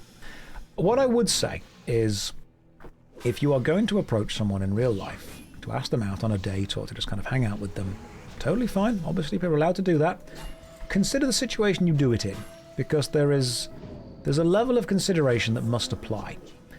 Maybe don't do it when they are sat down at a convention booth. If you're ever unsure, here's a general idea. Try not to approach someone or have a conversation where they either can't get away from you or them saying no would make them feel that they're in a dangerous position. That's the best way that I can put this. Also, where do I put this? There's this quest. Place the banner on top of the corpse of Lord Ziz. Where is Lord Ziz? Where be you, Lord? Oh, there you are. Okay, cool. I know where he is. I've got a lot of female friends that tell me the stories of whenever they are sat down doing conventions or doing meet and greets or doing, whatever it is that they're doing, the amount of people that walk up to them to get something signed or to ask a question or that join a meet and greet crew that then immediately kind of ask them to come and go for dinner or lunch later on afterwards. It's an awkward thing to say no to at that point. Or walking into where someone works and immediately trying to chat to them and ask them out. I'm like, this isn't... You're in a position of unbalanced power, which sucks. You don't want that.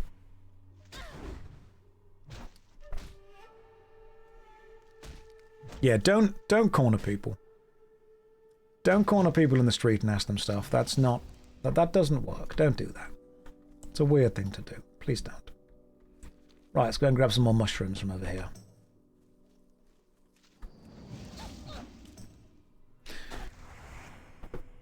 So I think that the context and the situation that you meet people in as well matters, I think, honestly, a lot more than people think it does. Oh god, the video camera in public I hate. I'm going to walk up to this person with a video camera and immediately ask them questions. And the reason I hate that is because straight away there's a level of pressure. Most people don't want to be confrontational.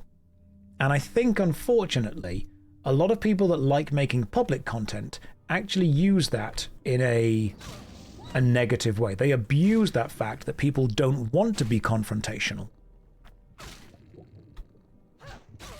by putting them into a situation where saying no would be a confrontation.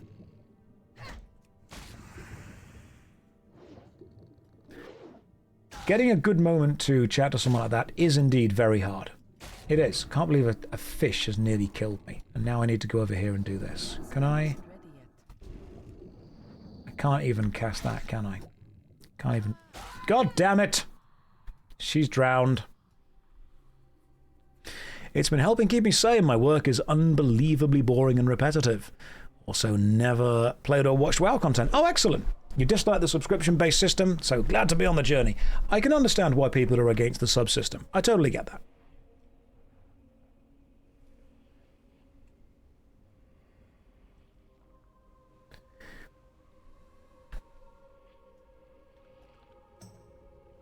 So if you want to ask me out, what is a good time? In the middle of a battle. That's the only time that I'm ever going to be able to pay enough attention.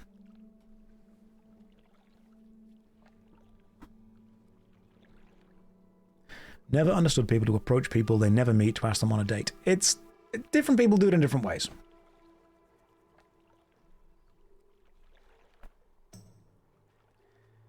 I think what I wish a lot of guys understood is that it's totally okay to just chat to people and kind of hang out and see if you vibe.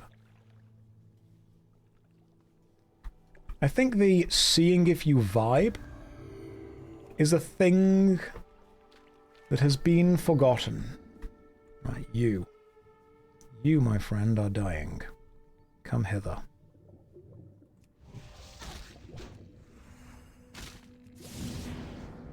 I can stun you and then attack you. There we go. Love it. The stun was good. Stink on! Got it! And that guy's this way. Yeah, I think the general male consensus and the idea on dating has been absolutely warped by the unfortunate phenomenal success of the alpha male bro culture.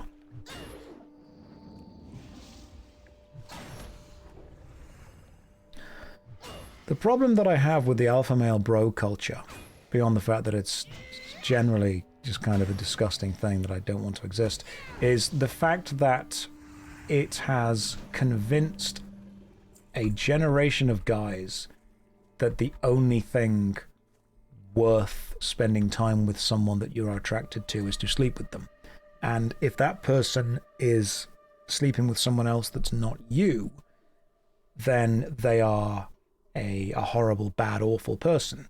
But if they're sleeping with you, they're making the correct, fantastic, right choice, which sucks. The idea that it's this, you know, I'm not going to get what I want, so I'm going to call you ugly anyway kind of vibes. You were never a good guy if you were doing that.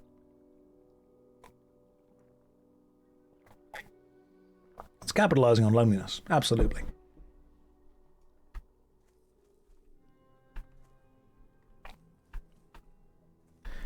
I think what a lot of guys forget is that, and when I say guys and girls, I don't necessarily mean this is a 100% definitely gendered thing. I just think that the genders in that order tend to be where these vibes go to. It can be guy and girl switched around either way, but normally it's guys thinking this about girls.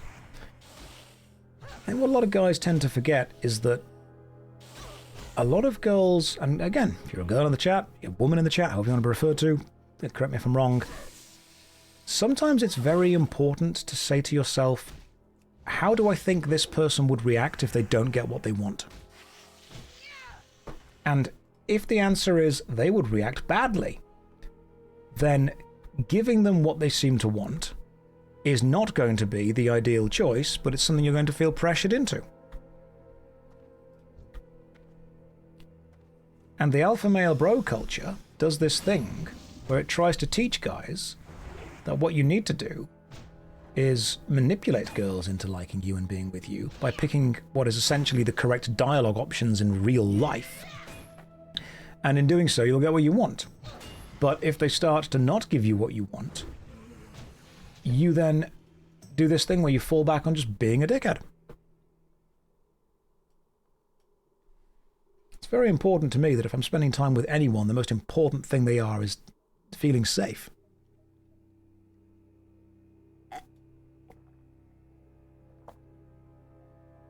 Yeah, you're behaving like a toddler. Don't be a nice guy. Be a good man. There's a difference.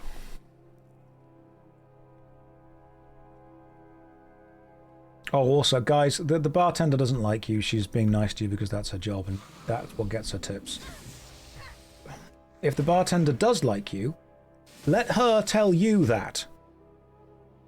Okay, let her make the approach, give her the power, give her the safety, because that way there's a level of safety and a level of, if this goes wrong, I'm the one in charge here still. Do I have drops enabled? Yeah, I think so.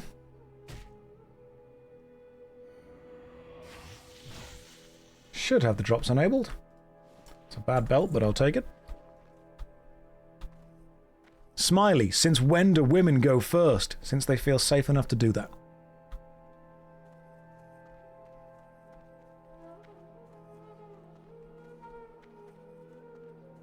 There is a boss up here that I have to stab a flag into.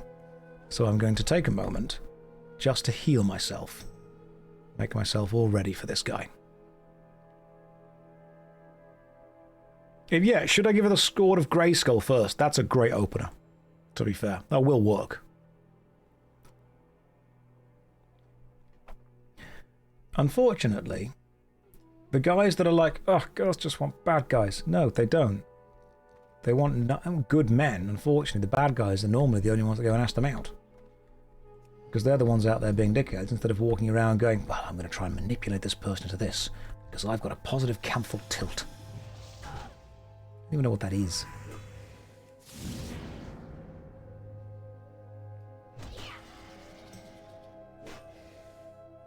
Nice sweater, Sherlock. Thank you very much. I appreciate that. It's very kind of you. Excellent. Oh, nice. Cool quarterstaff. And I stick you into you.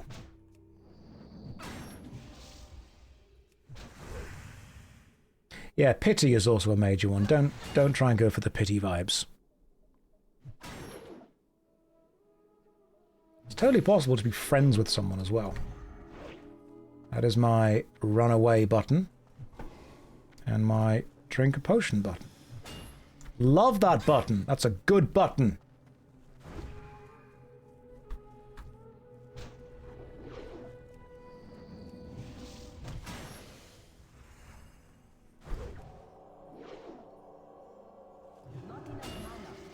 Oh my god, I'm out of mana. Didn't realize paladins could run out of mana. Since when has this been a thing?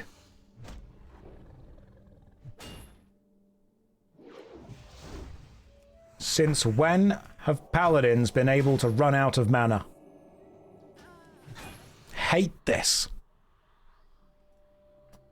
God. Didn't even like you anyway. Didn't want to do the quest. Your quest's stupid. Running out of mana is the only thing paladins do. Ah. I was... Oh, yeah, he was ducking and weaving. To be fair, that guy, he earned that win. He really did earn that win. Did my warrior drown again? They did. They really did.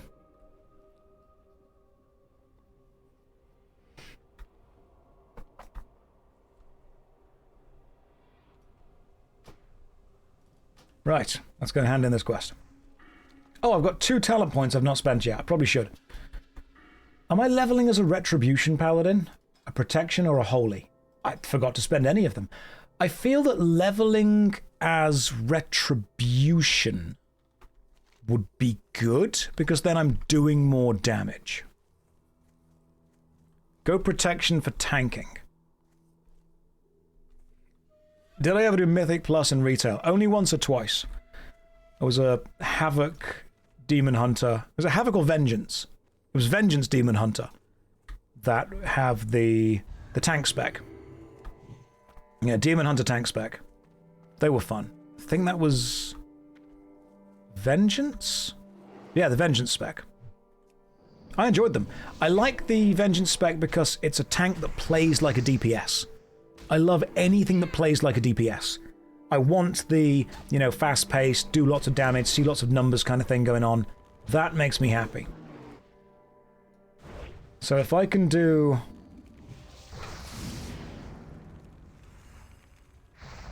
Well, I'm going to die again, so... It's definitely proving challenging, this bit now.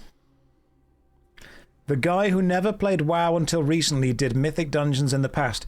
Yeah, but Shay, you have to understand that when I was playing retail, it was really not difficult to get to max level and get into a Mythic Dungeon. You literally just played for about 4 or 5 hours, and then queued up, and then got put into them. Like, it wasn't a reward. It was the main game.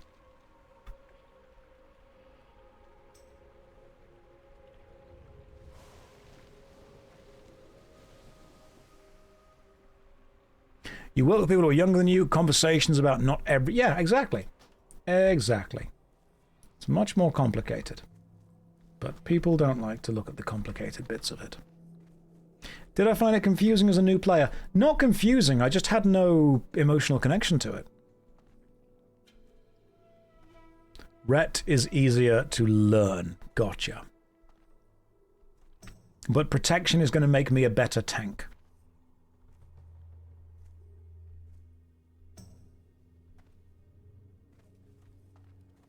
You! I've done the thing. 34 armor plus 3 stamina. Hell yeah. Let's go with that. Sounds great. Give me armor and stamina, my friend.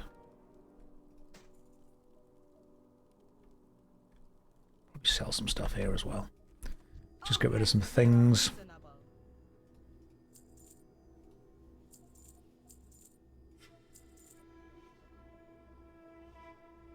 Don't need a fishing pole, or a shiny bauble, or a recipe.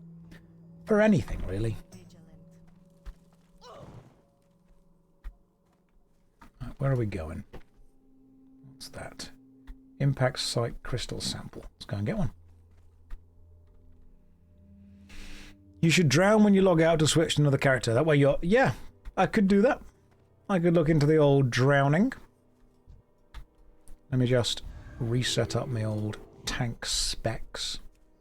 Right, so seal into second seal. So Judgment of the Crusader onto Seal of Righteousness onto me for maximum stuff. That's better. Alright, I think I know what I'm doing now. So Crusader seal onto them, Judgment onto me.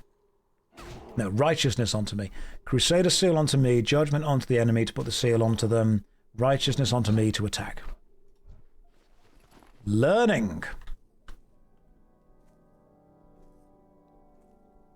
So...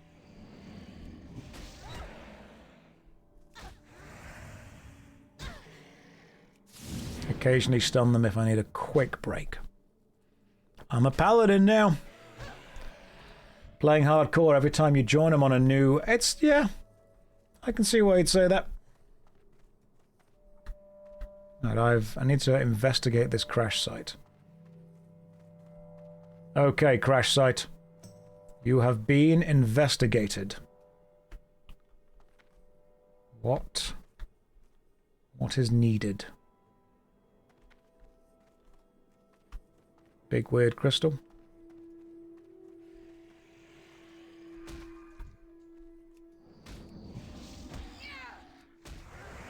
Yellow seal, judge, silver seal is what you remember. Right, so the yellow seal, judge, silver seal. Got it.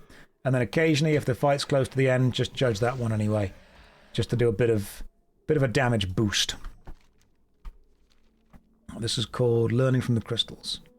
Right, Learning from the Crystals. What are we doing? Okay, cool. Use the crystal mining pickaxe on the impact site crystal. Aha! Right, crystal mining pickaxe. So I'm guessing I just use it there. Requires impact site crystal. Oh, it's this thing. Gotcha. Judgment of the Crusader won't go away when you judge a direct damage seal. How so? So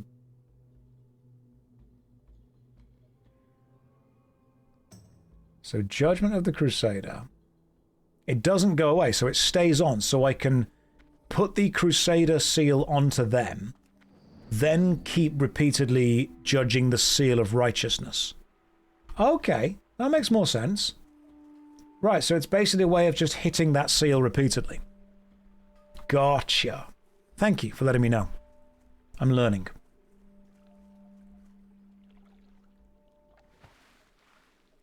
Crusader does the debuff and righteousness does more damage. So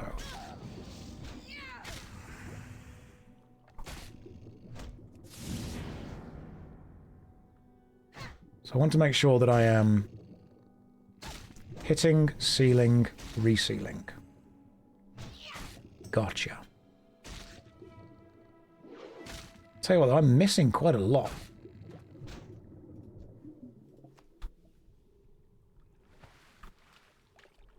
Is this... am I just not good with this weapon? It is a mace. Ah, to be fair, mace, yeah. Is it a two-handed mace? Yeah, it's a two-handed mace. My skills with that should be fine. They're like the highest they can be. Oh, it's the level difference. I've not got auto loot on, no. Because they're level 13, I'm level 11. That shouldn't be too much of a difference, though, should it? Surely that's not too much of a difference.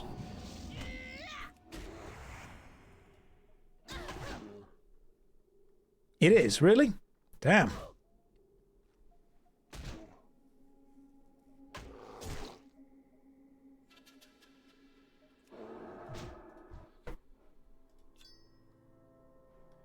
Assuming that's... okay, so I don't think the irradiated crystal shard is part of what I need.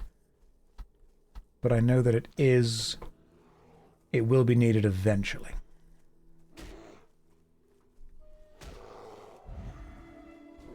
I do love that you can use Divine Protection and just run away from stuff. That's great.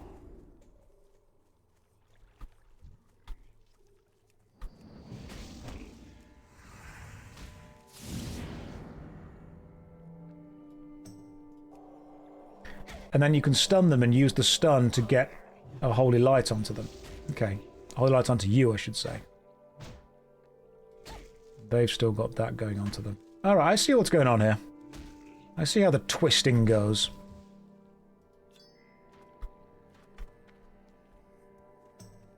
So use the immunity, heal yourself, and then keep fighting back. I've got it. I'm learning. I am learning how to Paladin. Wouldn't say I'm good, but I'm definitely getting there. I am also currently level 11 doing quests for like level 13. Just Hearthstone back in the immunity. Surely it takes more than 6 seconds to cast a Hearthstone.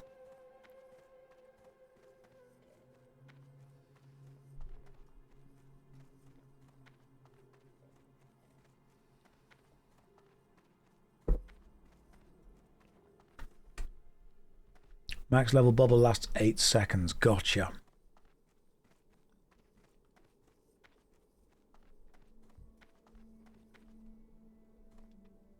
Alright. I'm learning.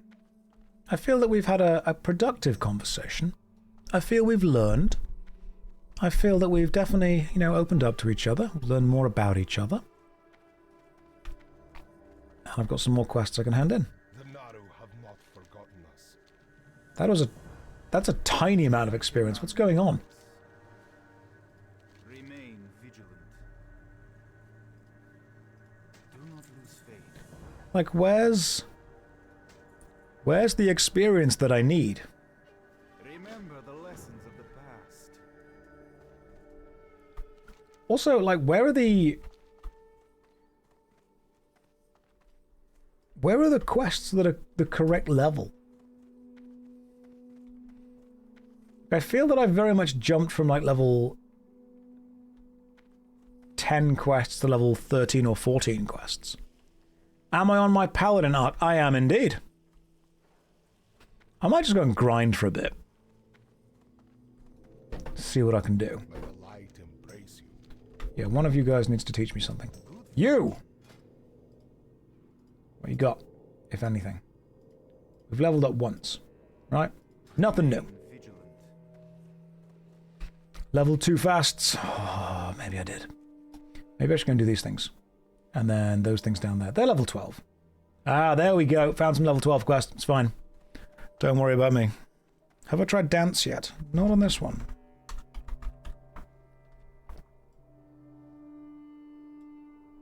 Okay, I am sold.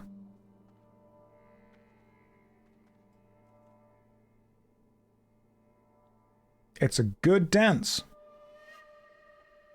It's also perfectly timed up. Good lord.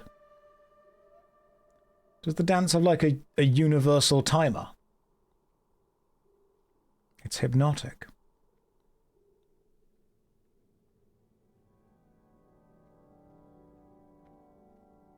Excellent.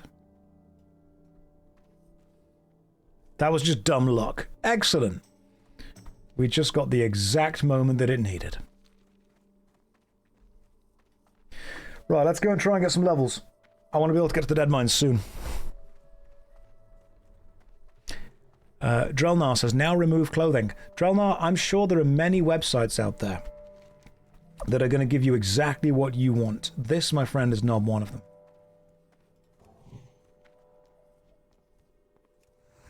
Right, no.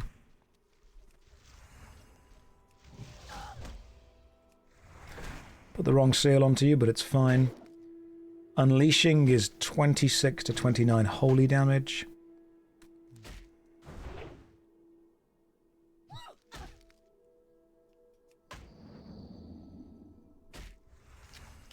I'm seeing what's going on.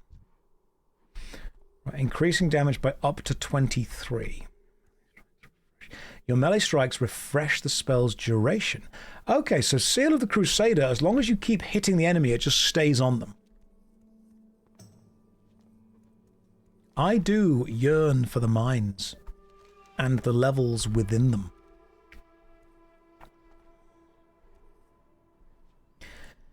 How many dead mine runs am I on? A lot. Oh, but that's okay. We've only been playing today for nearly 5 hours. We've got a long way to go. Worry not. Also, there we go. So, seal, and we're good to go. What is my favorite Gamer Subs flavor? I tried the doggy style yesterday, which is quite nice. We worked out that it was apple and peach. That was lovely.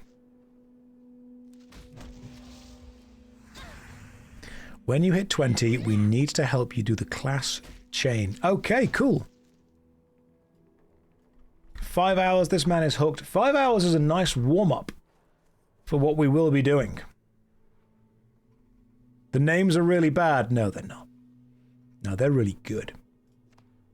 Don't pretend they aren't. You know they're good. Right. All the way down here to whatever these guys are up to. Right, straight line this way. Killing enemies as we go. Why are Gamer Subs so horny? I've made a character called Strife Mummy. I think they're horny because they know their audience.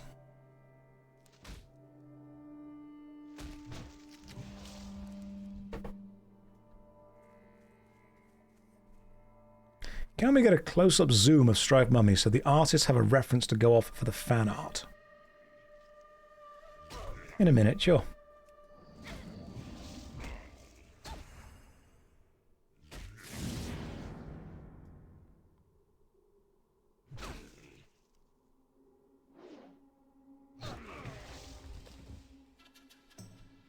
Ooh.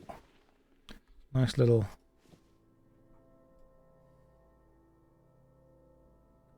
That's what she's currently on.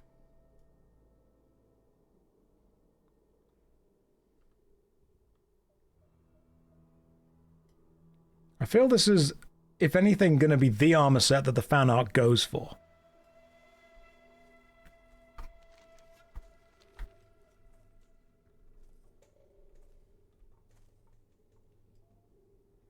The tail should be nice and simple.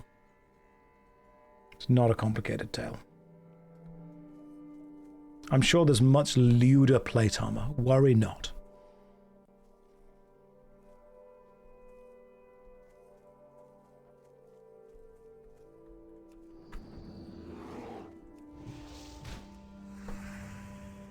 So from what I'm seeing is I want to use the abilities pretty much immediately after I've done an auto attack. Because if I use the abilities before an auto attack, it seems to delay the auto attack's timer.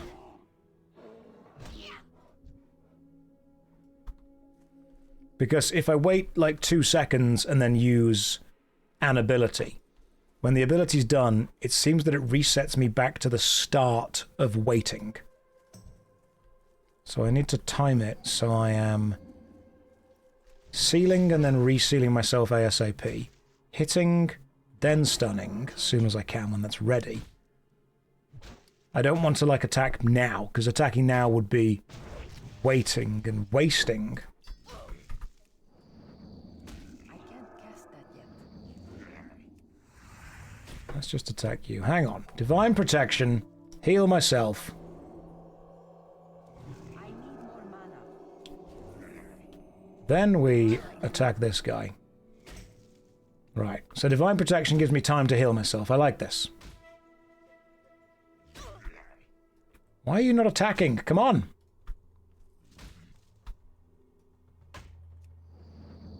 I need to get closer. It keeps telling me that I need to get closer. Oh, hang on. I was targeting the bear. My bad. My bad. I just can't stop looking at bears. I can't help myself, you know? It's a thing. I'm dealing with it. I appreciate your patience in this trying time. You might want to left click it. Well, it's easy to say that.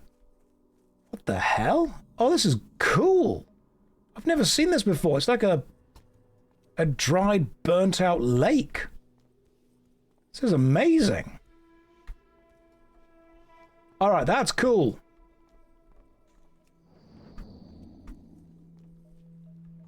Do paladins have anything they can pull with?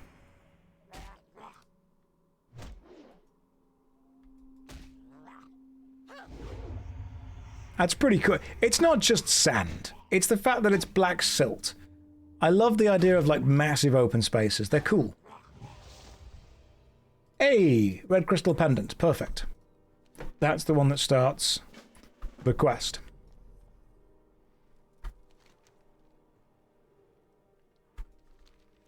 Was that meant to be a rare drop?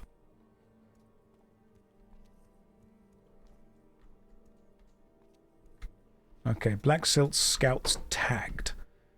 I need to use this gun, don't I? You can go over that. Okay, Scout. Tag. Does it count as attacking? I'm out of range. Scout. That's a forager. Right. Let's tag the scouts. The Draenei starting area is pretty cool. Pip, well done on the walking pad. Congrats, man. It's not an invalid target. It's fine. It's a scout. Oh, you've got to tag 1. Is that it? No, 1 out of 6 things tagged.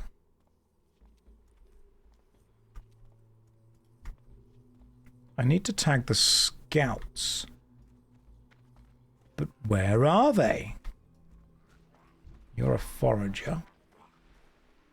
You're a scout?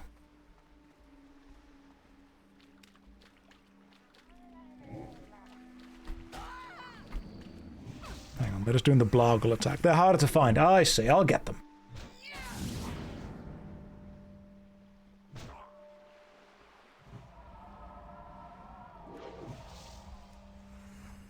I'm learning. He healed himself. What a cheeky little chap.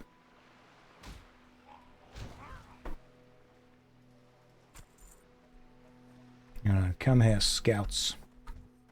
And you know what? I'll just fight as I go. It's fine. You're excited for me to try the later zones. So am I.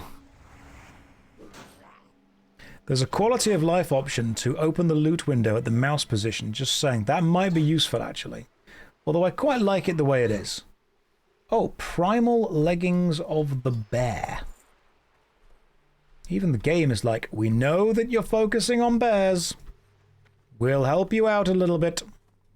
Will I 24-hour stream until 70? No. I value my mental and physical health and don't wish to do that.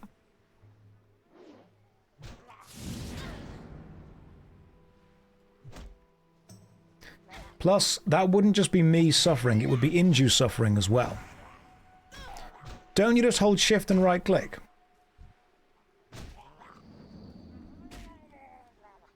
Okay, nope, bad idea. Where's my I'm in trouble button? Damn it! The Paladin class just seems really squishy, especially when you're taking on enemies way above your level. Hang on.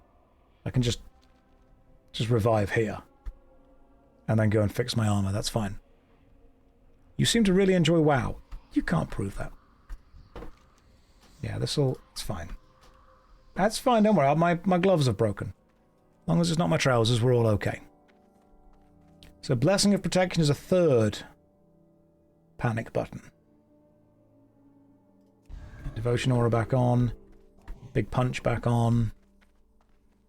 Did I drown? Not yet. Give it time. It's a 10-minute cooldown res sickness and you won't be able to fight anything. Is it 10 minutes? I thought res sickness was 30 seconds.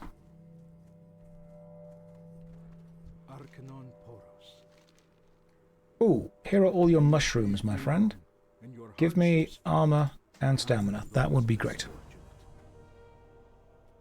It's 1 minute for each level you are above 10. Okay, gotcha. So dying at higher levels is just super annoying.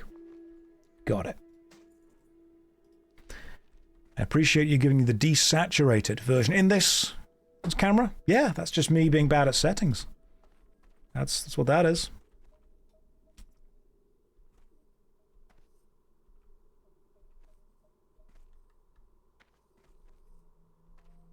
I'll run all the way back, don't worry. Now, that is a vibe right there. That's a vibe. I can't fix her. She can make me worse.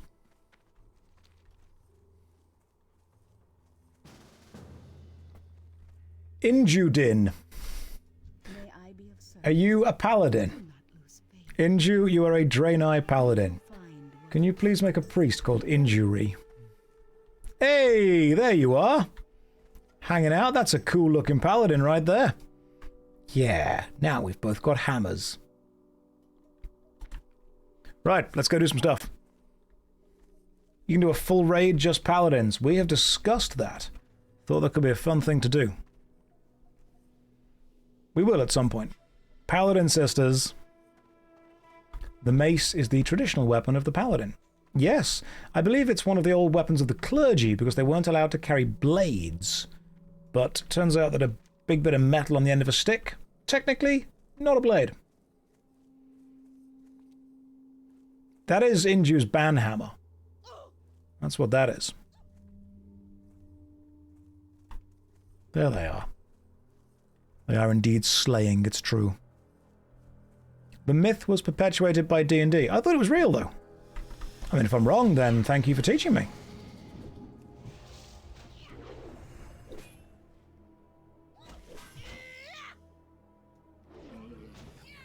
I can see why a group of paladins would do quite well.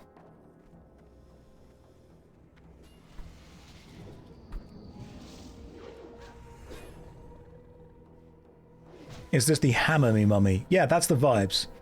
This is the step on me with the hooves. Because I know you all want that.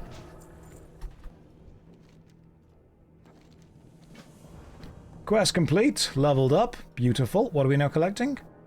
Survey data crystal. Seeks blacksmith with grinding wheel to take care of me and my gorgeous wood.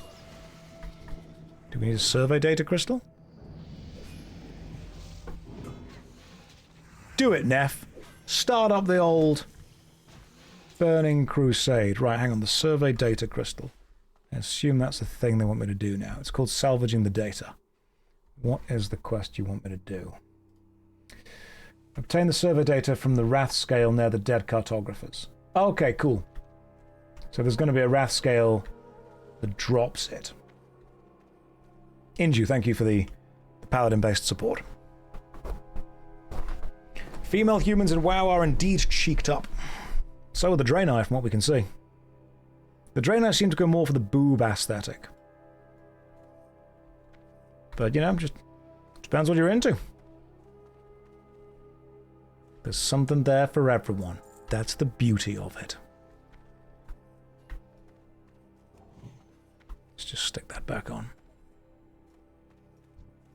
You, come here.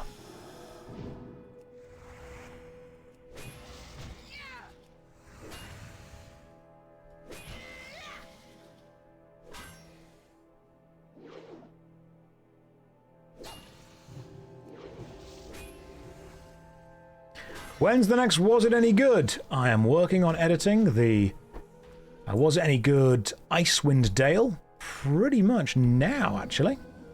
I mean, not right now. Right now I'm playing WoW, but after that, in general. Vals, thank you very much for the raid. Welcome in, everyone, from Val's channel. Hopefully you guys are having a lovely day.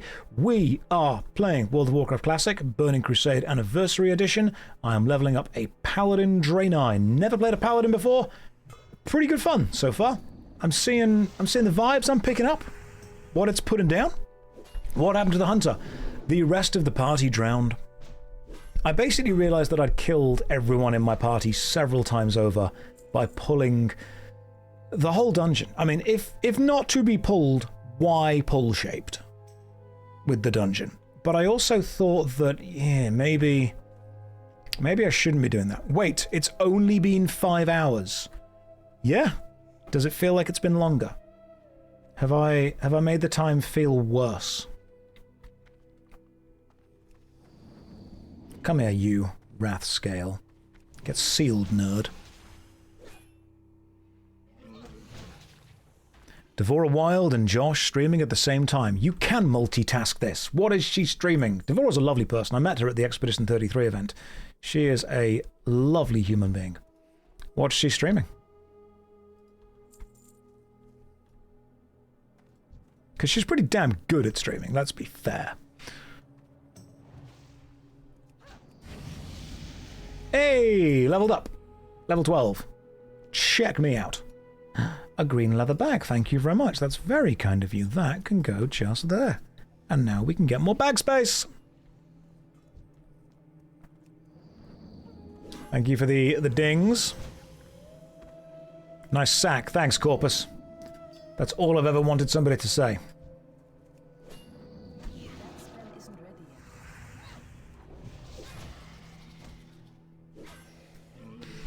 Paladin only guild name. The Holy Union.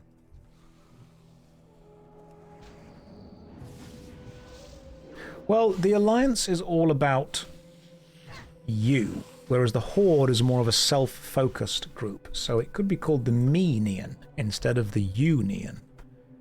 Because they're all so selfish. That could work. Just call it Paladins. Thanks, Corpus. I appreciate the finger guns. Look, guys, not every joke's going to be a banger, alright? It's not all gold. You're getting, if you're sitting on Twitch, I'm going to be real, you're going to get the B-sides sometimes. You're going to get the weaker aspects. We're networking, we're workshopping that Type 5. That's what we're doing. Don't be sat there thinking, oh, this is all going to be it's an absolute corker of a joke. No, some of it's going to suck. This won't make it to live stream fail. They only get the best. You guys are the pioneers. You're here while it's all failing and all going downhill. That's why the stream repeats every 30 minutes. It's just the same banger jokes. It's like watching the old comedy specials. You get the same 30 comedy special jokes again and again and again. My God, you'll like it. Maybe I'll tell another funny joke one day, but I've got to kind of pace them out. Livestream fail does get the best. I don't mean to brag, but you're actually looking at a guy that appears on Livestream fail. It gets better, don't judge me off that. When you scroll down quite a bit and specifically look for the thing that I did. Can we get a laugh track? Oh my God, I could do that. Should we get some canned laughter going on as well? We could full-on canned laughter this. We're at season 6 now on stream. Yeah. You watching Allo Allo from the BBC? The end is the beginning, is the end, is the beginning. Yep. Oh, there we go. Got it. Got the crystal data shard. Have you got it, Inju?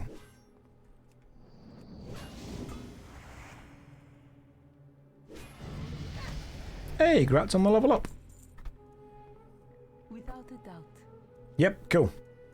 If you've got the data shard, then we can return to the thing. This way and then left. Inju dinged up.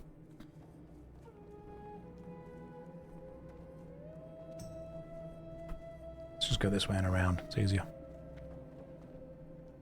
It will be the canned laughter from some old comedy. Josh, can you /fart? I feel that that's something you need to be a tier 3 Patreon sub for. Or at least, at least know me before you get that. Is this version of WoW worth playing? To me, yes. To you, it might not be, but I very much enjoy it.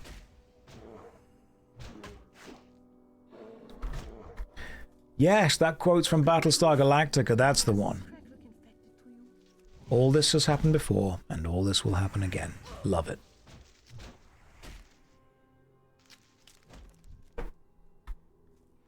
I really like the reboot of Battlestar Galactica. I think it's cool.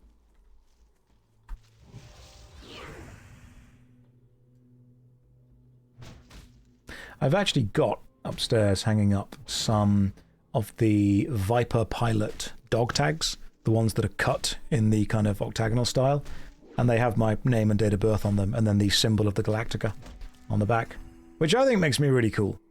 That makes me... I think I'm a badass with that. I feel that it definitely drops the ball in the later seasons. And the reason it drops the ball in the later seasons, fascinating reading, is they actually didn't expect to get a season 2, or a season 3, or a season 4. So when they said, we don't know who the Cylons are going to be, they genuinely didn't. They were writing it as they went. Hey, a better cloak. Lovely. Yeah, they were really writing that show kind of just as they went. Still don't know what Starbuck actually is. Starbuck is a vibe. Right, I'm a little ahead on quest, so lead the way. Can do. I think we need to go to... We may as well go and kill the Bloodwatch Sunhawk spies. No, it's too high level. Let's go south.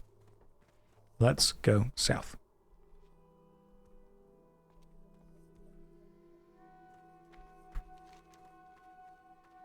This way. I know where I'm going, Inju, don't worry. I know what I'm doing.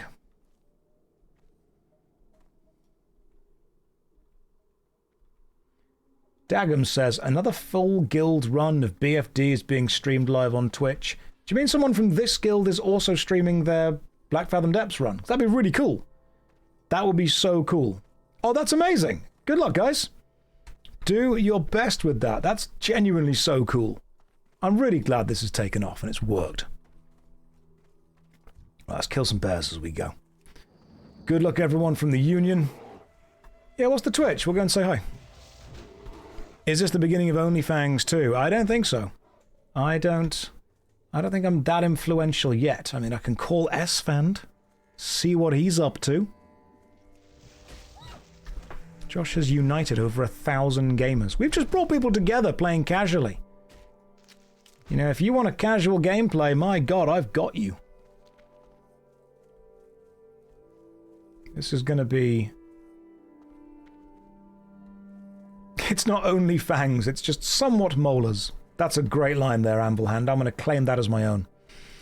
I'm going to pretend I said that. You made it. You were the funny one there. But I mean, nobody needs to know. Marcus, I am doing good, man. Welcome to the stream. Hopefully you are having a lovely day. We've been doing pretty well so far. Leveling my Paladin through. Got some quests in the south of the Draenei starting area now. That's going to be kind of what I'm doing. Only 1 bar is infuriating. Is it? I could make it 2 bars. But trust me, you don't want that. In the famous words of Blizzard, you think you do, but you don't.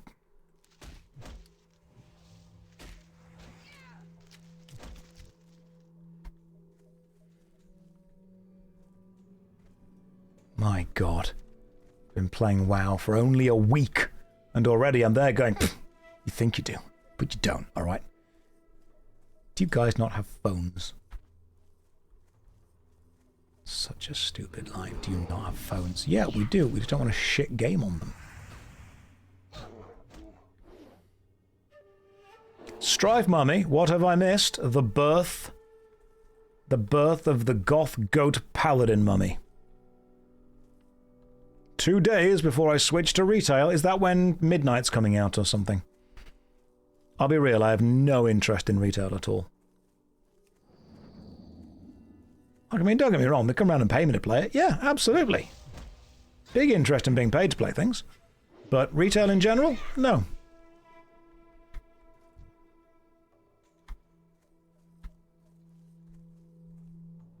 Right. I need to get scouts. Let's kill scouts. I'm sure I will play retail at some point. I just don't have any interest to play it now. I mean, the new starting experience, I've played through Exile's Reach. Exile's Reach was fine. Would I have an interest if it was slowed down? I think I would have an interest if it was a story that I was invested in. And at the minute, I just don't feel it is a story that I'm invested in, or could even get invested in, because it's so beyond the limited scope of what makes WoW fun to me, which is the, you know, local adventurer dealing with local problems. I don't necessarily care about big world-ending godlike problems. I like small adventurer deals with small problem. I feel that D&D is almost more fun when it's personal scale. And I struggle to care. I don't want to save the world if I don't live in it.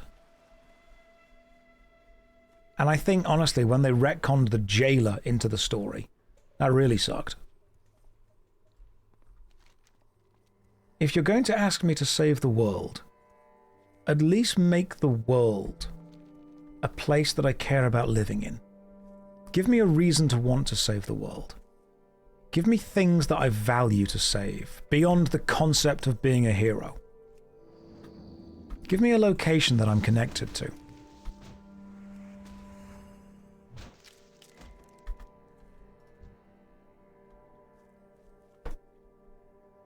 I've explained this to writers before. I say writers, people who are trying to write the book. They're like, and you're going to save the world. Okay, what does the character care about in that world? Well, they care about the world. No, they don't. Saving the city doesn't matter. But saving the bakery that you got breakfast at every morning when you lived in a crappy apartment and you worked a crap job but you enjoyed that croissant in the morning, and you got to know the people that own it, and you saw their kids grow up from primary school to high school to college, and you saw their struggles, and you saw when the shop next door burnt down, and you had to help them rebuild. Saving that matters. The city doesn't. The croissant, that does.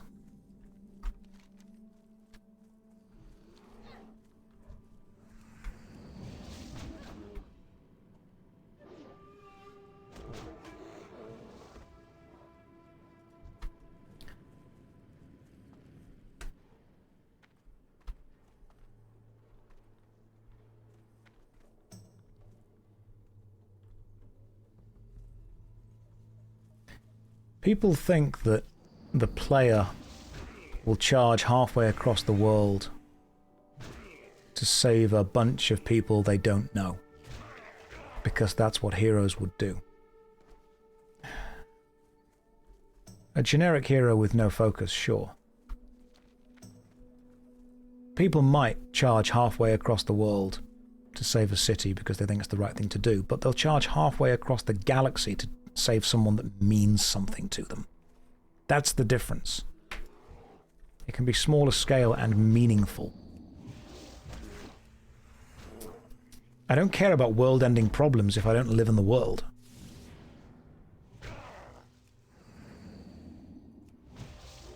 I don't care about world-ending problems if I don't feel that the world deserves to continue existing. Make me exist within it.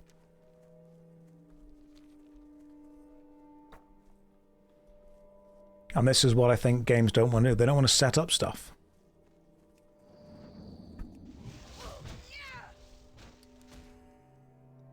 Take John Wick. We were talking about John Wick earlier. John Wick already knew that all of these evil people existed. John Wick was in that world with them. John Wick could have at any point decided to just go and kill all of the bad guys that he wanted to kill. And we could have just watched it with absolutely no motivation and gone, yeah, he's doing the right thing there. They're bad guys. He's definitely killing them. No. He's getting revenge for his dog. That's motivation. I think that's the difference. I wouldn't care about John Wick if it was just this retired hitman is going to come out of retirement in order to go and kill people he thinks are bad. The fact that he did it to do something that he was personally attached to and we got attached to, it's personal. Give me a personal reason to want vengeance. That's the difference. May your days be long and your hardships few. Remain vigilant. So every WoW expansion, they just shoot a pet. Got it. It would be more, honestly, as harsh as that sounds, I'd be more invested. Like if Shadowlands if the cinematic of Shadowlands was just the jailer shooting a dog, I'd be like, I'm on board. All right, cool. Story told. Let's go.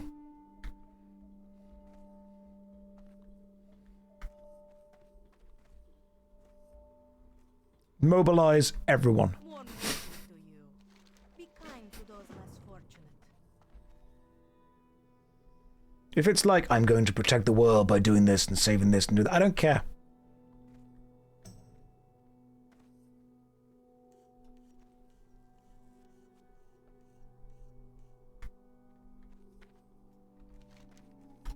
I know it sounds harsh, I just do not care. Alright, crystallized bark, let's go.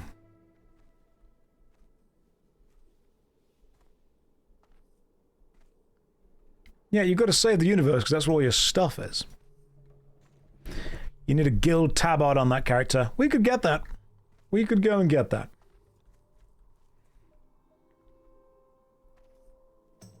Right. Who's dropping crystallized bark? I'm guessing it's the big trees. Why do I think MMOs escalate? Is it the worst genre? No, I mean, story escalation is always a thing. Brandon Sanderson has talked about this at a great length. Story escalation is a thing because that's what they think the audience want. Story escalation happens because you need to raise the stakes. Because if a character achieves something, the journey changes the character. And if the character is changed by the journey, the next journey needs to be something that changes them even more. It can't just be character goes to stop big evil bad guy, stops them, next story they try to stop a smaller bad guy. Except it can. It absolutely can be that. And I'll tell you a great example of that is JoJo's Bizarre Adventure. I like JoJo's Bizarre Adventure. And one of my favourite elements is when they go from the globe-trotting Egypt arc, which is pretty bloody over the top, to the small town while in high school arc. I really like the... What was the name of the one where it's just like the small town? They go to high school. It's a chilled-out little village. There's the episode where they find a guy that has a stand. Diamond is Unbreakable. They find a guy that has a stand that's just using it to be a chef. I really like that. To me, that was a really fun little story arc. That was great. If they'd have tried to just escalate that and make it even bigger, I'm like, no. No, it's totally okay to have such, like, a small scale, small stake thing. That can work. Right, what are we killing? We're killing crystallized bark. Where do we get crystallized bark from? It's not the trees. It's got to be the big living tree things, wherever they are. What do I think about the current shift in WoW and Chris Metzen? Regret calling it World of Warcraft. I think you are throwing your current audience under the bus in pursuit of a larger target audience. I think that it is a terrible business tactic because you're saying, hey, if we'd have called ourselves something different, we would have attracted more customers. But by doing that, you're making your current customers feel that they're not appreciated because you didn't want them, you wanted more than them. I think the reason it's called World of Warcraft is to attract people who want a game called World of Warcraft and appreciate all of the general vibes that title brings with it. It's true that there are more people in the world who would not like that kind of vibe, but by doing that, you're saying, we aren't creating this product for you, we're creating this product for the maximum amount of people, we don't care who it involves. And I think that sucks. If you want to create a product serve a community, serve a specific demographic, don't serve this amorphous idea of nameless, faceless customers. I dislike it because it feels really disingenuous. It feels super corporate. They're basically saying, oh man, I regret that we have made the game the way we have made it because while we have appealed to a hardcore, beautiful, brilliant fan base, we have alienated people that maybe wanted something a little bit softer. Yeah, that's absolutely true. But if you created something that was a little bit softer, you would not have got the fan base that you have got. You would have created something that isn't this. That is totally different, that wouldn't have attracted the fan base it had. You're throwing your current fans under the bus in pursuit of theoretical fans that don't exist, which is a great way of saying, hey, we don't actually care about whether you like this or not, we care about how many there are of you. Which I think is a sucky thing to do. I think, unfortunately, that's a perfect example of a corporate approach completely forgetting the soul of the thing that they've created. I still remember when I said to Chris Wilson from Grinding Gear Games when he was making Path of Exile 1, I said to him, have you considered maybe changing the way that a new player is exposed to the skill tree? Because right now it's quite intimidating. And his response was, no, we want a new player to be intimidated by the skill tree, because to us, the kind of players that we want to keep and want to attract and want to position our game at are the kind of people that are going to see that and go, oh my god, this is amazing, I want more of it. Not the kind of players that are going to be scared that we have to slowly kind of draw into our world. We want to make the game for people that want to play that game. And when he said that, I'm like, okay, yeah, cool. So actually you are deliberately designing a system that you know will alienate a percentage of the audience, because the audience that you want to keep around are the other type. I get it. Totally get it. Totally understand. That's how it's going to go.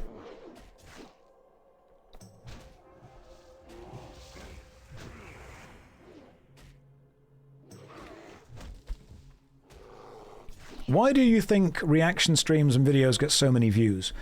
Because if you have a video that is, say, 10 minutes long, and you react to it, and then you upload that video as well, from YouTube's point of view, YouTube then has two versions of the exact same video, one of which is longer and has another streamer's name attached to it as well.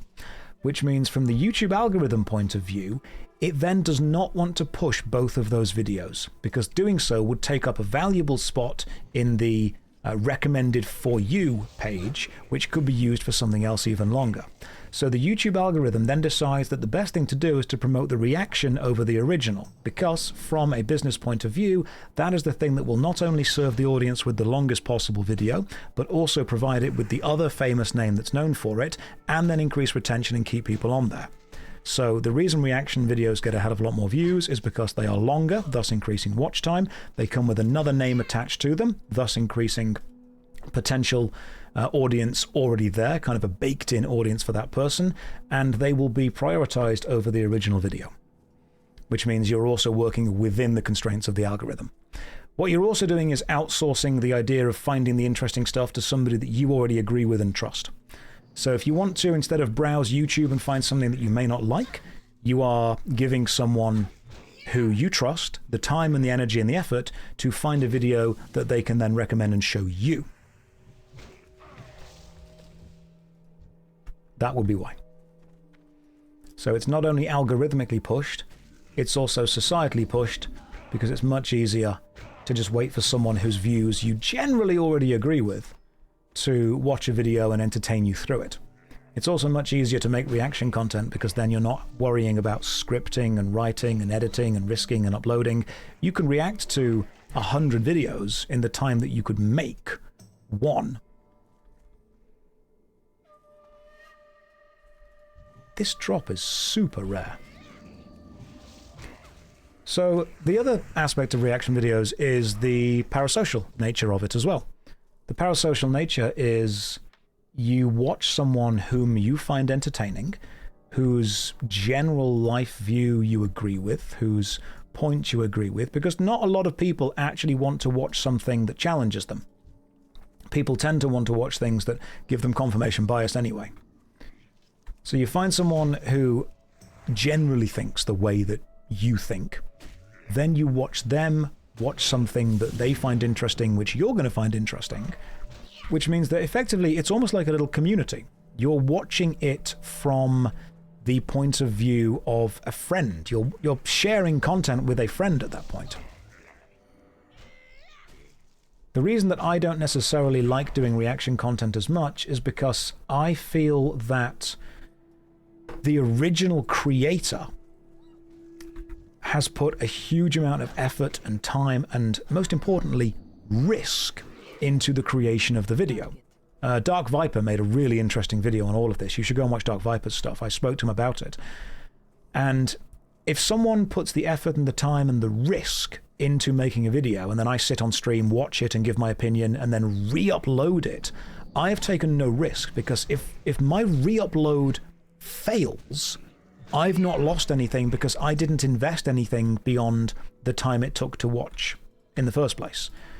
So I can put out 4 or 5 reaction videos a day if I wanted to, which means that no original content creator would have a hope in hell of keeping up with my output, which means suddenly then my reaction to a video gets prioritized over the original video. And at that point, you're going to get people who are making original videos feeling bad that they are taking the risk and I am getting the reward. Now, there is a way to mitigate parts of this. There is a way that you can, and it's undeniable that the video being reacted to is going to see a boost in views. That's going to happen. You absolutely cannot deny that. Denying that would be foolish. But what you would also have to understand is that you are then prioritizing a system that disincentivizes creating original content and incentivizes watching someone who hasn't created something give their opinion on it. Do the reactions after the original video get the reviews? I mean, the reactions always get way more views. Even if a reaction got, half the views of the original, you would still effectively be cannibalizing the work and the risk of somebody else.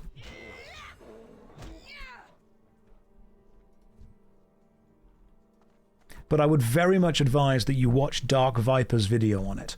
Ironically, as soon as you made it, because I'm in it, and I end up talking about the benefits and the disadvantages that Asmongold reacting to so much of my content brought. Because for me to turn around and say, it's all bad, is disingenuous. Of course it isn't all bad. There are benefits that I have, benefited from myself. But I also have to understand and acknowledge that I am lucky to have received those. But at the same time, those benefits were a byproduct of the process.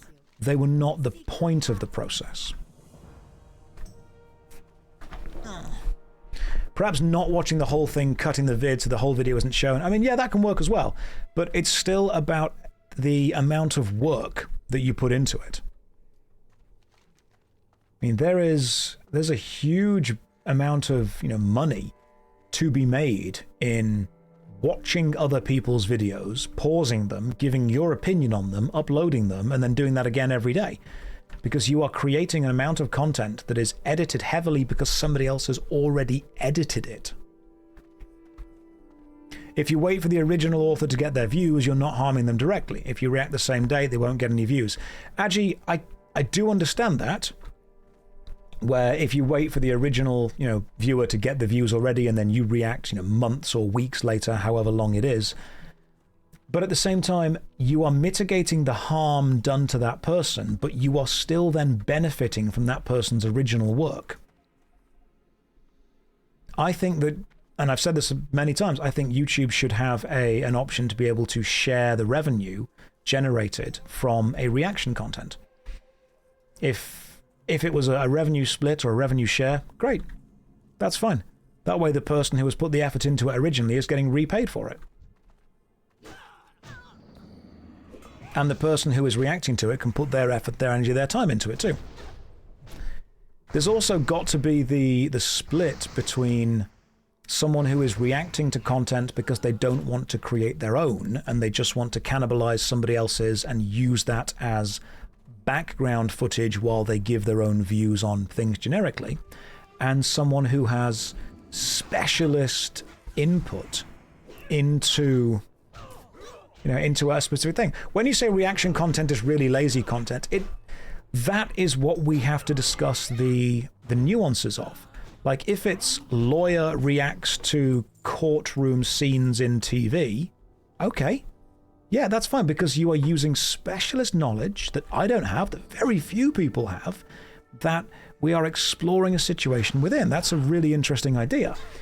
If it's content creator waits for a video to be released and get popular, watch it, and then simply release their reaction to popular video because they want to have their name connected to popular video, that's not as great. Because what you also have to then understand is that a lot of reaction content is done for search engine optimization. Because if you then search for that video, one of the first things that will pop up, often with an identical thumbnail with a face attached to it, is that video and that reaction. And the reaction often is prioritized because it would be beneficial for YouTube to prioritize it. Original content can also be lazy. Yeah, absolutely. But as an original content creator, if you realize that you could make more money by just reacting to other people's content, what you are then forced to question is, why make original content at all? Having a specialist weigh in, totally fine. Having a generalist content creator weigh in because they want to insert themselves into the conversation because it's content, then it is less about having a valid, interesting, important, thought out reaction and needing to give your opinion. Because that's what That's what keeps you relevant. Does an example stand out where a video of mine was suppressed by a reaction to it? Pretty much every video of mine that has been reacted to then sees reduced views afterwards, because YouTube then has two versions of that video. My original version and the reacted version. And the reacted version is longer and normally already has a larger content creator's name attached to it. Which means that... ooh, what's that? Which means that YouTube is then always going to prioritize that one. If somebody searches for or tries to find my video, YouTube wants them to watch the other one. Experts reacting to stuff? Totally great idea. Content creators reacting to stuff because they want to make content but don't want to take the risk of researching, writing, or editing? That's annoying. Does it break evergreen content? Yes, it does. Because the evergreen version is then no longer your original. The evergreen version is then the reaction. I love you, Josh, no offense, but this is why I feel like watching smaller streamers more. With smaller streamers, it feels more like talking to a friend and watching them play a game. This feels more like a talk show with 2,000 guests all shouting at the same time. And then I died. Yeah, because I'm trying to give my opinions and my thoughts and my feelings while I am also... I may as well just respawn and fix everything. While also trying to interact. I am doing my best to read the chat while also playing the game. Oh my god, you even read my response. Yeah, I do. I do read the chat. I read the chat as much as I possibly can. And there are many people in this chat. But the interesting part about that is I am trying to recognize what you guys want, specifically what you're interested in, while at the same time playing a game that I've never played before. And you killed me. That's what happened. That's entirely your fault. Josh will never read this chat, but because he's a cheeky chappy. How dare you, Red Sky? You don't know me. Yeah, so I do read the chat, and then I try and call out ideas. But what tends to happen is, if I get interested in an idea or a topic, especially if I'm passionate about it, I will just ramble about it. I will absolutely just straight up ramble. That's just how I do things. Someone earlier said, it gives me the fuzzies to be acknowledged by a streamer. Met on there. Metal God's a cool name. I'll pass that. Right. Altered crystal sample from the north. Let's go. How did GGG react to the Druid video? Loved it. Absolutely loved it. They thought it was great. They had a really good time. Really good working relationship with those guys. Super fun. Josh, I'm stuck in a loop. Every day I go to work, do the same thing, watch your stream, hear the same things, play OSRS, grind the same things, go to the gym, advise. So, Seabass, what I would suggest you do first of all is find another streamer. Now, there are lots of good ones. I mean, there's some right now. Let's see who's streaming right now that I would recommend you go and watch instead of me. So Zeppler's online. Luality is playing the Star Trek Voyager game. You can go and say hi to her. Mighty Teapot is doing some Guild Wars 2. We've got, who else? Boaty is playing Bloons Tower Defense 6, because that's just how he's rolling these days. And Alpha Cast, if you speak French, is playing Dune Awakening. So you've got choice. You've definitely got choice. That's what I would say. You're the only streamer I watch. I'm here mostly because of your talk show. Someone earlier in the chat says, are there any ideas that I've just not thought out? Are there any half-baked ideas? Let me see if I can think of anything that I feel is completely half-baked, that I know just won't work. Do you guys have any ideas I can bounce off? Because you guys help me bounce off this a lot. What ideas or thoughts are just not fully good? You know AlphaCast, he's great. Yes, I met AlphaCast at the Baldur's Gate 3 event. I went to Ghent. Salt Factory, good choice. Good choice in the Salt Factory. People often say that MMORPGs need to be multiplayer experiences. I think they need to be adventures that are possible to play solo, that encourage and reward multiplayer. Do I think teams should have a vote kick feature? I think Zoom should have a time limit that's shown to everyone, so everyone on it knows when the meeting is going to end.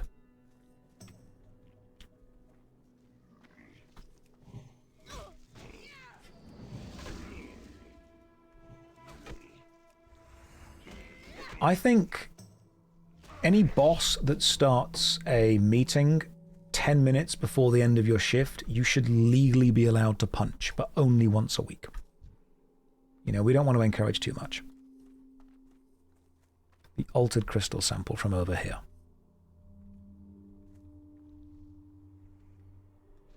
I think if the customer says doesn't scan, must be free, they should be forced to work the rest of your shift.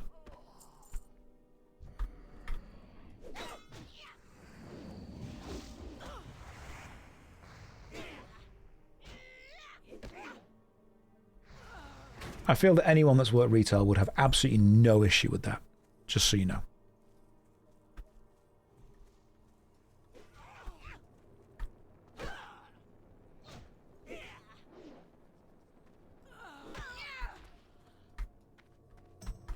Ah, right. Are we doing another sample collecting thing? Beautiful. Thank you very much. Got the sample. Oh, you still get paid, yeah, while they work it. Absolutely.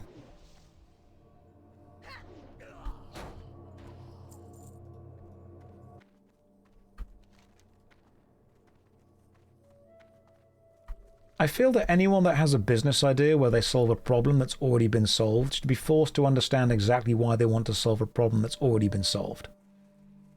That's one that gets me put. This is a really, really specific thing, but the amount of friends that I've had that have come up to me and have gone, hey, I've got this really cool business idea. I'm like, okay, cool, what is it? And they're like, they describe the thing that already exists. I'm like, that exists.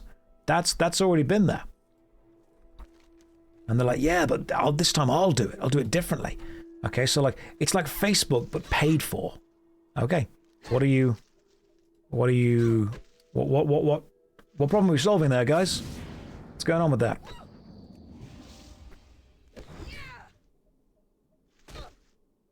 Okay, here's an underthought idea that I've not thought through, but I really think needs to become a thing. I think we need to find a way, every time a tech bro tries to reinvent transport, to just ask them to explain the concept of trains. Every single time a tech bro, this is going to solve the transport crisis. Just what is a train? Just explain that. That's what we need. Thank you for the raiders. You've joined me at a very specific time. Cabinets, we are very much talking about things that I want to change in the world right now. And right now, what I want to change is I want tech bros to stop reinventing trains, but worse. Oh, but this is a special transport pod. No, it's a shit train. That's what you've invented. Oh, but it's going to be in a tunnel. So if it catches fire, everyone dies. It's a terrible idea. Oh, but these pods are going to be luxury. You've invented just expensive trains. That's what you've done. Oh, but these will be able to go anywhere, but only on rails. Guess what? Guess what we've already got that goes on rails, that's cheap to fix, that's relatively cheap to run, that's pretty bloody reliable. Okay, get this. Small trains, but in like cities. Trams. Congrats. Welcome everyone that's just joined. I'm Henry Cavill if you ordered him from Temu. I'm also playing World of Warcraft Classic, never played this before, playing a Paladin, don't know how they play, working it out. Is it fast? No. No, it's not. It's very slow, very dangerous. It's not fast at all. Tech bro. This thing looks like a train, works like a train, carries fewer people than a train, but get this, it's also worse. That's my unthought out focus. So, yeah, there you go. Now you guys know how I feel about this. Luxury pods, first class trains. That's what you've got. It's like a train, but it goes on the road bus. Okay, it's going to be a special train, but it's only going to go on a specific loop. You've invented a bad monorail. Oh my goodness. Trains are notoriously unreliable. Well, I guarantee they're more reliable than a series of individual pods in a tunnel. Don't be disingenuous. You've been playing WoW non-stop for weeks. Yeah, but I still don't know how to play it. How I feel about crypto and NFT. I feel that if anyone ever proposes that's also a really cool shot right there. When people propose a solution, I just need to know what their general appearance on NFTs were. I'm not saying that my opinion of you will go down if you got really heavily into NFTs. I'm just worrying if I've really, got the amount of crayons I would need to explain the concept of trains to you. This is gorgeous. Big engines move cheaper. Tech bros insist on making things smaller. Yes. Yes, they do. It's just big engine. Big engine. Make it go far. Make it go far. Make it easy to fix. Sorry, guys. That's just my general... I just don't like tech bros. I think that's what it is. I think it all just comes down ultimately to that. I think no matter what I try and do, I just really don't like tech bros. Maybe that's my own personal thing.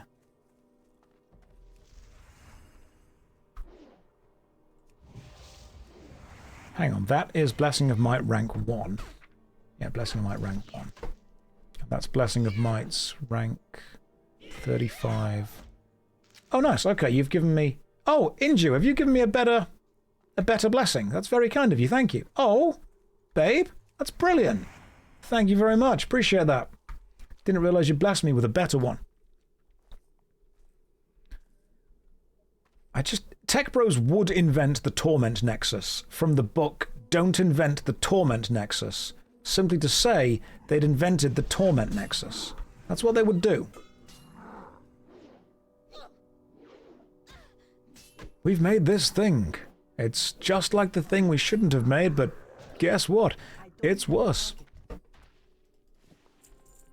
Also, almost any invention that has the tech bro input is just about taking a physical concept that's already been not solved, but at least physically understood within the kind of constraints of the laws of physics, and said, hey, what if we made it slightly more inefficient?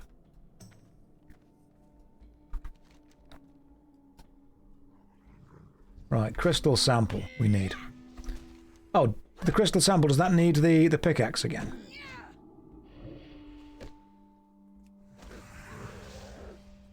Oh, you've already mined it. Gotcha. I see what's... There's another quest up here. Yes, there is, but I'm going to go and grab that quest thing over there.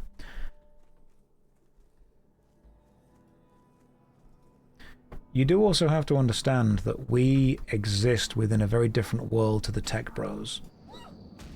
Their world is often the ideal.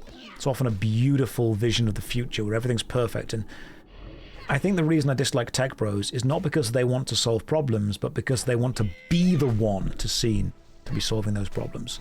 Because to them, the prestige is more important than anything else. Like, you could say to a tech bro, hey, and you can solve this problem, but nobody will know it's you. And they will go, well, I'm not doing it.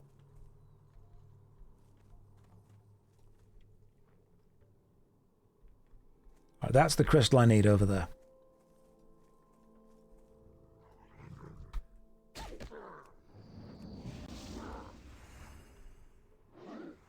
Yeah, it's a performative thing. That's what it is.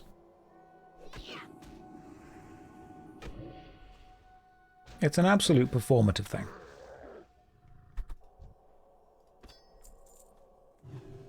Thank you for consistently healing me, Inju. You are being remarkably useful. And I hope that I am learning my rotation slightly better. I will stay away from the water, don't you worry.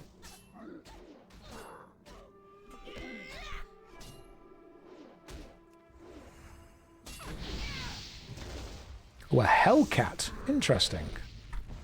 Let's stun you right away.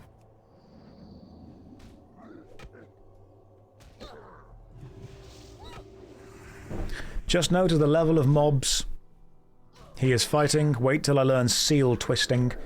That's where you go on a date with the guy who sang Kiss from a Rose, isn't it? I think that's what that is. I'm not sure how that's going to make me better at Warcraft, but I mean, I'll give it a go.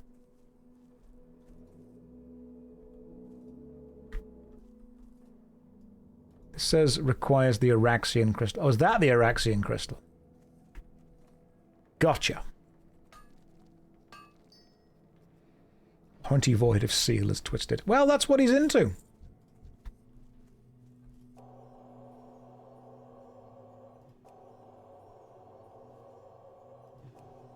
Don't know if you'll notice this, but I just healed Inju. I'm basically a healer. And what's that? Wanted Deathclaw. I've played Fallout. This is going to go fine. A royal blue flutterer. That is cool. All right, Inju, level 17 bear. You ready? Let's go. What happened to the warlock? He drowned. All right. I'll DPS. Keep me healed.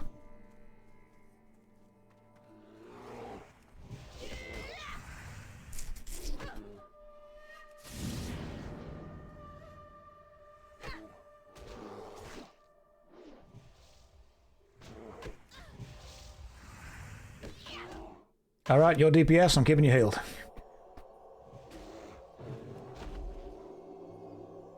Do I only play a character until they die? No, that's a joke.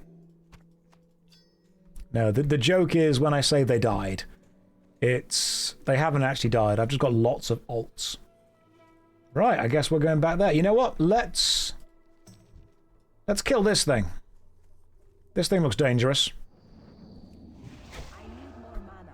Oh my god, I'm out of mana. That's an unusual thing for a paladin to have happen. Would you ever reconsider going back to Warframe with all the changes? The problem is that I get asked to go back to a lot of games repeatedly, and I would love to, but there's a lot of games that want me to give my time to them and play them.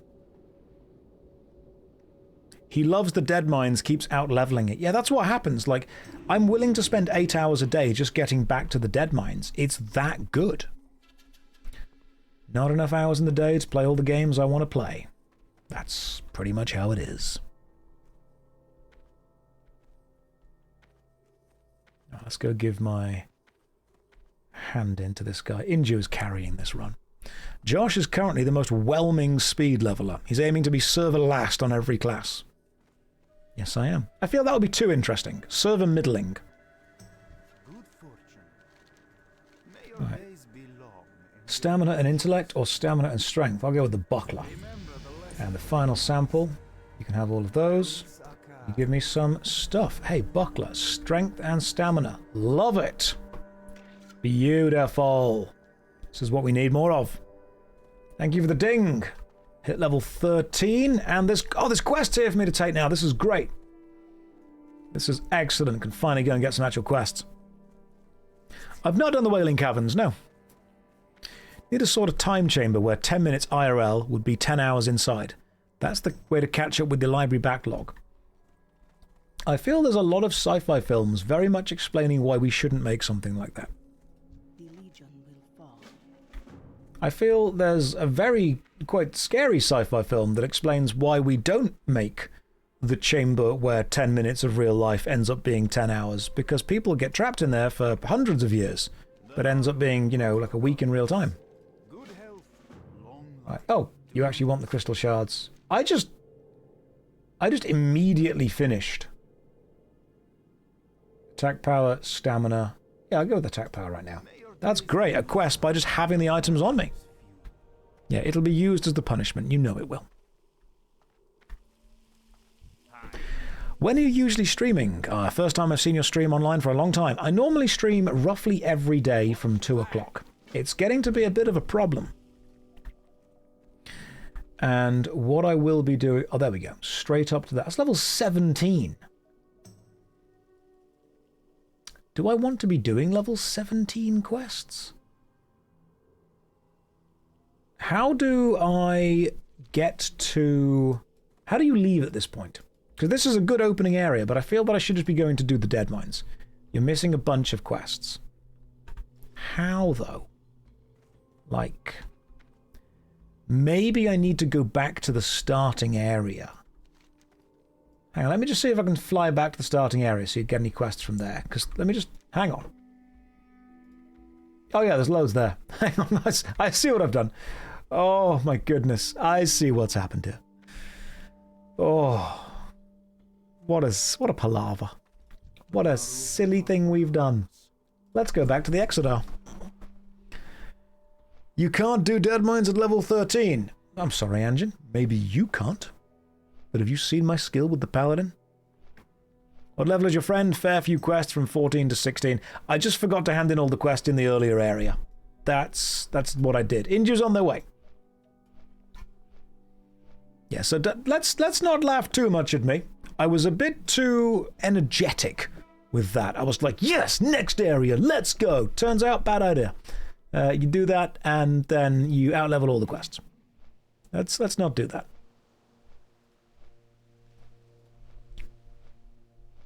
Two o'clock in which time zone? UK. Yeah, so I have been playing for roughly 8 hours a day for the last week.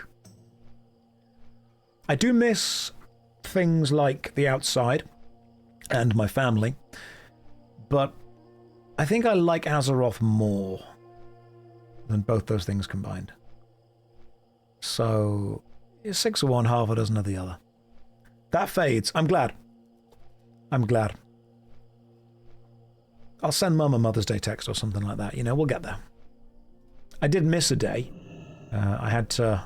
I'm sorry about that. I do apologize for the missing of the day. Let's head inside the least visited city in the game.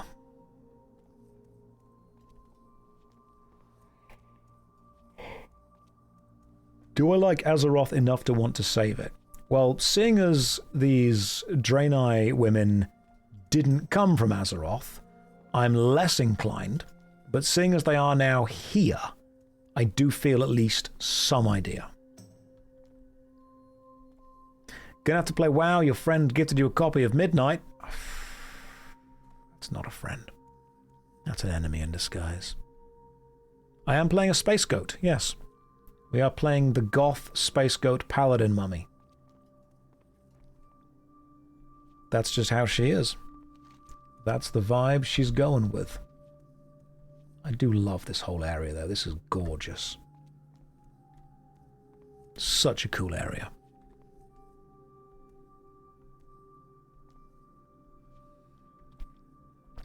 It would be cool if the Exodar was just, you know, flying around the rest of the world. That would be cool.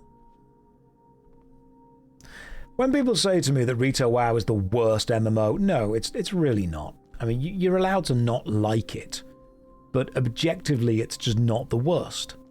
I've played many worse games.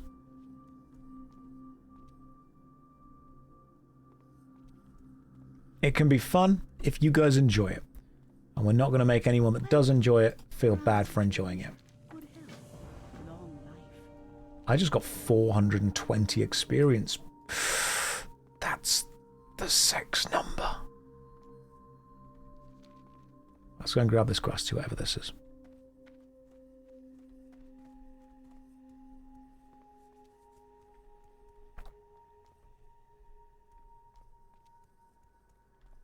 You.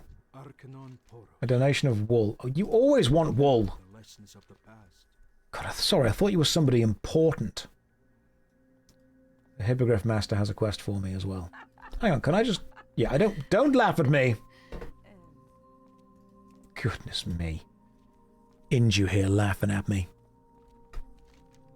I'm going to go back to the Hippogriff Master because they seem to have a quest for me. I've been streaming for 6 hours right now, which means it's probably time for another cup of tea and possibly a quick leg stretch. So, I will do that now.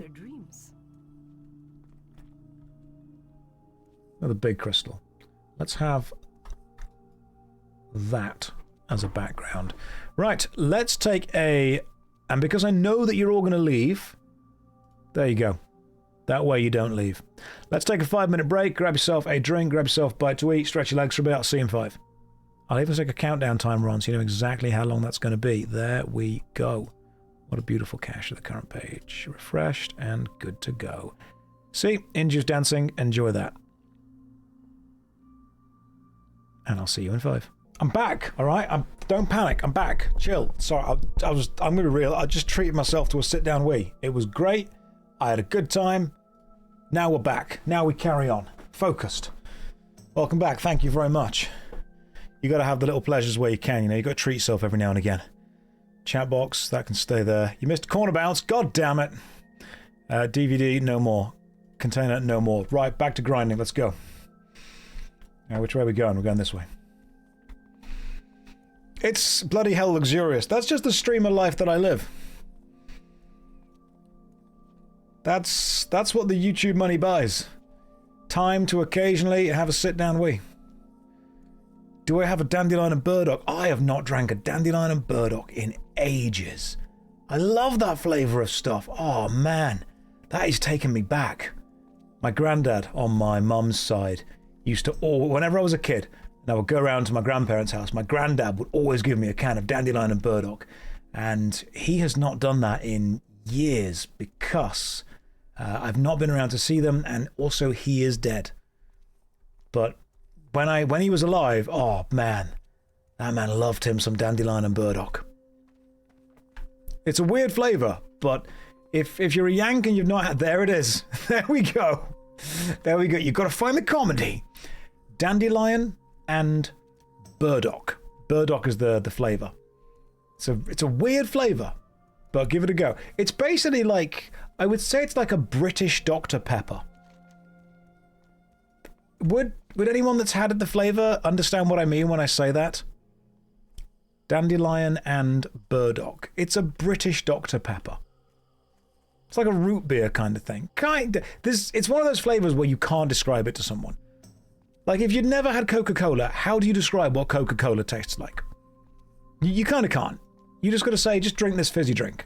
It tastes like this. Open your heart to the light. Safe journey. Right, so that quest just straight up wants me to go somewhere else. And I've still got multiple quests over at Azure Lodge to go and hand in for these guys. So I'm going to go and do these quests first. You're curious what the British aspect of it tastes like. I think there's like an aftertaste of colonialization, which really drives home the British element of it. That's when you understand and you know. I'm actively harassing your stream, real estate, and dropping my people here again. Go for it, for 1-0. Throw them in. Bring everyone bring them in. Let's see if we can explain what dandelion and burdock taste like to someone that's never had it. Because I guarantee you just straight up can't. You can't do it. Physically impossible. Right, where are we going? We're going... Oh, hang on, there's a quest over there. Joel. It's level 13, it's called Redemption. Let's do it. Now, I've only been streaming for 6 hours, which means, I mean, we've warmed up. I will say that we've definitely warmed up. Thank you very much for the raid. Welcome in, everyone, from the raid. Did you guys all do well? Did I miss a raid while I was away? Is that what had happened? You guys raid in then. But welcome. Hopefully you're all having a lovely day. I'm Josh. We're going to play some classic WoW. I'm going to level up for a little bit. Okay, so there's a quest here, but it seems to be underneath me. How do I get underneath? Oh, hang on. I see what's going on here. There's some kind of cave system. Oh, let's do this.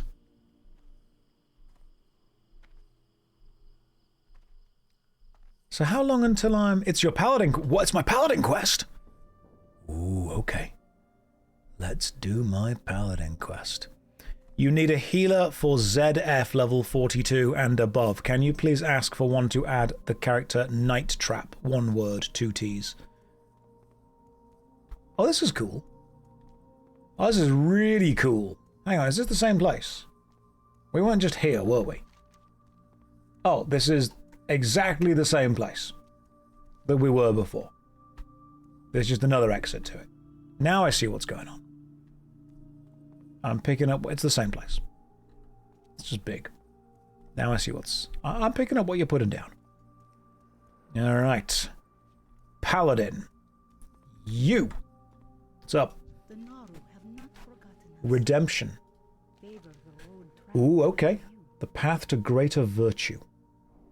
Study the Tome of Divinity. Remember the lessons of the Right, let me study the Tome of Divinity. Do not lose faith. Reflect the light, can do. Be good. Compassion, patience, bravery. Nice. I can do that. Fortune. Favor the road traveled I've read it. by you. It's all good. Good health. I promise to be the bestest paladin in the world. Brings a dead player back to life. Remain vigilant. Love it. Ooh, Paladin trainer. Multiple Paladin trainers. You guys give me some cool stuff? What you got? What we got? Oh, hang on. Blessing of Might. That's a better Blessing of Might. Let's get it. That was the one that Inju's been casting onto me. And Seal of the Crusader, which I'm using. Let's train up those as well. So what I want to do then is put the Blessing of Might onto there. Throw that one away. So that's, oh no, that one goes away. Blessing of Might. There. Seal of the Crusader. Throw you away. Put you there. Lovely. Inju, I feel that your sexy dancing is not in a line with the Paladin values. I'm going to question whether this is what we should be bringing the people. Thank you for saying nice jumper. I appreciate that. Inju's the content. I'm just the cameraman. Inju, are you truly?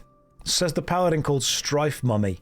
She can't help what she was named. It's chaste dancing. You're chasing away the evil. The evil must tell the truth. And as we all know, these hips, they do not lie. If paladin shouldn't dance, why dance emote? Oh, it's the oath bond dance. Well, that makes much more sense. We're feeling enlightened and enriched by the dance circle. Well, if you put it that way, I suppose we've got to do this. I mean, I'm the one that's currently, for some reason, wearing dominatrix-style leather gear. Paladin life, it truly did choose me. Have I tried any professions yet? No, I'm too focused on being chaste and virtuous. Right, let's go. We can hand in some quests over here. And then there's even more. Oh, hang on. Should we try and do this? The group quest. Inju, let's do the group quest. We've not done the group quest yet. Inju, you can help me because you're higher level than I am. You're level 16. The group quest requires us both to be roughly around level 10. We got this. How many characters have I made? Why would you ask questions that make me feel bad? Why would you do that? Come on here and hurt me. About 6, I'd say. Do I have any level 70 characters? No. Am I doing professions? Don't know. Haven't thought that far ahead. Maybe one day.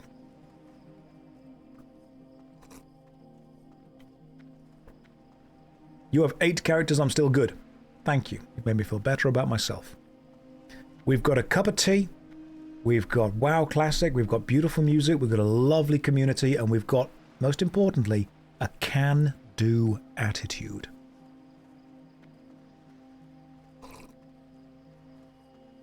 And we are going to slowly drink this tea and swim this ocean until we have all the stats and levels we need. Do I ever visit the trampoline park from back in the day? Oxygen-free jumping. Not seen those guys in ages, unfortunately. What kind of tea? I'm just going with classic PG tips.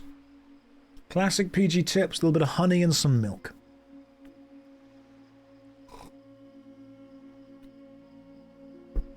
I've always watched your worst MMO video tier list, and I'm happy you're playing Classic WoW. I thought I'd give it a go, and you know what? Really interesting and chilled out. My favourite class so far is definitely the Paladin, just because of the self-tanking ability. However, that may change if I get into dungeons and raids and end up being crap at tanking. I might be a bad tank, you never know. I have 10 Alliance characters and 10 Horde characters, so I'm good. I'm glad to know that I've not yet. Paladin is fun at tanking, so I've been told that basically you just use the AoE shouts to get everything's attention, do lots of damage, and then the DPS kill everything. I think I'm going to be a good tank because I can blame the healer if I die and the DPS if the enemies don't die. To me, sounds great. I think if you did tank in Vengeance, you'll just do Divine here. Oh, tanking in Vengeance was fun. I enjoyed that. Magwin! Let's go. Alright. This is an escort quest, I believe. What if your team dies? That sounds like a skill issue on them.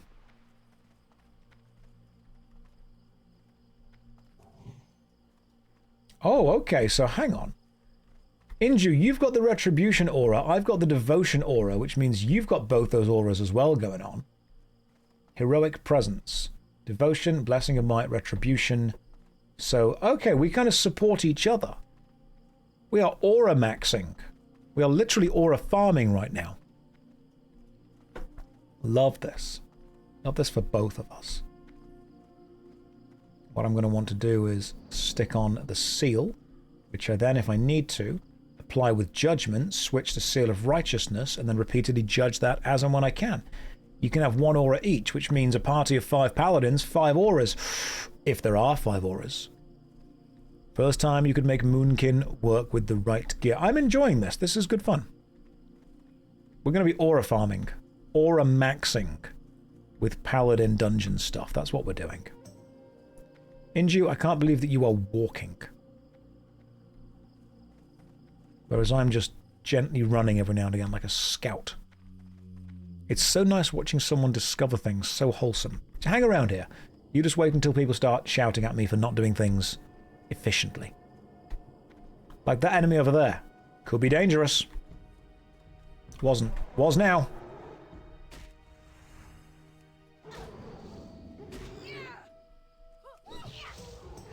Beautiful.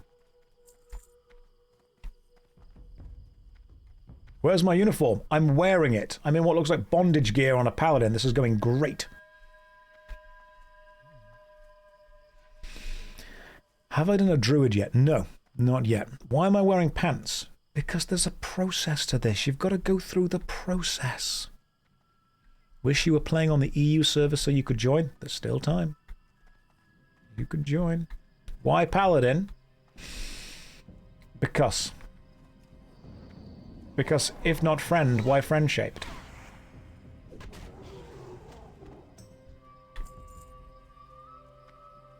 Why not hunter? I think I felt bad after pulling half the dungeon twice. And I thought, you know what, maybe I shouldn't do that. I've been on the side of the hunter pulling the dungeon. Now I want to see what it's like being on the side of the tank that's annoyed at the hunter pulling the dungeon. Hey Josh, having fun? Yeah, actually, I am.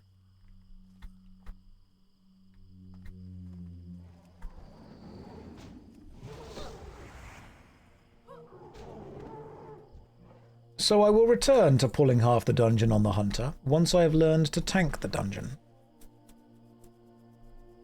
Draenei girls have no armor that isn't sexy. Well, hang on, my poor family, everything has been destroyed. Hey. Hey, turn that frown upside down.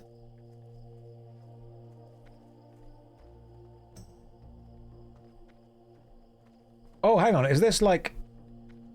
Are you connected to the guy over there? Because I found the remains of his child. Are you his wife? Are we about to see a reunion?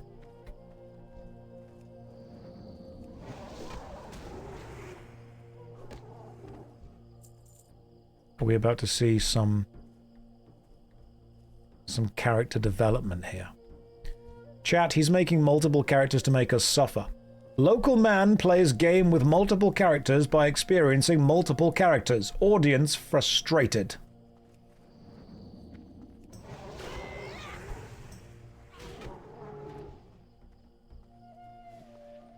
Can I introduce you in an egg in this trying time? Can I just trade you an egg? Look. Yeah, small egg? You do not want my small egg.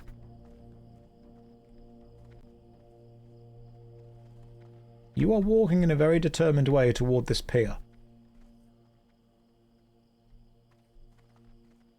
This is the origin story.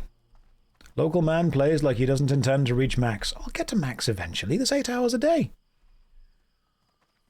Paladin gets better at 20 with seal twisting. Maybe. I'm not going to RP walk. She's sad. Her whole family's died. I've got to entertain her. You know her joke? You wanna... How do you walk? What's the walk button? What's bound to walk? I have a wonderful recipe. Bring Nope, that's not it. gnomes. Separate the eggs. It's the daughter!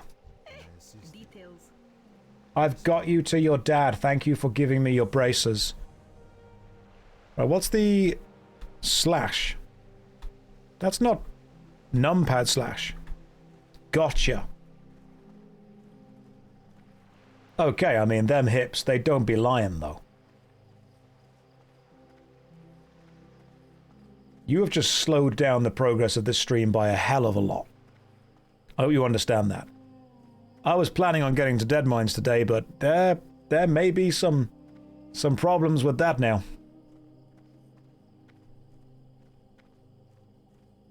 Alright, cool, let's go. We want to go to... I've got some quests to hand in on the Azure Lodge, which is this way. And then we run. My Hearthstone is on a 30-minute cooldown still. So, hope you're ready to run for a bit, Inju. Future Moonguard Enjoyer. I don't know what the Moonguard are.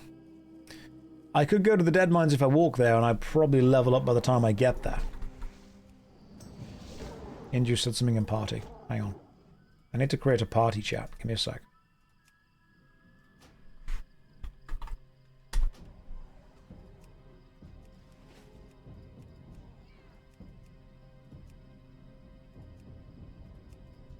You said something in party that I did not see, Inju. I'm sure it was important. Oh, Moonguard's like a horny RP server. Gotcha. I thought it was like a subclass of something. Will I explore the Wailing Caverns? Is that another furry RP thing, or is that like a place?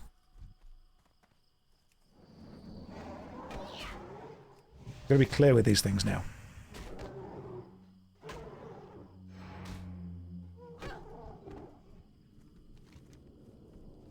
You can't... But I don't know WoW. So you have to understand that using my context clues, going from every Draenei is horny to Moonguard is full of erotic roleplay to someone saying, will you explore the Wailing Cavern? I'm like, sure. As long as she has a safe word, let's go for it.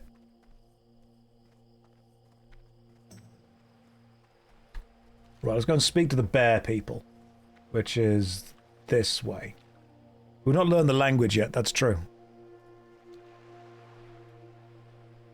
And as long as she's happy being referred to as the Wailing Cavern. I'm not judging. View count's gone up. That's on you. Alright, at some point you guys have to take responsibility for what you are making happen. Let's not talk about Ragefire Chasm. She's not even online.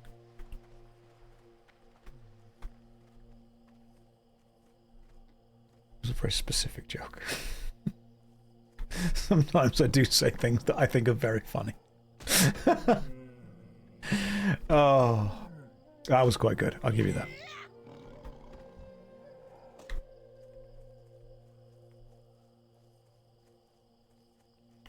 Am I planning to visit Liangfiliawi Gogogoch? Probably not, because I think it has a silly name.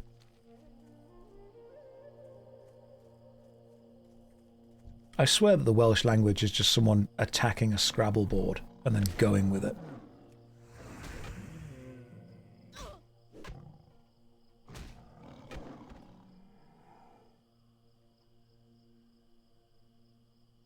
Why Paladin? Because Paladin shaped. Magic the Gathering fetchlands are certainly named in a style.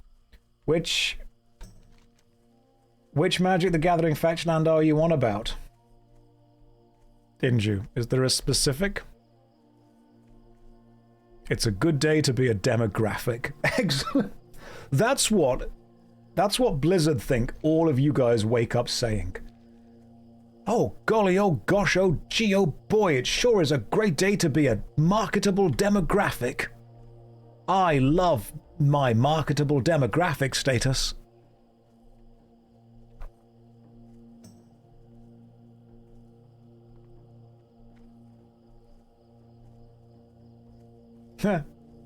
You're joking about Temple Garden, Watery Grave, Yeah, okay, breeding pool is definitely a bit of a... Temple Garden, I think you're reaching for. Watery Grave, yeah, that could have some connotations. Breeding pool, yeah, that's fair. You've cooked there. Stomping ground. That is the thing that definitely needs. I feel that the Strife mummy would definitely be involved in some kind of stomping ground. You wish to know where the breeding pool is? Well, because it works with green and blue players, you won't find it. I mean, don't get me wrong, you'll win, but nobody else will be happy. My favourite, Rogue's Passage, as always.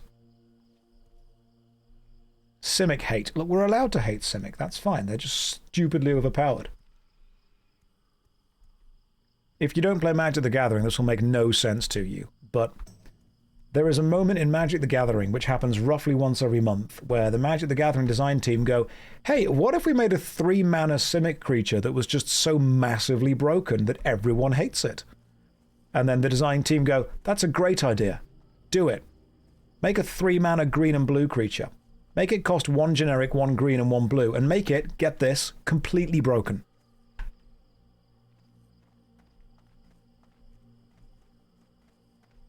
Nardu was just one example of that. You know why I hate Nardu? Because I didn't get to play it. Okay, Blue, look, don't insult me. I insult myself. I still play Boomer Jund. I lose every time, but occasionally that Tarmogoyf puts work in for me.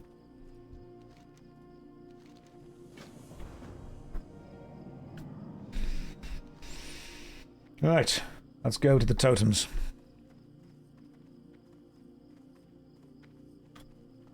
You were that guy. I was that guy. I refuse to believe that Liliana of the Vale is not good.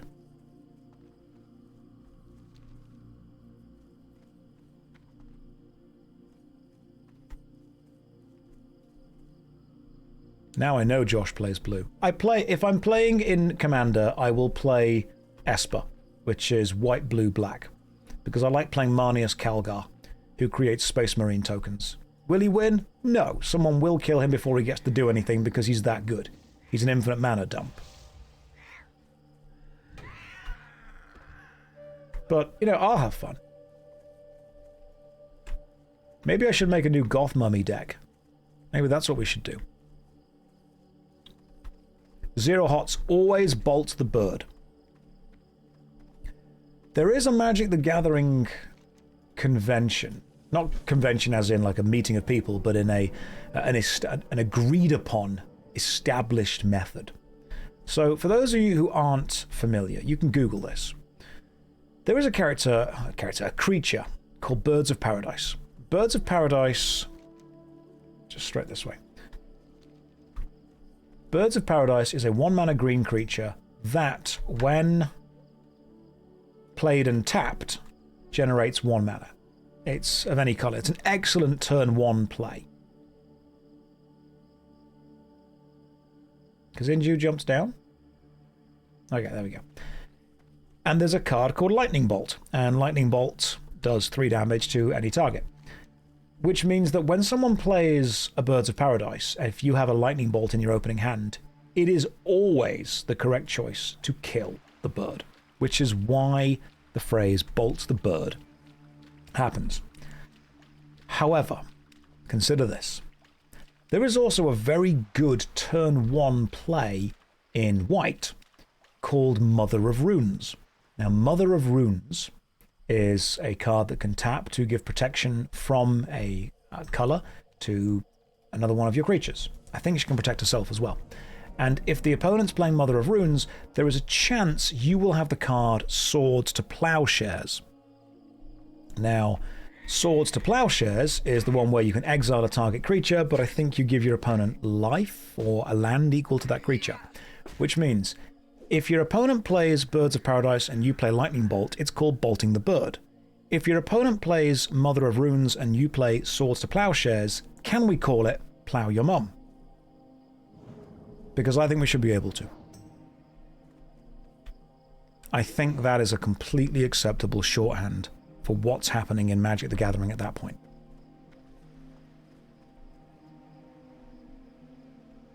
You can go and check all these cards.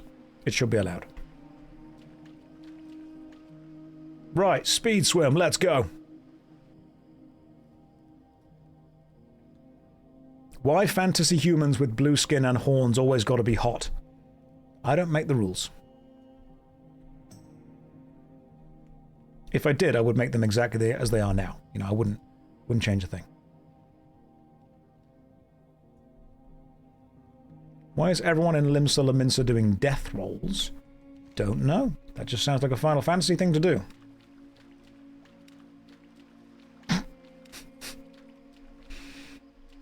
How Josh wondering how full the guild is right now. We can check. 1,000 people. 1,000 people. Inju says I'll meet you at the end. Go for it. Maybe it's just the blue skin thing. Maybe that's what it is. Maybe it's the attitude. Whomst knows?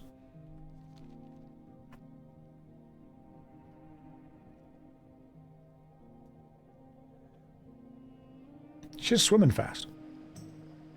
I assume we go down. There we go. The Totem of Yore.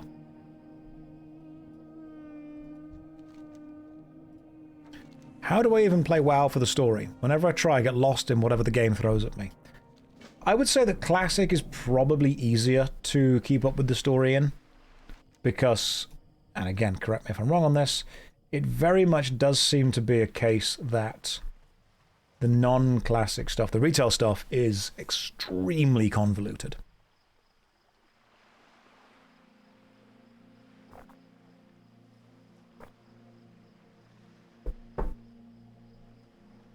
Use voiceover add-on. Yeah, that can work. You're level 16, just picked up the Irradiated Bark quest. Oof, bad. Can I tell us the story of the Draenei starting zones? So, the Draenei ship crashed because it ran on ugly, and there was none left, because everyone was crazy hot.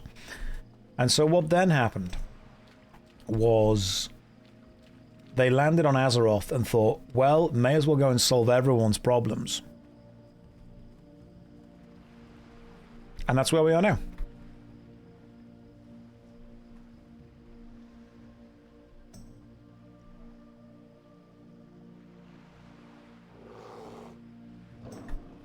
Now we turn into a furry and sprint across the land to get to there. Are we racing, Inju? Because I have increased my speed by an amount of time. You love the WoW addiction has pushed streams into my Aussie time zone. Yeah. The question is, how long am I going to be able to keep playing WoW every day and keep up my chipper attitude? Trick question, all the time. Randran, thank you very much for all those gifted subs. That is incredibly kind of you. I'm really glad you're enjoying the streams. I will continue to stream as long as I possibly can. Decades. Till Defiance comes out. Yeah, we'll definitely play Soul Reaver. Soul Reaver happens, we are playing it, don't you worry. But that's really kind of you, thank you. I'm just glad people enjoy the streams, you know. I enjoy playing the game, the best part about these streams is the community that has formed within the game and around it. And when someone said to me earlier, this is really nice, when someone said to me earlier that they had formed a group that were doing dungeons within the guild and they were also streaming it on Twitch, that's amazing. That's incredible. The fact that we've been able to put actual, you know, players in contact with other players, that's super cool. Right now, the guild is full, but we will be kicking people probably on Monday. I think it's brilliant. We have been able to... There we go. Yeah, we've been able to bring a community together, which is super cool. It's alive, it's doing pretty awesome. That's good stuff.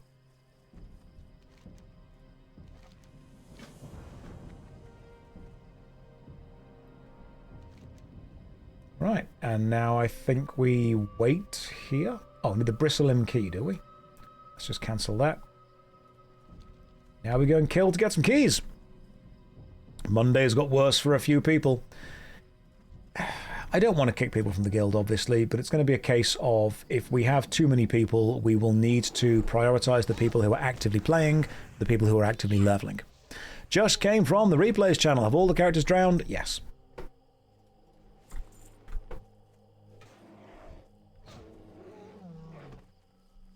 Why not make a Union 2? Tunion? It's just crazy enough to work.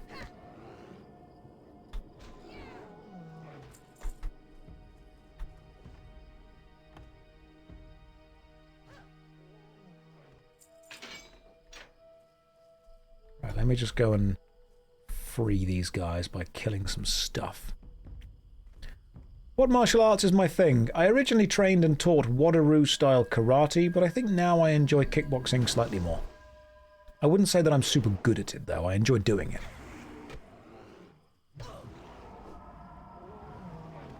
Make a Discord sub-channel where the only people in the Union can join, called the Greater Union. That, I think power is going to my head too much if we're going to start doing that. I feel that that's where I start my evil arc. Did I ever try Wing Chun? Very basically. Not an expert on that at all. Wouldn't want to speak with any authority on it, but I've done, you know, a couple of lessons in it. I think that it's a very, very good tool for being incredibly controlling and defensive, and I liked that aspect of it. Used to do the wrist exercise where you place wrist to wrist and you had to kind of rotate around from your opponents and always keep control of their arm. That was super good fun. It makes any kind of close-up grappling really interesting. I've not done any for ages, to be fair. Do need to do some more at some point. You want me to have an evil arc with a goatee? I could do that. Are we going full on? I like how that's Silk Girl Guide. Oh, Girl Guild. Love it. The Girl Guild is here as well. Are we going for the Mirror Mirror episode from Star Trek? Brazilian Jiu-Jitsu wins over Wing Chun. I mean, if you're looking for a straight-up combat sport fight, yeah, probably.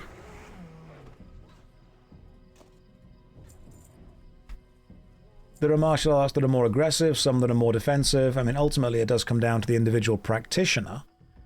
I've often said that it doesn't really matter which car is faster if each has a terrible driver. There are martial arts that are definitely more focused about being actual usable, you know, combat things.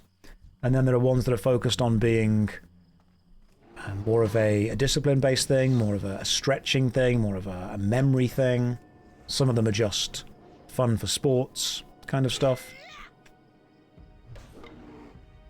I mean, I wouldn't say that yoga is going to kick ass in any kind of actual fight, but it's pretty intense to do a lot of yoga for a long time.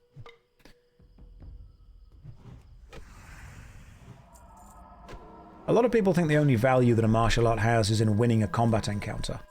And while that is undeniably an important aspect, some of the value in lots of the sports is in the mental discipline instead of anything else. I mean, karate was a lot about memorizing kata. I still say that one of the hardest things I ever tried to do was both pole dancing and ballet. I didn't make it through I did one ballet lesson. I did pole dancing for about 4 or 5 lessons, and that was intense, man. I was really genuinely intense. It was fun. So I can do a bit of basic twirling around the pole. I just thought it'd be a fun thing to learn and know, you know? In case we ever pull up to the club, and there is a pole there, and people are like, oh, I'll do some pole dancing, and everyone kind of grabs it and leans back for a bit. No, I want to be able to swing my leg around that and do a bit of a twirl. That's what I want to do. I couldn't do the basic on point on ballet. I could not do it at all.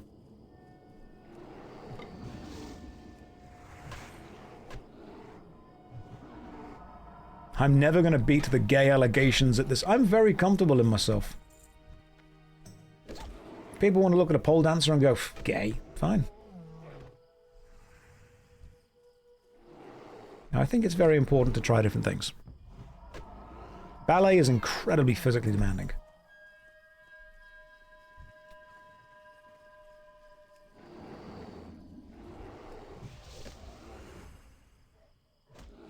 In case aliens invade and their only weakness is male pole dancers.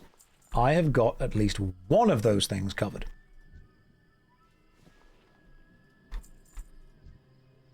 Hey, got the key. Fantastic. You have to get, what, 6 keys for this?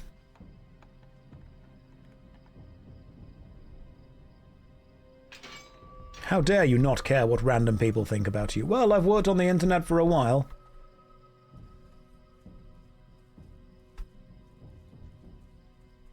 It is also one of those weird things where they're like, you're not doing football? You're not doing rugby? What are you? A gay? Going over there to train in that sport with tens of super fit girls?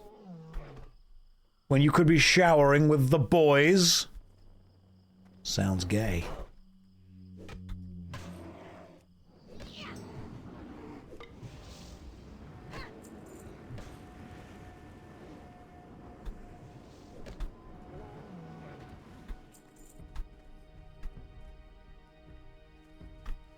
One thing that I will give the slightly more...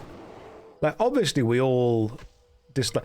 Yeah, cooking classes. Oh, this guy can cook, he's gay. It's consistently voted as one of the sexiest things a guy can do.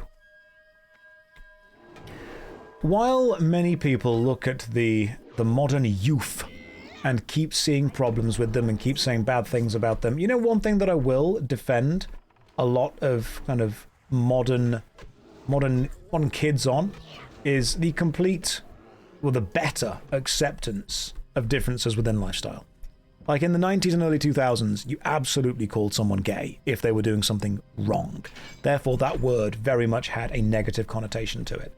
Now, even though I'm sure it still happens, I think it happens a lot less. Which I think we can all say is relatively a good thing.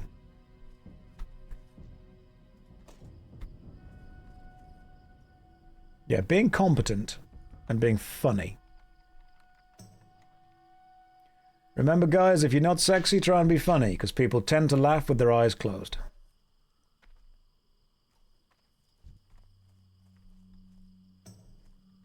Isn't there a massive Tate influence on young boys?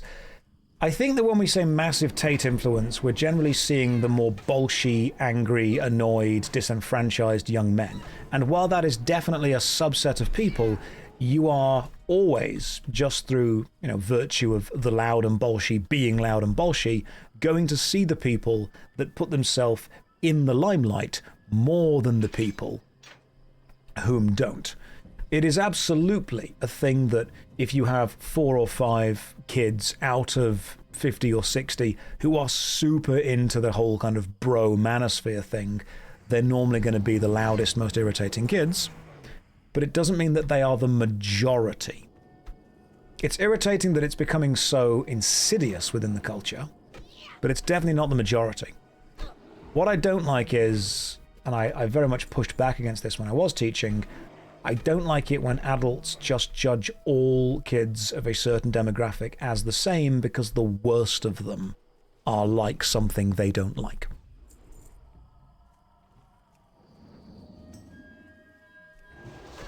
The people that are normally just, you know, pretty normal and chill are just kind of hanging out at home, playing video games, going out with their mates. And the people that are the loudest, the bolshiest, the brashest, they're the ones that the spotlight gets shined onto. I mean, do you guys remember, either being school, college, or uni, there would always be some kids that were super loud, super boisterous, super focused, and they often got an imbalanced amount of the teacher time. They often got a huge... They took, for being a minority of students, they take up a majority of time. You guys know these kind of people. That's normally what it is like whenever you hear about a load of online people doing something. You'll have 30 kids, you'll have 2 or 3 of them that take up so much of your time because they are the irritating ones, they are the super annoying ones. They're the ones that everyone sees, they're the ones that everyone hears, and they are the ones that society think everyone is becoming. The vast majority of normal people are just that. They are normal. They're a loud minority. And while it's undeniable that the bro and manosphere has definitely reached Way too many people. I think occasionally you meet the youth of today and realize that actually quite a few of them have got their head screwed on and they're doing okay.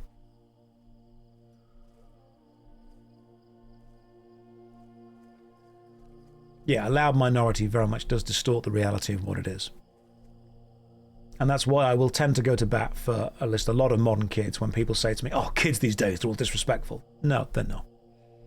No, they're as respectful as kids were 20 years ago. You're just seeing the louder ones more. The louder, irritating, bolshy, arrogant ones have access to webcams. They have access to prank shows. They've got access to YouTube. They've got access to social media. They're advertising themselves more. I guarantee if kids 20, 30, 40 years ago had access to broadcast themselves all over the world as we do today, you would see just as much.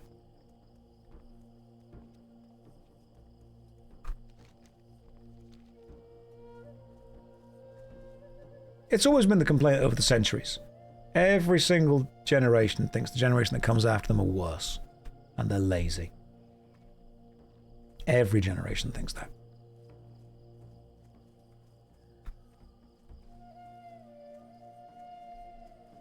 What is this quest that I've not been able to do? A hearty thanks from someone, but they're not here, which is very annoying. Damn it.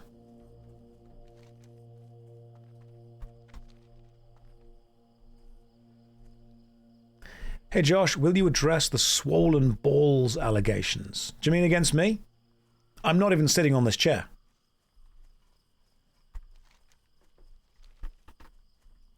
It's just the back of a chair. I'm just sat on me at this point.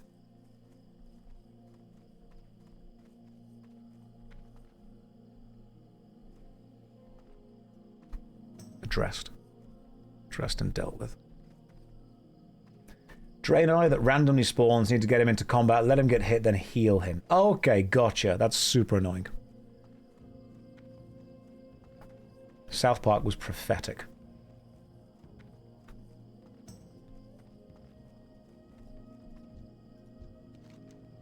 Alright. Thanks. Cool. All of the things are useless. You did, however, give me quite a lot of stuff. You've seen it once on all the Draenei characters. Alright, so yeah, we're not getting that. Oh, now we get to go north and do... Oh, excellent. I know the one we're doing now. The Stillpine Hold quest. Ah, yeah, I get this. You've not seen a fleece like that since your granddad was alive? This was from Marks and Spencer's. That's who I am now. I'm a Marks and Spencer's type of guy. I shop there now. When it's open. If I don't, I go to Aldi.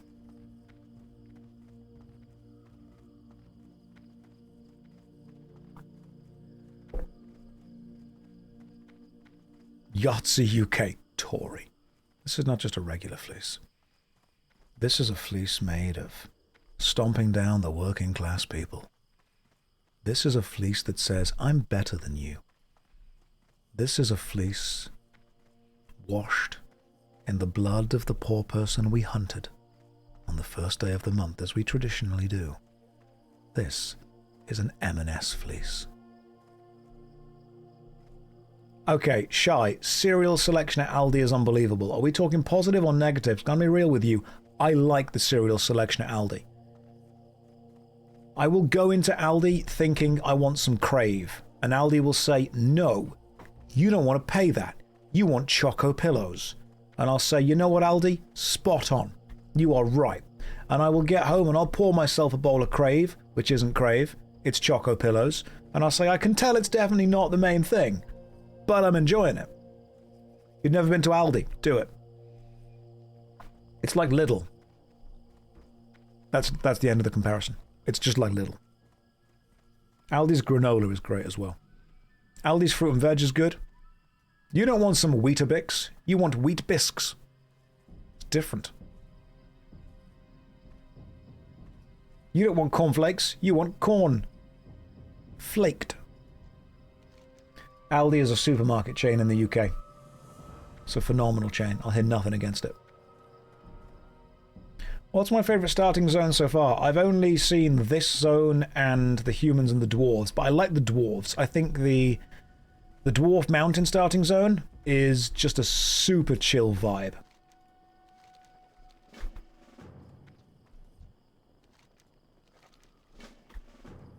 I really like the mountain starting zone. It's so relaxed. Right, going for Ravager Hide. Over here, that's what I'm going for. Dunmoreau, that's the one. I think Ironforge is the best city. Nordpack over Lurpak. Oh, Aldi is great. I'll hear no Aldi slander in this stream. We stand cheap, affordable supermarkets.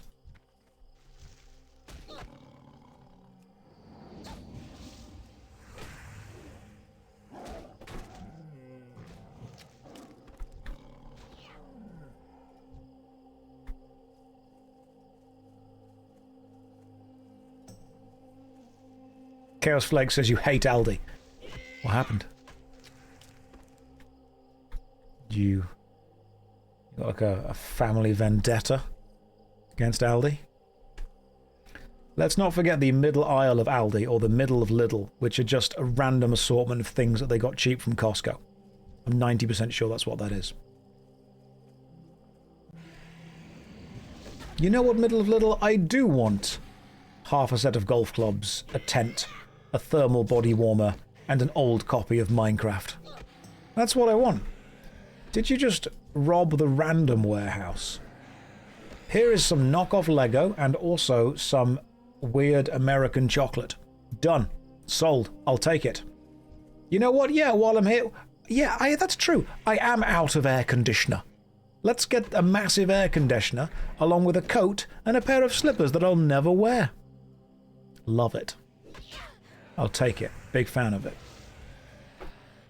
They're cleaning out the bank. That's what they're doing.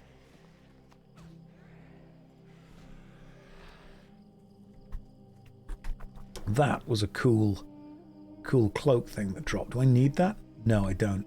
Way less armor. Tried a Butterfinger for the first time. Not bad.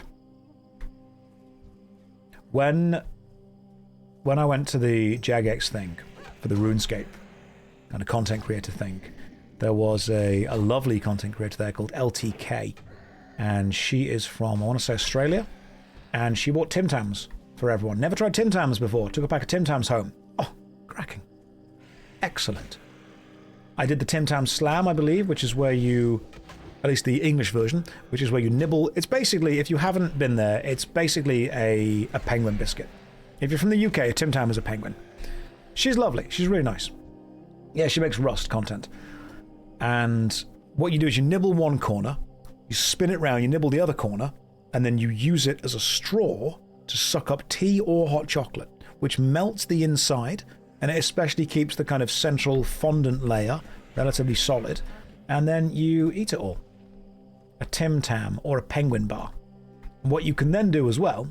Hey, there we go. What you can then do, especially, I think my favourite is the caramel flavour ones. The caramel ones, oh, caramel Tim Tams. If I could get them more, I would get them more.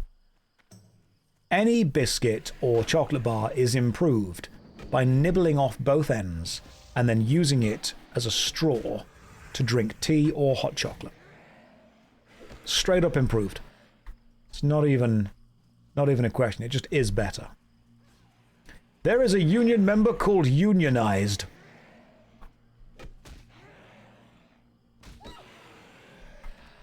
Worst thing about penguin bars is they don't even make them out of real penguins anymore. Yeah, well, you can blame Benedict Cumberbatch for that with that silly film he made.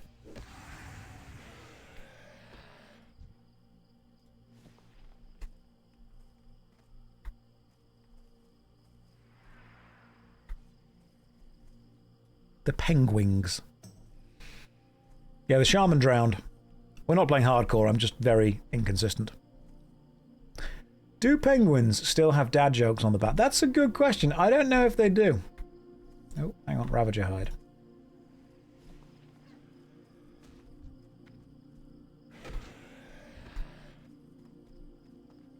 They should do.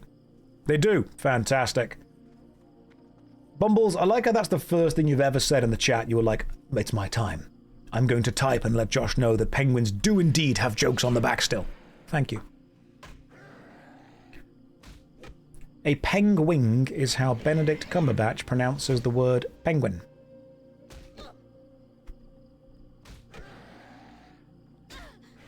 Hang on, do I have to use the symbol of life? So aim at myself. I need to target something first. Oh, do I have to actually use that on someone? Use the symbol of life to bring back the person attuned to. Right, that's on the next island. Gotcha. Okay, cool. It's an actual Paladin quest for me to do that. Quarter zips are awesome. I like quarter zips a lot. I'm feeling it. I'm in my quarter zip arc. I'm in my jumper arc. It's very comfy. I'm in my comfy arc. I'm just loving life.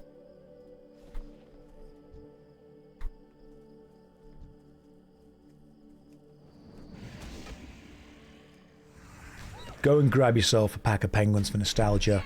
Drink a cup of tea by nibbling off the corners. I have not been secretly doing a WoW video about the first 10 levels of each class, because it would honestly be very similar. Have I ever tried half zipping a quarter zip? You mean like up to there? I've thought about it. I feel this makes me look more serious though, more professor vibes. And I've got my serious European jumper around here somewhere as well. But I'm going to go down because it's too warm. I feel that it's way too warm. I need to open up the neck, let the airflow happening.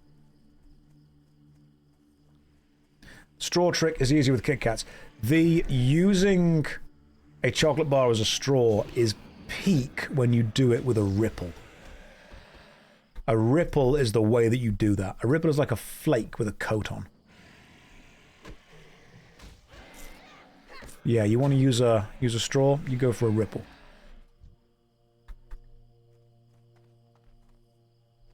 Oh yeah, there we go.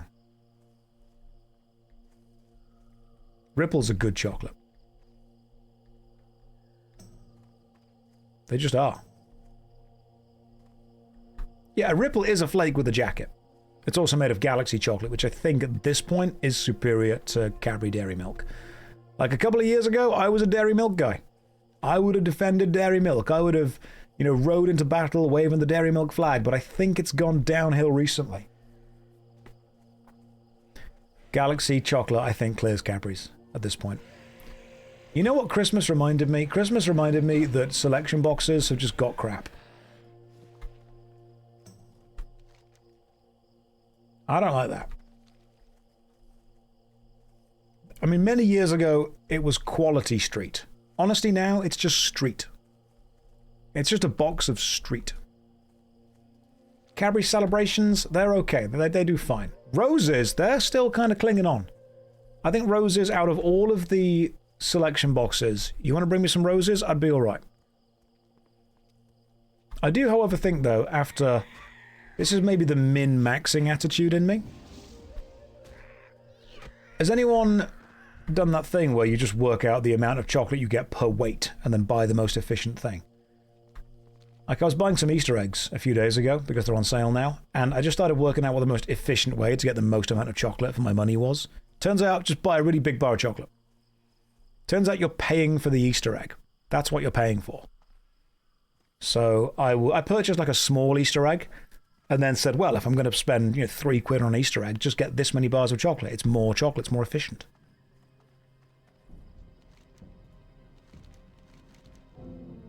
Ooh, okay.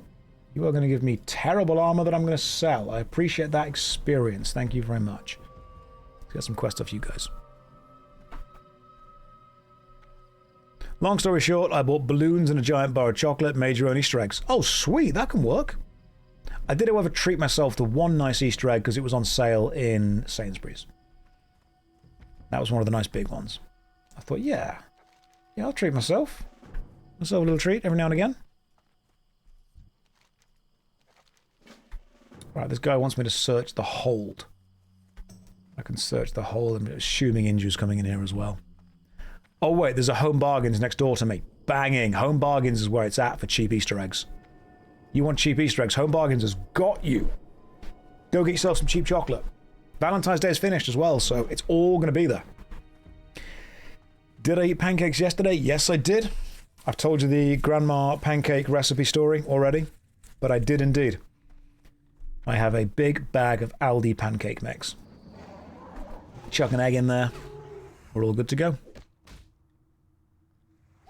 You trying to cut down? That sounds like a quitter's attitude to me. I've gained 1.2 gold from just picking all of the gold up. What's my favourite American food? Big fan of pizza. Let's just upset all the Italians in the audience immediately.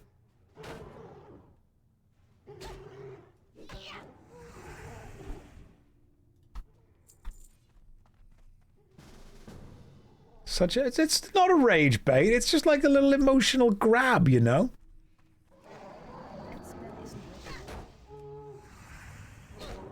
I woke up and choose violence. No, I'm just being nice to everyone, see? Oh, brilliant. Unionized has joined the party. Fantastic. Have I experienced the joy of getting a bag drop in the opening area? I have, actually. I have indeed. Ooh, there's a quest at the back we have to do as well. Let's go kill all these guys. So, up, attack, seal, second seal, wait. May as well wait for the auto attack. Oh, that was easy. That was very easy. Love this. Love this for me.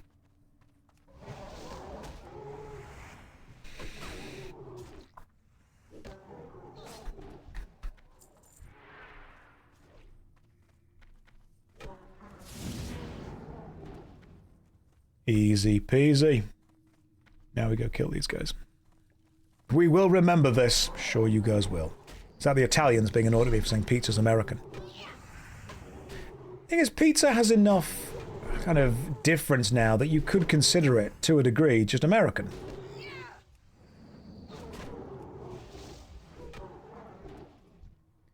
Do you not feel that the New York kind of deep dish is different enough?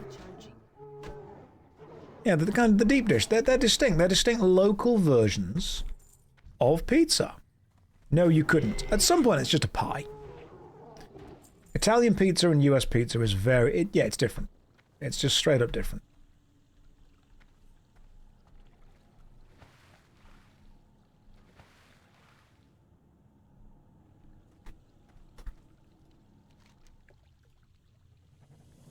Right, completed the quest. Oh, Mr. Cross Dog. Will do. We'll go and kill him in a second. What style of pizza is the pizza at Greg's? If you're from the UK, you'll know what I mean.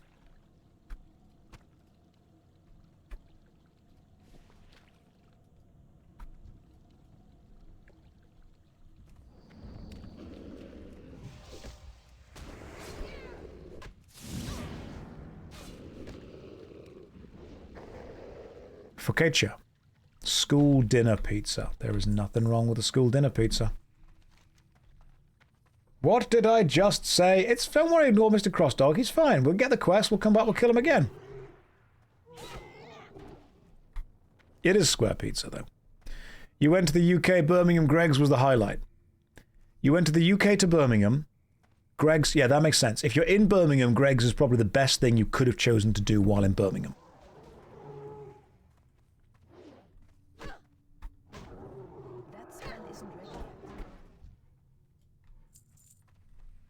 Old school square cafeteria pizza was the best. It really was. The fluffy rectangle where the base was, you weren't sure whether it was undercooked or if it was just really fluffy or kind of dense, chewy. Like, it's one or the other. There's either too much bread, never enough pizza, never enough sauce, never enough cheese, but it was kind of nice. Love that stuff. You can still get that in Costco. Why would you have pizza when you have a Cornish pasty? I'm a big fan of Cornish pasties. I think one of the best things Cornwall has done, introduce the world to the pasty. Right, we're taking some more quests. This one over here. I'm close to level 14. Right, now we go and kill that big thing. In we go to start the charge. You prefer the Cornish presenty, as in it's here right now. The hell is a Cornish pasty? Cornish pasty is an interesting food.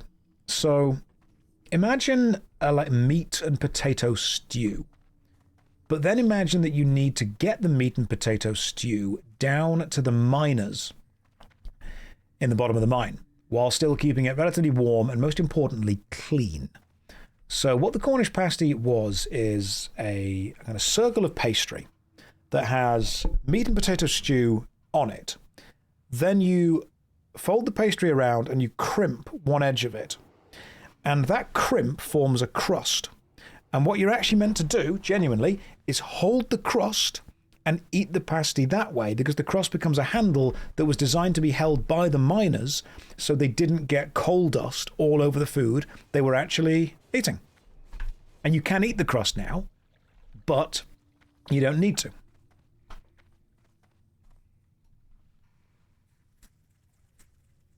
So the Cornish pasty was a great choice. Yeah, like a pasty style, yeah, like that's a great way. It's a stew style calzone. There is a Cornish pasty kind of bakery place in the UK. There's one at the NEC that I go to one in Birmingham, just called the Cornish Bakery, and they do cracking pasties. They really do.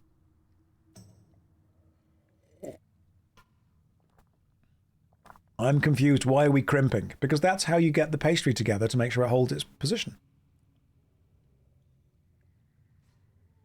Yeah, pasties and pastries were great. Big fan of pasties and pastries.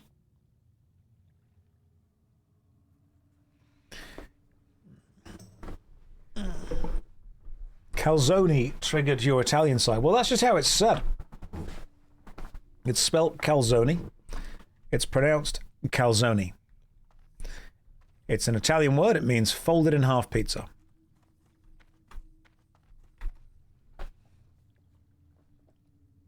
Yeah, Ginster's pasties are not good for you because of the amount of additives in them. But they taste nice. You can admit they taste nice. Sometimes it's totally okay to have something that just tastes nice. That's fine.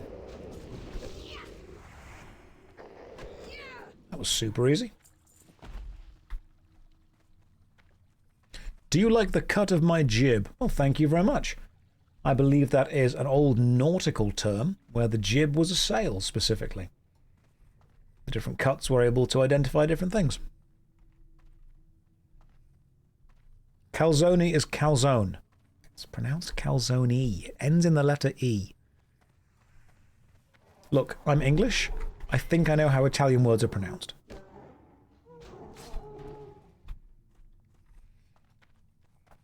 Are we closing in on an all-female Draenei raiding party?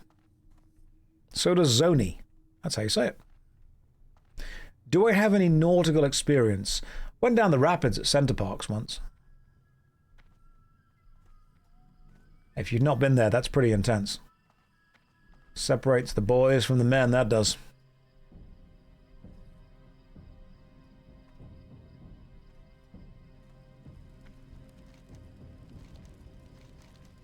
Hey, level 14.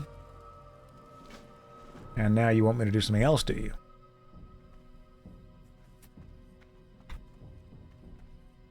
Does sloshing around in the tub count? I think it does. It's basically what the Navy do anyway.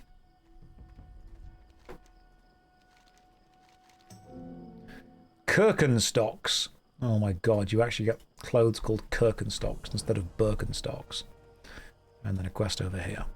Which Center Parks did we go to? So I've been to the Sherwood Forest one and the one in really far south one. To me, personally, the Sherwood Forest one is the best. Sherwood Forest Center Parks is the one to me. Right, what are we doing now? We go all the way over there. Murlocs, why here, why now? Oh no, we go back to there, do we? Let's go back to the center and then up to there. Or do we do the Murloc quest? We're here, let's do the Murloc quest. Yeah, Sherwood Forest Center Parks is excellent.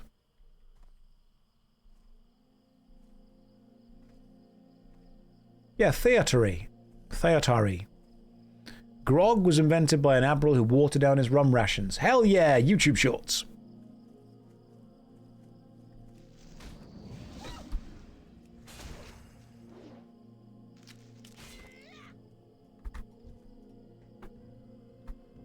YouTube Shorts has taught me more stuff about things than I ever knew I wanted to know. I haven't watched the Grog video. I'll need to give it a go.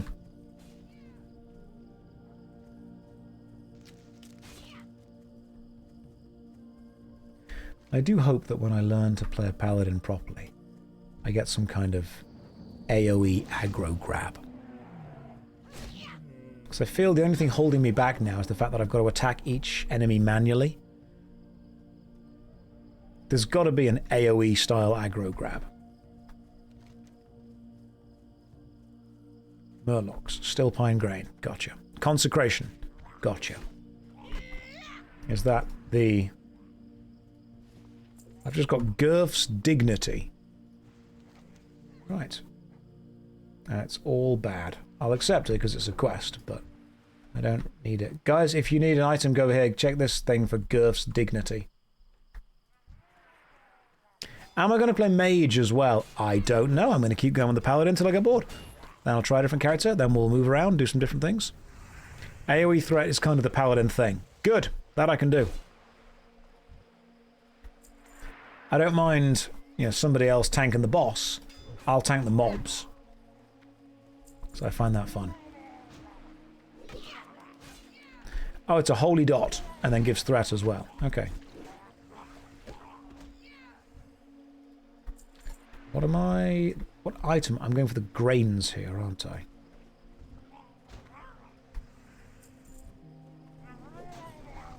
Yeah, my mage is level 2. I've already leveled up. I'm saving myself a lot of time on that. Am I on that quest? Yeah, Strife Mummy. Sometimes I do wear comfortable clothing, especially when playing a comfortable game. Level 2 mage, I've mastered the class. Pretty sure I have. I know exactly how to play it. Just enough guide videos, don't you worry. Paladin was the most boring class. It's like playing RuneScape in WoW. I'm already playing it. You don't need to sell me on it again.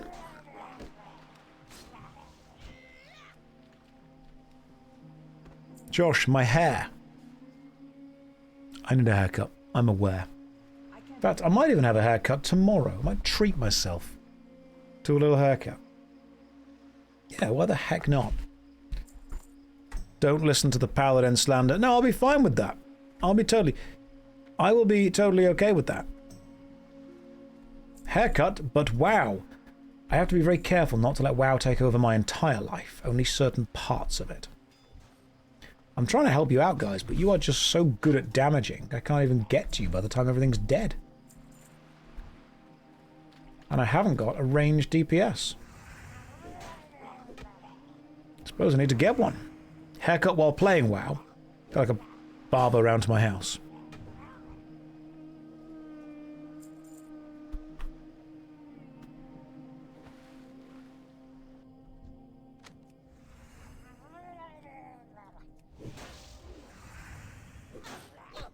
Since you're a WoW streamer, get an e-girl to cut your hair while you play. I want to focus on the stream and not become too much of a stereotype. But it's a plan in the back pocket, don't you worry.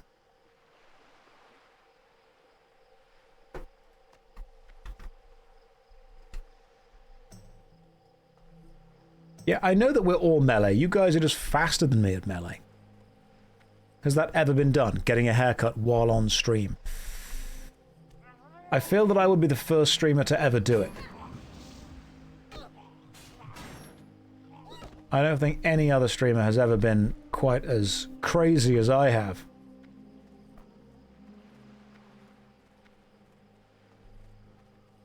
Plan B is to be a VTuber. You don't know that I'm not already.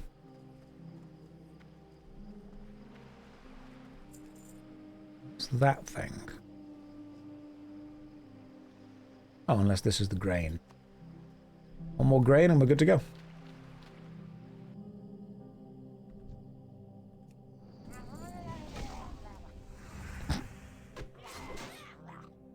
They truly are a special character, aren't they? Excellent. Got them all. 5 out of 5. Unionized. And Inji, you got all 5? I'm going to assume you got all 5.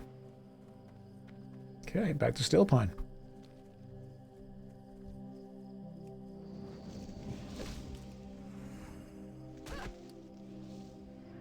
Give me your best Murloc impression. Interesting. I'll get better at it. Let me go away. Let me work out who my Murloc is. Where did he come from? Where is he going? What's his motivation? Because I need to know exactly why I'm blah blah blah blabbering. Because that will help me bring the energy to it. He's here. Josh, no way. What? The Draenei youngling? This bro's here. Sup, man? What are we doing? Right, what does this guy do? How do we have to use Gift of the Naru? Let him get hit. Don't kill the mob. Okay, cool. So how do we do this quest? Right. We let him get hit, and then we... I'm assuming Gift of the Naru or Holy Light onto him? Gift of the Naru. Okay, cool. And we're all in a group so we can all do this. When he gets hit. Alright. Let me see what I can do. Let's see if I can aggro something onto me.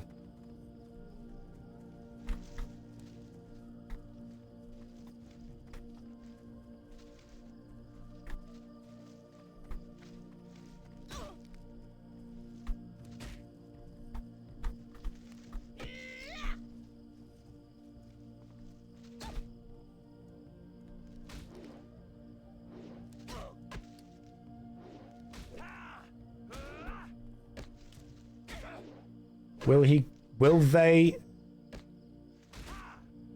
And I can just stand here and heal.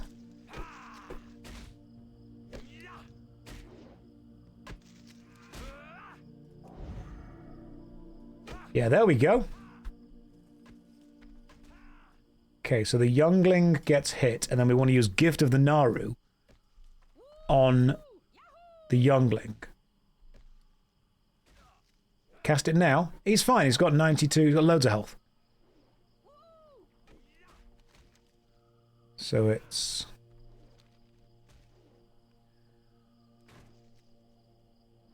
I'm gonna wait. Okay, cast it now.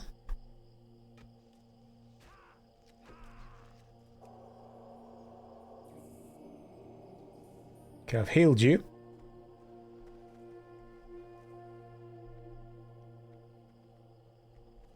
Was that not enough?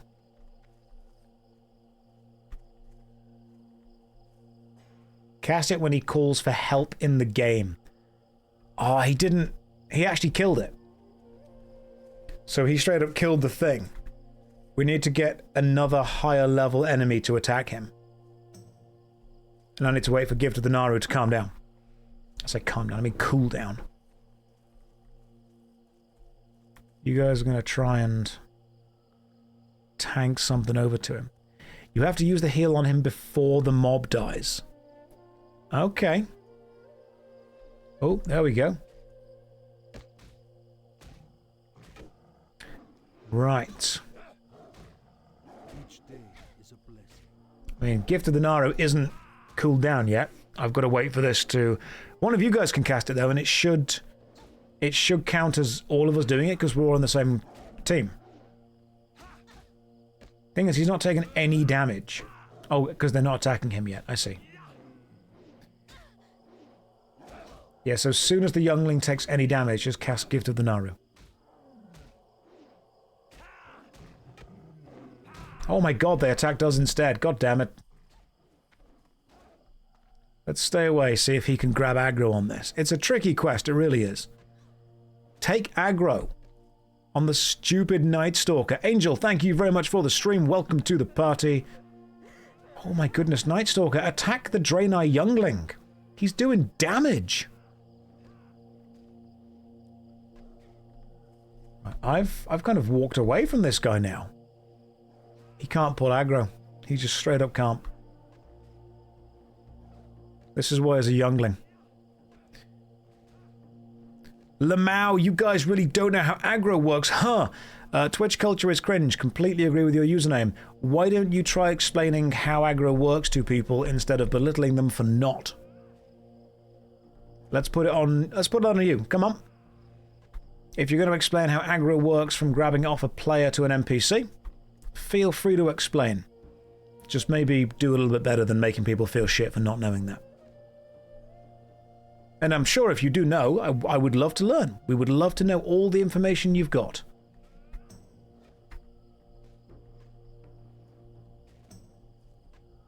You think the comment was a joke? No, they've had a couple of comments that are a little bit... It's much more about the whole... There we go, finally he's got it. Right. Someone use... Gift of the Naru. You've been healed, my friend. Here's Holy Light. Do stuff.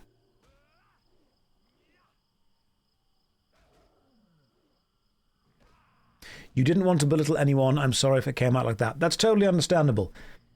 It's interesting and it's important to point out that saying you don't know how this works, huh, is in itself a belittling thing to do.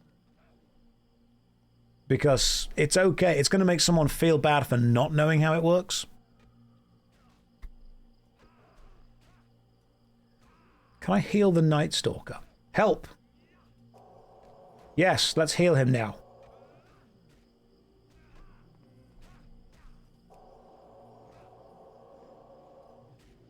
There we go. I think we are about... When he said help, do we have to attack the creature with him? This creature might be too tough for me to handle alone. Maybe we have to attack the creature. Because he did say... This creature is too tough for me to handle alone. You can kill the creature. Should we attack it? See what happens? There we go. Right. Now he gives the quest. Oh, fantastic. Now we have the quest, which gets handed in to a hearty thanks. Brilliant. We've actually done it. We've actually managed to find and complete the silly quest that's around here. Dealing damage causes a lot of aggro, which is then enhanced by skills that deal high threat and a stance that increases threat generation. Yes, you get the threat stuff, don't you? You see, I think I know how aggro works in general. I think what got to me was the statement came across as belittling people who didn't know how it works, when there's actually a slightly more complex nature to it than just do damage and do healing. But I think we got what we needed to get. You did hit the Lasher, which caused certain amounts of threat, which the NPC does 0 DPS, takes a lot of time to match, same with Healer and Warrior. Warrior hit the mob, that's why the mob was aggroed onto him. Healer hit him, pulled the healer. Thank you.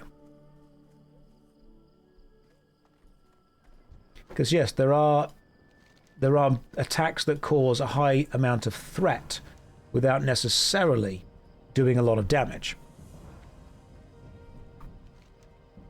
And now we go south. Hang on. Inju, did you not finish the quest? As you did not hit the Lasher.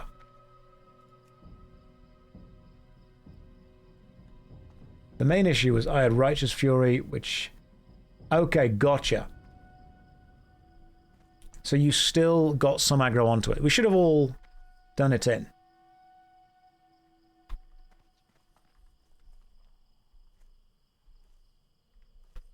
Nice. Well, we still got some stuff done, which is good.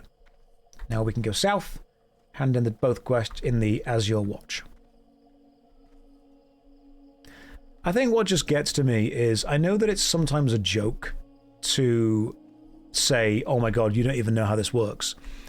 But it's something that affected me in school quite badly, and I see it, or I saw it, while teaching. Whenever a joke or kind of a gentle ribbing, if you will, is made at the expense of someone not knowing something, it can make someone feel dumb.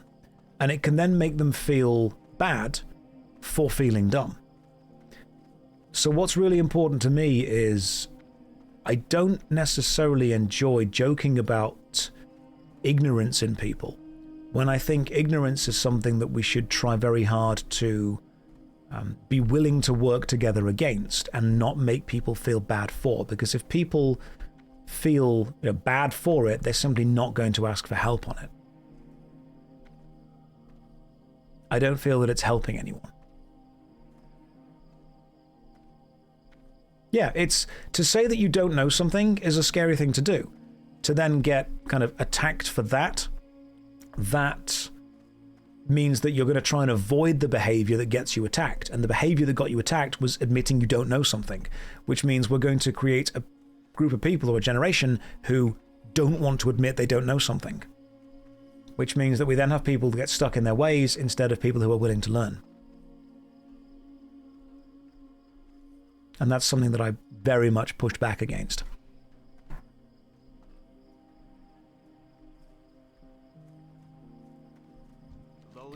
We saw it in school all the bloody time.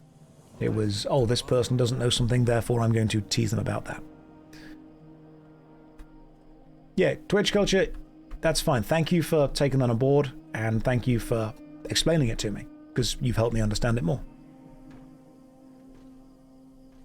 I know that what you did wasn't malicious. You didn't go out your way to attack someone. It's just small comments like that do end up kind of adding up, if you will. Right, let's... Ooh, Mage Royal. I don't know what that is, but thank you, Extrudes. A flower. Thank you. That's for the gentleman. Ah, you babe.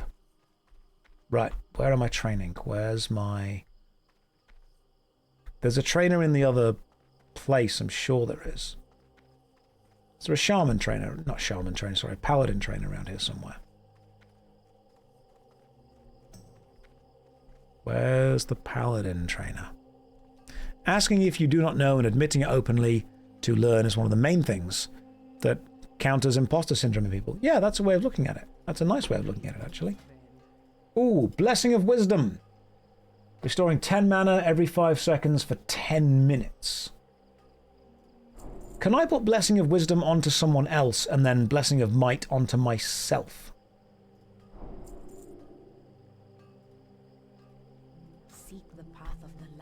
Because surely that would be...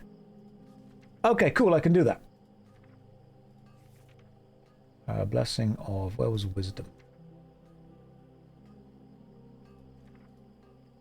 Holy Light was better, that's the one I wanted. Forget Holy Light, go with Holy Light.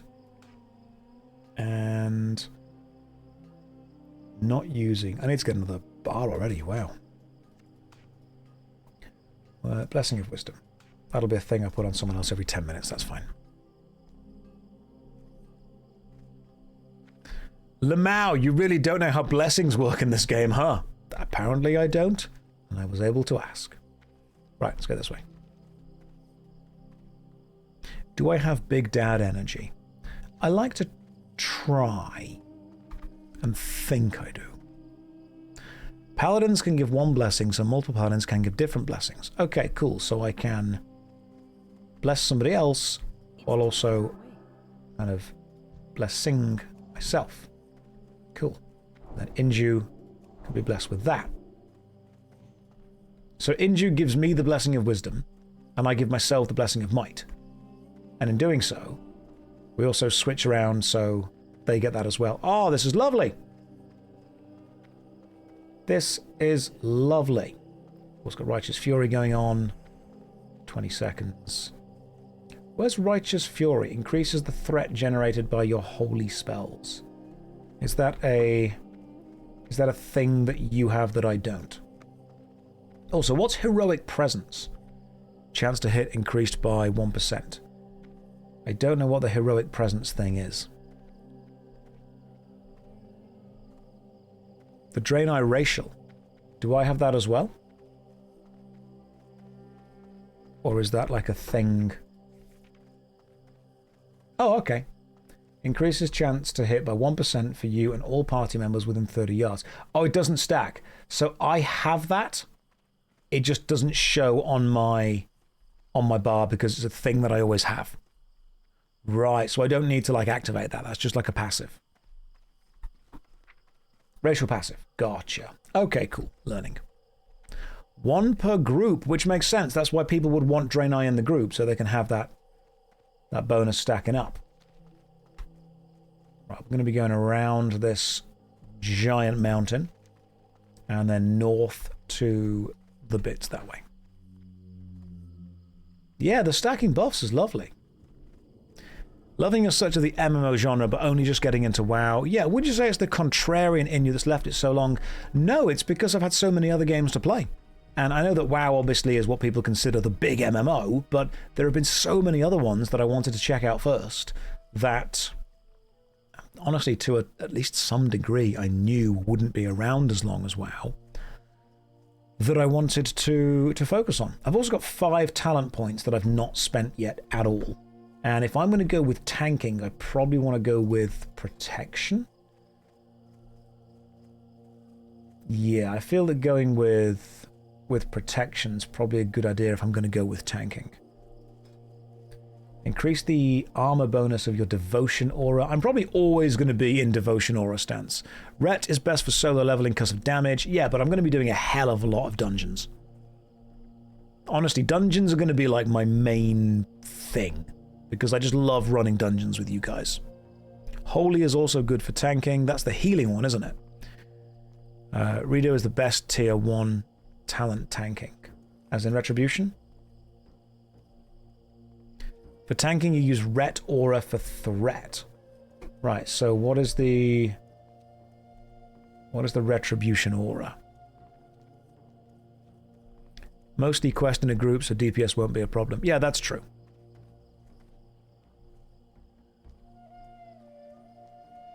I think any of these will work.